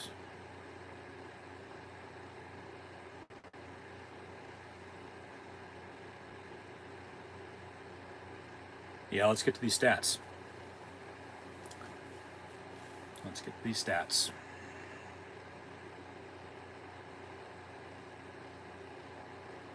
We got the job done at the end of the day. Penn State, not so much. As the Lions lose 20-13. Tough loss. Very tough loss.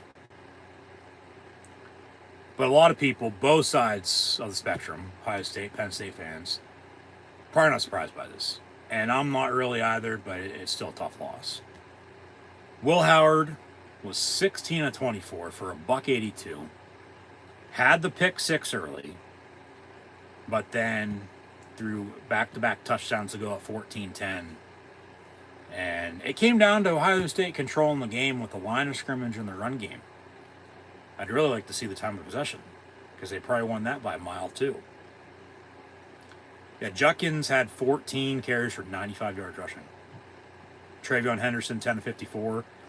Will Howard was 12 of 24 on the ground. Buka had 2 carries, 6 yards on reverses. Jeremiah Smith, 4 catches, 55 yards. Brandon Ennis, 2 of 33 and a touchdown. Meko Buka, 3 of 31 and a touchdown. So obviously take one of those off the board. It's tied at 13 if everything goes the way it did. But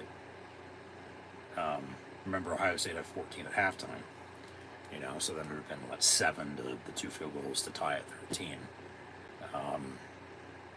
Henderson had a catch for 20 yards. Thurman, 1 for 19. Cardinal Tate, 2 of 15. He had a big catch down the far sideline, but he's out of bounds and complete. Judkins, 2 of 5. Scott had a catch for 4 yards. So, I mean, Ohio State, what? A little over 300 total yards. 2 offensive touchdowns. And 2 field goals. Or Penn State, you know, just short of 300 total yards. And then no offensive touchdowns. Did have a defensive pick 6, but then 2 field goals themselves. So, obviously, not going to add up, but.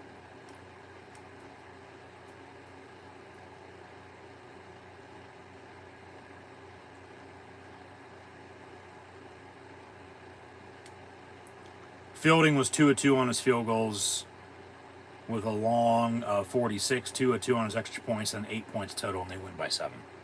So do the math there with special teams. Penn State on the flip side, Drew Allard, 12 of 20, a buck 46. Remember, had an interception, but it was just prior to halftime. They didn't do anything off of it, so it doesn't matter. Howard also had the fumble prior to that. Penn State couldn't do anything off that either, so it doesn't matter. Perbuel was 101, 4 yards, and had a carry. But Tyler Warren led the team in rushing. That's pathetic. Even as good as he is, your starting tight end should not lead the team in rushing. But credit to Ohio State's defense, because they stopped Singleton, who had 6 carries, 15 yards, and the fat man, Katron Allen, who had 11 carries, 26 yards. Aller was able to tuck it and run 11 times for 32 yards when he threw for 146. You know, so he had the bulk of the Penn State yardage today, no doubt about it. And then your starting running back, 1 or 2 starting running backs, lead the team in receiving, for God's sakes. And it's Singleton who's a better pass catcher. Yeah, they had, okay, look at this. Aller was 12 of 20, 146 yards, and an interception. They didn't do anything off of it. But remember, that's potential points before halftime that I was talking about then. They couldn't get it. You know, that would have been, big too, with as little as they did throughout the entirety of the game. And then to punch it in late and get another stop or two. Like, a 7-point win, 7-point loss, 20-13, a hell of a lot closer than it shows, if you watch the same game I did. With a lot of 4-point, gaps, a lot of 4-point swings. But yeah, Tyler Warren had 3 carries for 47 yards. Aller was 11 of 32. Fat Man 11 of 26. Singleton 6 of 15. But then Singleton had 6 catches for 54 yards. All right, leading the team in receiving. Warren 4 of 47, which, all right, that's average, below, maybe a little bit, maybe above average, depending on the day. I mean, obviously, everybody's going to expect him to fucking have 20 catches and 500 yards now like he did a couple weeks ago. That ain't going to happen. He's probably never going to get 17 for 224 and a touchdown ever again in his fucking life. Let alone any receiver or tight end to do that, for a while. That just doesn't happen. You can't expect that. You can expect, 4, 5, 6 catches out of him, for the yardage he got. That's the norm. But Harrison Wallace had 2 catches, 45 yards, and Fleming had a catch for 4 yards against his former team in Ohio State.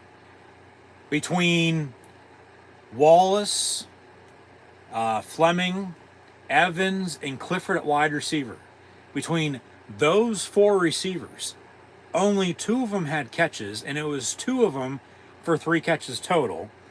for a total of 49 yards when the Tyler Warren had 4 catches, 47 yards, and then one of the running backs in Singleton had 6 of 54, for God's sakes. Like, that's, you just got to give credit to Ohio State on defense, you know, because they shut Penn State down on offense. If Penn State offensively was able to do something today, this game might have turned out a little different. But also might not have. They obviously didn't update defensive stats, even though Tracy did have an interception for a 30-yard touchdown return. It says Riley Thompson only punted 4 times. I'd have to go back and watch the game to see actually if he did only punt 4 times, because it felt like he punted a hell of a lot more than that. Had a long of 52 inside the 20.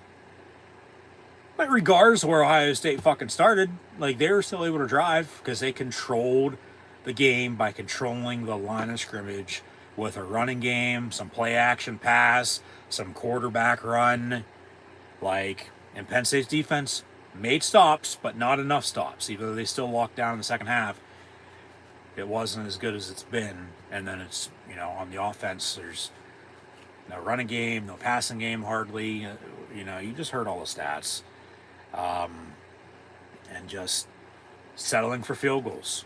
You know, I get take your points so I can get them, but man, you got to score touchdowns at the end of the day. You do.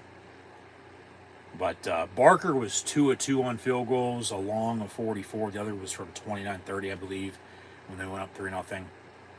And hit an extra point. Yeah. So overall team stats. Oh boy, let's look at these. Because the opening drive of the game, Penn State, they went on an 8-minute, 6-second field goal drive on officially 14 plays and went up 3-0. Then 3 plays later, you had the pick 6. And Beaver Stadium was rocking. It's 10-0 Nittany Lions on top of the Buckeyes. But then Ohio State drove and scored with a running game and then some play action pass. And then they scored again. It's 14-10. And then Penn State just, whether the drives were stalling and they're kicking field goals or they're stalling and punting, Ohio State just held the lead, did what they had to do. You know, you had a sequence there towards the end of the half with turnovers in the end zone with touchbacks, but nothing off of those turnovers. So yeah, it was 14-10 at halftime. The start of the third quarter, Penn State forced a field goal. They got a field goal themselves. A lot of more special teams.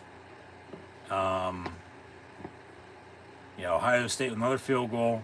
Like, at least Penn State was forcing kicks, but then they weren't even making kicks themselves then, because they were done at 13. You know, it was 17-13. They didn't score again. Ohio State went under 3. You know, that's it at the end of the day, 2013, your final score. But, like, they had, like I said, goal to go, couldn't punch it in. Like I said, you could have kicked it, but then do you get the ball back? Well, they didn't even after they went for it anyway, so they probably wouldn't have. Because it would have been, 20-16, maybe get a stop, get the ball back, drive and score, win it, just not tie it, you win it. Say 23-20. But still, at the end of the day, yeah, 1-score game. 3-4 point swings here and there. You had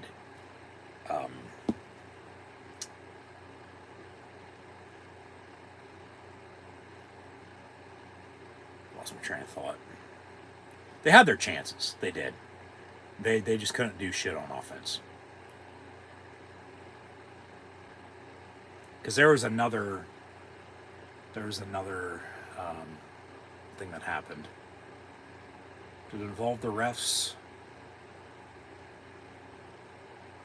Like I said, because the turnovers didn't matter. They didn't.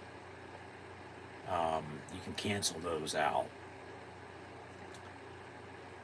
I think it was on one of it had to have been another turnover. Yeah, it was they said incomplete. That's right. I mentioned a little bit ago. Yeah, it was the incompletion that looked like a catch and a fumble. Penn State recovered, and then they might have done something off of it. But replay overturned it, and it was incomplete. But the refs, yeah, Penn State had 5 penalties for 45 yards. I believe all that was in the first half. They didn't call a single penalty on Penn State in the second half. And Ohio State finished with 2 of 15. So only 7 penalties a day. Refs let them play. They somewhat called it down the middle. Replay had a big job. Time of possession was 31-29 in favor of Ohio State to 28-31. So it wasn't, obviously too terribly bad. But they also gave up a fucking 4-minute, what would have been? Yeah, about 3-4 minute drive to just for Ohio State to run out the clock at the end of the game. When you had a goal to go and you had a chance to tie the game. Because it still came down to them potentially tying it up, even with everything that happened before then. And they couldn't. That's what I said. You got to give credit to Ohio State, especially on defense. So, yeah, Ohio State did 21 first downs, Penn State's 15. Penn State could not convert on third down today, 3 of 11. Ohio State was about 50% at 6 of 13. Yeah, they had almost 100 more total yards, 358 to 270. They had more passing, more rushing. It's really in the run game because it was one up front. It's Big Ten football. 3 yards in a cloud of dust, control the line of scrimmage, control the game, you win. And Ohio State did all that, and they win. So that's about it. What else is there to say? Like I said, we're not going to get into a college football recap or preview, let alone for the NFL for that matter at this rate. We would have done that earlier, but with the issues we were having and then just the way the game played out, I don't even feel like talking about it, other than everything I've already said with this game. So, scan back through all this real quick, make sure I just didn't miss anything. I mean, give it up to Will Howard, He wanted to come to Penn State, or I'm a Penn State fan in Pennsylvania. And Penn State recruited him, but they let him go. And insert Aller, basically. Because he was in the 2020 recruiting class, if I'm not mistaken. Because he just played 4 years at Kansas State. And now he's a 5th-year senior at transfer quarterback for Ohio State. And he has him at 7-1. As Aller from Ohio, who was in the 21 class at the end of the year, and then, from 22, 23, 24 in his 3rd year, second as starter, even though he played in 10 games his freshman year. The Pennsylvania kid playing quarterback for Ohio State gets the better of the Ohio kid playing quarterback for Penn State. But yeah, give up to Will Howard, because he had a chip on his shoulder for sure. But that's why I said even before, there's nothing new with recruiting. Penn State has a ton of kids from Ohio, a ton of kids from Pennsylvania as well, obviously dominate the state, but Ohio also has a ton of kids from Pennsylvania too. So and obviously nowadays it's pay to play with NIL, and Penn State has let also a lot of high school quarterbacks in the state leave the state and go play elsewhere in college, and then they get beat by them. That's nothing new. That's happened in the past. We talked about that earlier. So, excuse me. Because I thought Drew, because they'll blame the injury, why he didn't play well. No, he seemed fine. He tucked it and ran for how many times, how many yards, for God's sakes. Knee injury, it's not there. But then that's why I said, too, people will say, well, they should have played Bo more. No, because Bo only played last week because he had to in the second half. And they still run the same package with him, in all the other games, for God's sakes. And it's a couple plays here and there, and that's it. Okay? Believe me. So, be a lot of talk of Ryan Day, James Franklin, especially on Franklin. And we've talked about that in the past. I'm not getting into that today. I'm not. I'm just not.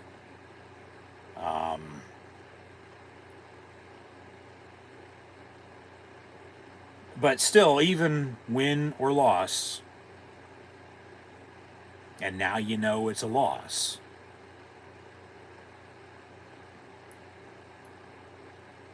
As they lose on November 2nd for the first time since 1935. That's just hard to believe. They had won 10 straight. They're 13-3-1 now on 11-2. And they'll host Washington next week, as mentioned. Ohio State will host Purdue next Saturday, I might add. So have to watch that game because obviously Penn State plays at Purdue in 2 weeks and see what the Boilermakers are up to, even though their season hasn't gone to par. But Ohio State's won 8 straight against Penn State. Let me know in the comments below what you thought of the new Penn State end zones, I might add as well. I said my piece on those earlier. But obviously they didn't like them on offense because they didn't fucking find pay dirt at all today. Had 2 field goals. Defense liked them. They scored a pick 6.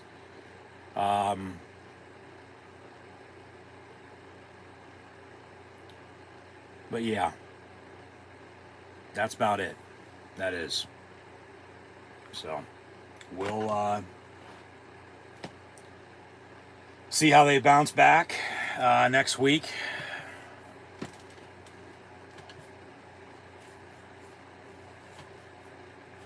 I'd hope it's not, as bad as it was today with all the chances they had.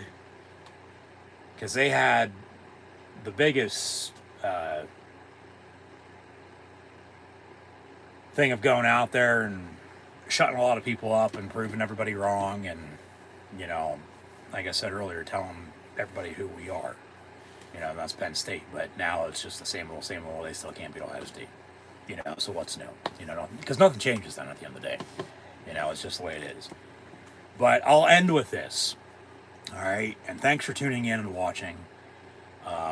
Be sure to like, follow, and subscribe on social media if you haven't done so already. Links in the description below. Thumbs up button if you enjoyed. Be sure to share if you haven't done so already. Thanks for all the chat questions and comments. Super chat, super sticker, super like, super thanks as well. Even though because of the technical difficulties, the chat really wasn't working today. Even though it was on, it wasn't right. And also scan the QR code if you haven't done so already. Be greatly appreciated.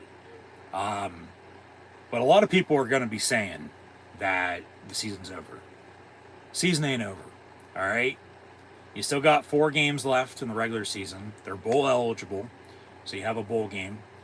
But with 1 loss to a damn good team who was also in the top 5 when you played them and then lost to them by 1 score that they did it 20-13 today, Ohio State beats Penn State.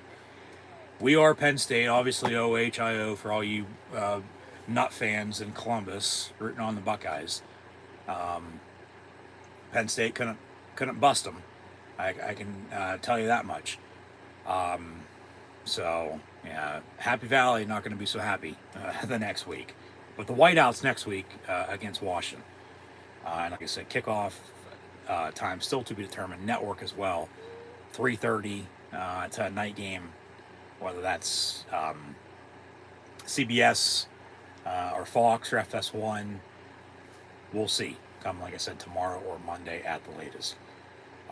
So be sure to tune in live right here on YouTube, but then, as I'll have live play-by-play, watch-along reactions as well. Just be sure to subscribe. Easiest way to stay up to date is, in fact, on social media. Links in the description below, so be sure to check them out. But, the season ain't over, all right? You got 4 games left in the regular season, 5 with a bowl game if they don't make the playoff. But then you got 4 in the regular season with that 5th, technically, as a first-round game at this rate, in the playoff. If you lose, you're done. That would be your bowl game. But if you win, you move on. You actually go to a bowl game. And then it's, like I said, the best teams that are, the teams that are red hot, that are playing their best ball, and just finding ways to win are the best teams normally down the stretch. Because they're just doing what it takes to win. And, they end up winning it all then, potentially. But then also, there's teams that whether it's a good team or a great team or an elite team for that matter, the good teams, great teams, elite teams, like you look at Super Bowl wise throughout the course of, like, if you're on a dynasty run, well, this team was better than that team, so on and so forth. Like, not always do the right, let alone good teams, end up winning at the end of the day. It's whoever was better on that given day, any given Sunday, any given fucking day of the week. I don't give a shit when the game's being played. Just go out and play ball. But no, the season ain't over.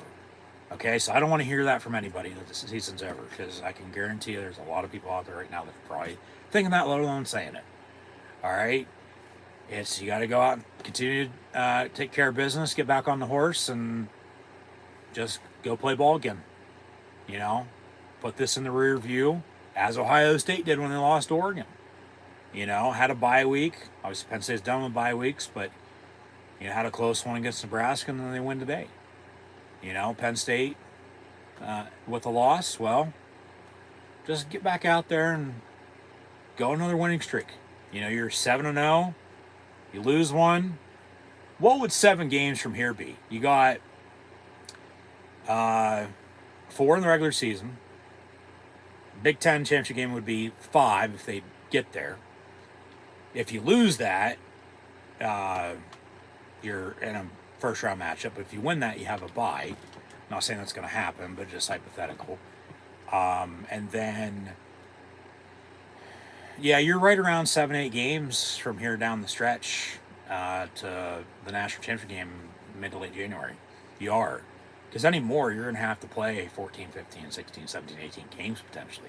Just depending on how, schedule and the season shakes out with, well, if you lost, might be good to lose. So I said this might be the best thing to happen to him this year for all we know. We'll look back at this as well as we're looking back at USC a couple weeks ago. That's when he knew they, had what it took to win. That's when he knew this team was special. If they'd go on a run, that's when he'd look back and, yeah, that's when. But then now it's, well, when did it switch again? Well, it's when they lost Ohio State. They, hypothetical, run the table and just get hot, and you don't want to fucking mess with them, basically. Lions are roaring. So their backs are going to be up against the wall coming off the loss. So how do they play against the Huskies? Because they'll howl into Happy Valley next week. And I'll have live play-by-play, watch long reactions live here on YouTube then. So hopefully they'll tune in. In the meantime, that'll do it for myself, your host, Encyclopedia Sports. Coy and Luke 96, live right here on YouTube. But unfortunately today, yes, the blue and white Penn State Lions end up losing once again to the Scarlet and Gray Buckeyes from Columbus, Ohio, in the Ohio State University, and another one-score game, as your final score ended up being 20-13. Even with everything that happened today, Ohio State finds a way to win and runs out the clock as time expires.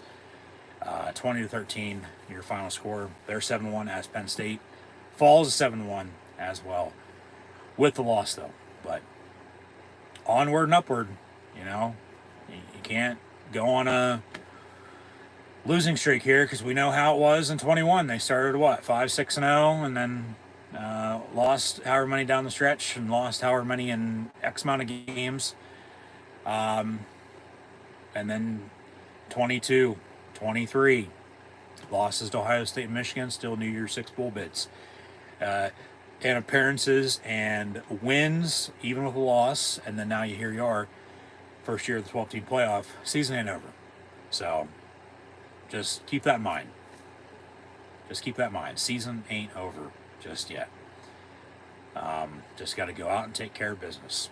And feel pretty confident they'll be able to do that and do it so. So we are Penn State. They're 7-1 now with a loss once again, but they'll host Washington next week, so we'll see how they play then. Be sure to tune in live here on YouTube. For those live play, watch long reactions, but yeah, in the meantime, that'll do it for myself, your host, Encyclopedia Sports. Go ahead and Luke 96 live here on YouTube today, as Ohio State defeats Penn State. Once again, your final score is 20 to 13.